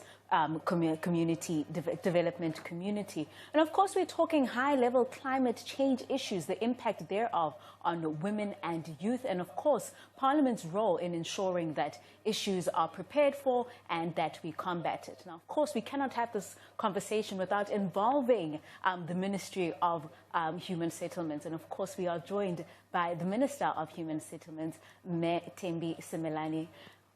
Minister, thank you so much for joining us. Good morning, and good morning to all viewers.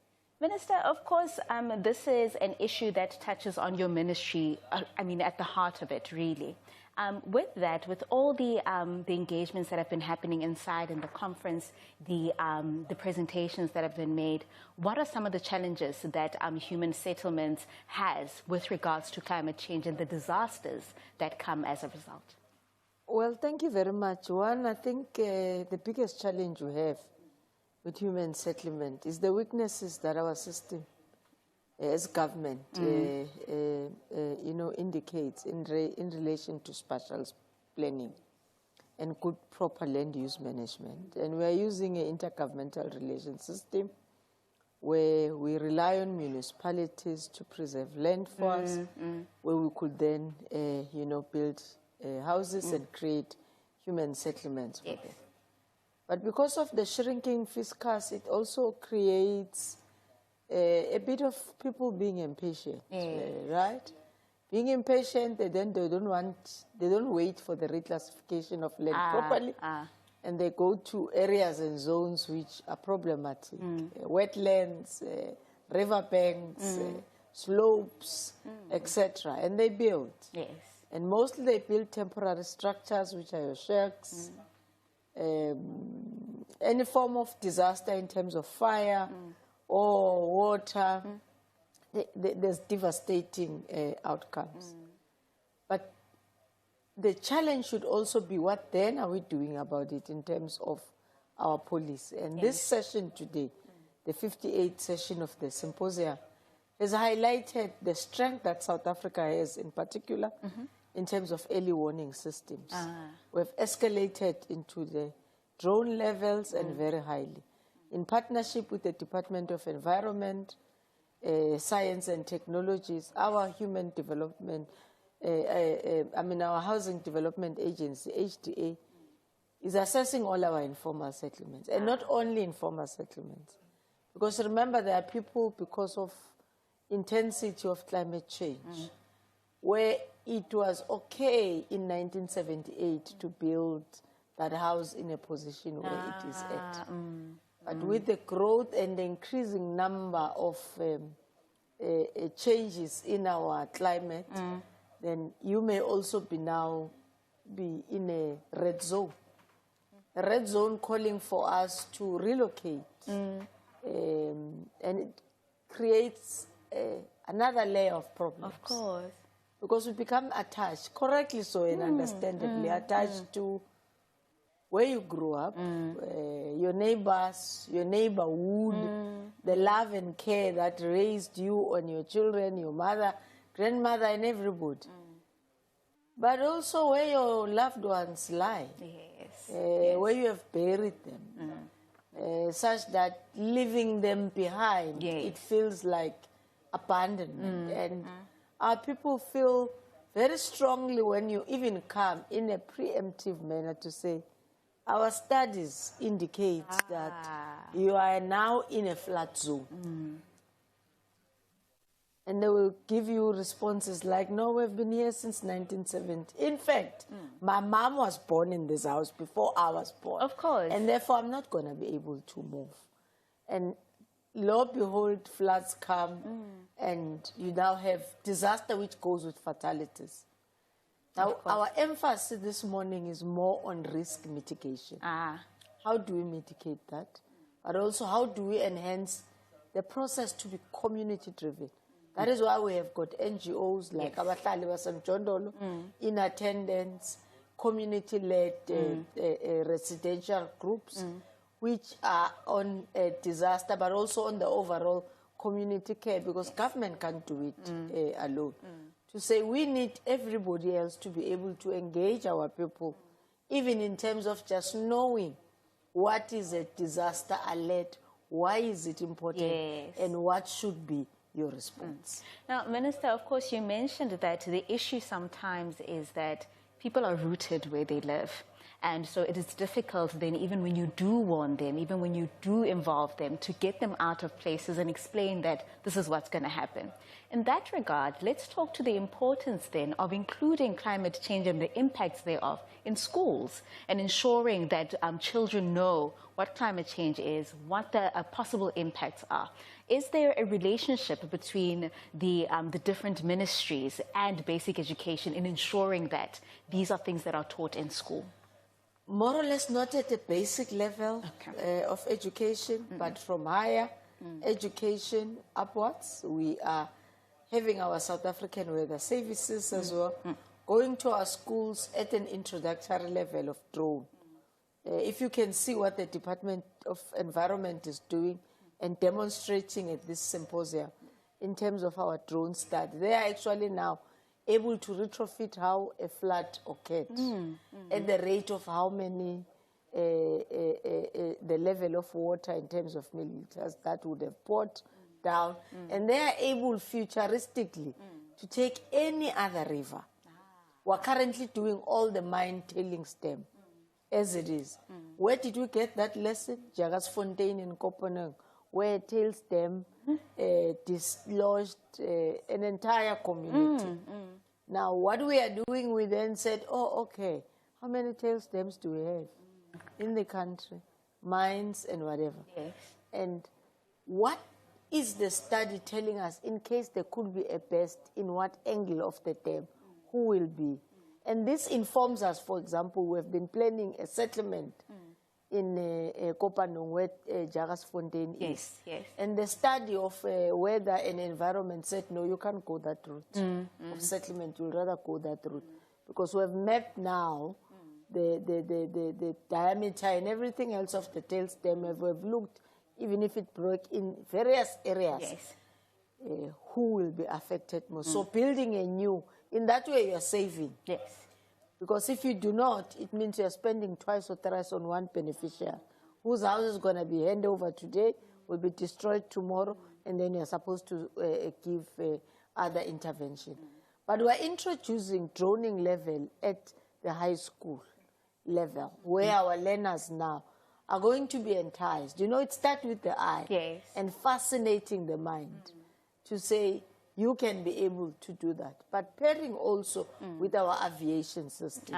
You will remember that if there's fire, you use the fire trucks. If not, you even escalate to a helicopter, which will be dropping water and whatever. But you can also be able to utilize the drone system also, even at that level. Not for mapping in particular, but for you to be able to detect in which areas is this fire coming up so that you can cap it relatively faster rather than it emanating and becoming a strong fire. So this indicates a strength in technologies, digital information and sharing. The reason why this is at the SADC level is because disaster knows no boundary. Oh, of course. It actually does not respect borders. Oh, it doesn't. So a relationship between ourselves, Mozambique, Swaziland, Botswana, Zambia, Namibia is very critical. Not only for ourselves, for them and also ourselves. Yes. So that we get to ensure that the entire SADC region is safe, is advanced, but we can also exchange notes and even assistance. And that is why you will recall, if there are floods, some of our personnel, particularly in the army, in the response and disaster of the army and mitigation, will move between ourselves to Lesotho, ourselves to Botswana or Mozambique, in order to assist, because the El Niños are outside the boundary, and humanity is important, regardless of where the border and the boundary is. Now, Minister, of course, a lot of people feel that ministries, whether it's also a provincial government as well, beyond the borders as well, that you play more of a reactive position instead of being proactive, right? What are some of the conversations that are being had in the conference and within the ministry itself to play a more proactive role in ensuring that, in planning, ensuring that when these things happen, this is what we'll do, but they shouldn't happen because this is what we are doing. Yes. Yeah. There's how are the quite a number of there? streams. One I've already spoken into. Yes. The one of assessment in Sutu, where people are currently and then relocation is a mitigation. Yes, financially it may not necessarily be because it's still spent at the same level, but it saves life. Yes. It avoids fatalities, deadly ones in particular. But thirdly, it then informs where a municipality, through our drone and partnership with weather services and environment. Our HDA then assesses every settlement and guide where should you build and where you should not build. That's the first mitigation point.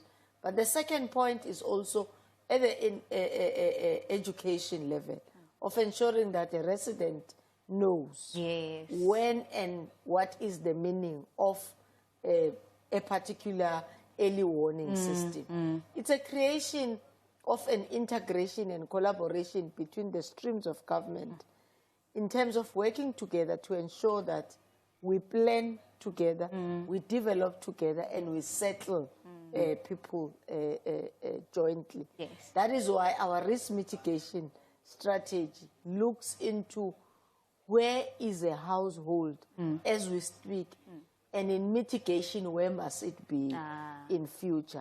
But we also then look with the partnership with the Department of Public Works and the built environment, the type of material that is resilient, that should be able to withstand the storm, should be able to withstand the wind, and the early warning system in response of ensuring that the material that you use also is preventative to a large extent of any devastation that may come with any form of a disaster.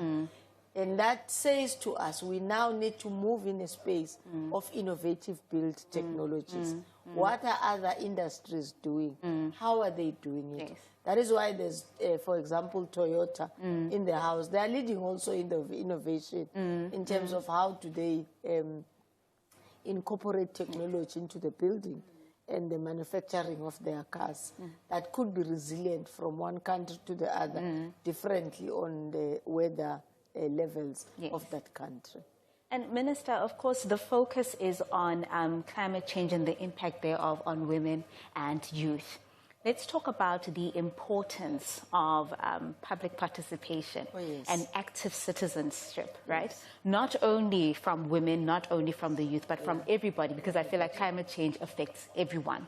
What is the significance of ensuring that people step up use the platforms, use the methods that are there to make sure that government knows what it is that they need, what their needs are?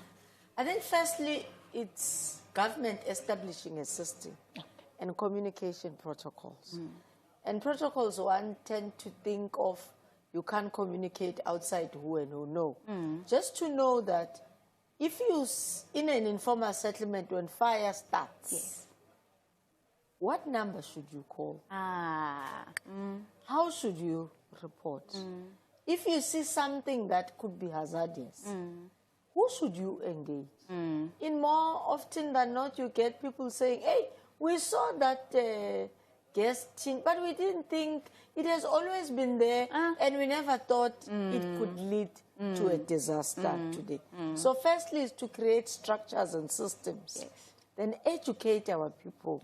Make them second nature for them to know, including our children. But be responsive to the early warning. For me, the Mthatha example is the saddest of them all. Because, yes, the early warning was there, and the floods came in the early hours of the morning as anticipated. But how come did we as parents let children go out, put them into a kumbi, and they travel, and they get to be washed away in a river? And they met not even a police or a traffic officer who said, this road is closed because the river is overflowing or is going to overflow. So the ultimate test for us once the systems are established and are known is how do we exercise control and order in ensuring that we avert disaster. And this Mthatha example is a sad one.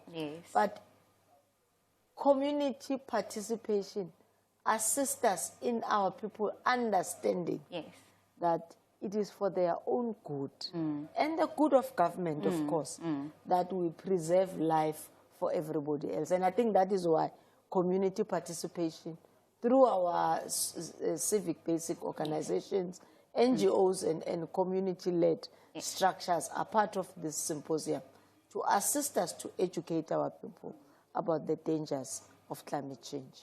Thank you so much for joining us on Parliament TV, Minister.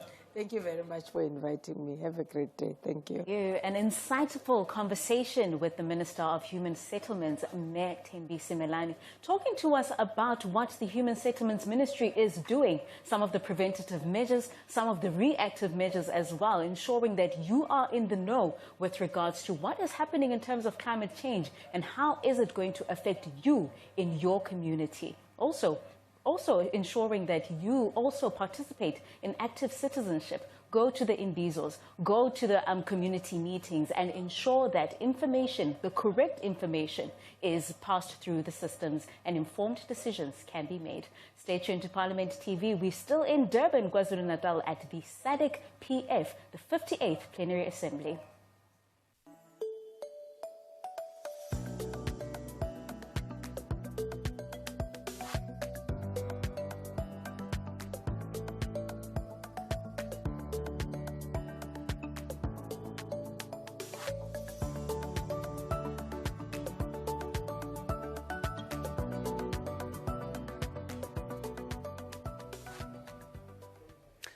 Welcome back. You're still watching the live broadcast of Parliament TV on DSTV channel 408. And we're coming to you live from Coastlands Umhlanga Hotel and Convention Center here in Durban. And of course, Tsepo, what an insightful conversation you had there with Minister Simelane. And I just hope that as our viewers were listening, that they grasp the importance of listening to the early warning signs, because some of these disasters, not disasters, but some of the incidents that come as a result of these disasters can actually be avoided. But of course, then it's also a mission for our government as well, Thembinkosi, in how do they communicate that to communities? Because it's one thing to tell me that there is going to be a disaster, but sometimes you'll have to convince me, as somebody who's much older, as somebody who does not know much about climate change, or somebody who does not know much about global warming, because ultimately, like the minister said, somebody will tell you that we've been living here for 57 years. This river has never overflown. What do you mean? So I think that communication on part of government as well must be looked at, and ensuring how does that message get to the people. And it was indeed a great day today of discussion where delegates discussed how extreme weather and climate-induced disasters are reshaping Southern Africa's human settlements, affecting water supply, housing, land use and livelihoods, making clear the urgency of stronger climate resilience and disaster risk planning. Yes. So it was a day of innovation, a day of talks, a day of challenges, and it seems as though the SADC regions have challenges that go across the board. They spoke of issues when it comes to communication. They spoke of issues when it comes to mitigation, when it comes to relocating people, and the challenges that they have when it comes to communicating this. They spoke of issues with regards to spatial planning, and spoke of issues when it comes to informal settlements, especially in places that have not been verified or approved by municipalities or provincial government. These are some of the things that they shared, and hopefully tomorrow we will get some data and more conversations with regards to climate change and the impact thereof on women and youth, and of course Parliament's roles in ensuring that we combat this issue. Of course, it's been the best 2 days, so we will be back tomorrow morning at 8 o'clock for day 3 of this plenary assembly here at the Durban Coastlands Umhlanga and Convention Center. Ndiyinzalelwane yakutsolo emampondomiseni igama lam ndinguThembi Nkosi Ngoma. Nilibuya luphoka egolo ke Tshepo Moro wa Bafokeng here in Durban, and from ourselves and the team behind the scenes. Stay Good safe. night.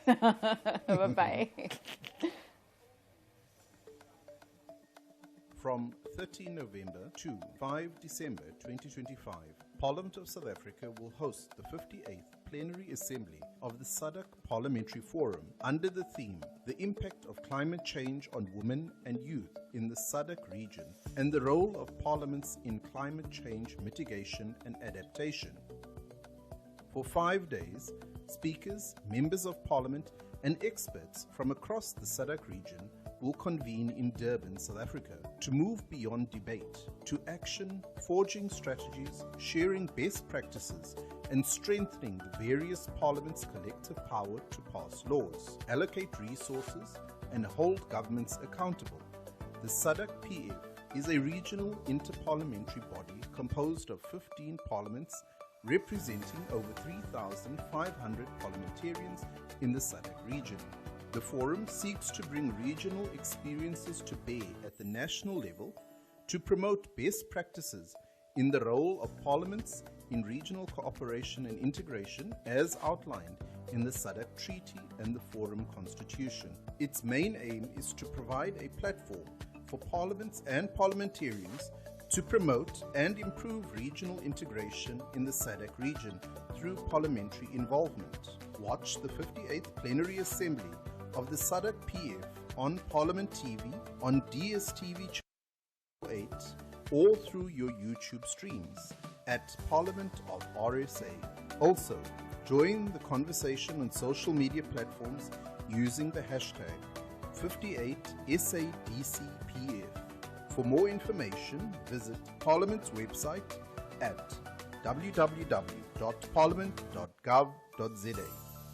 Your Parliament, your voice, your future.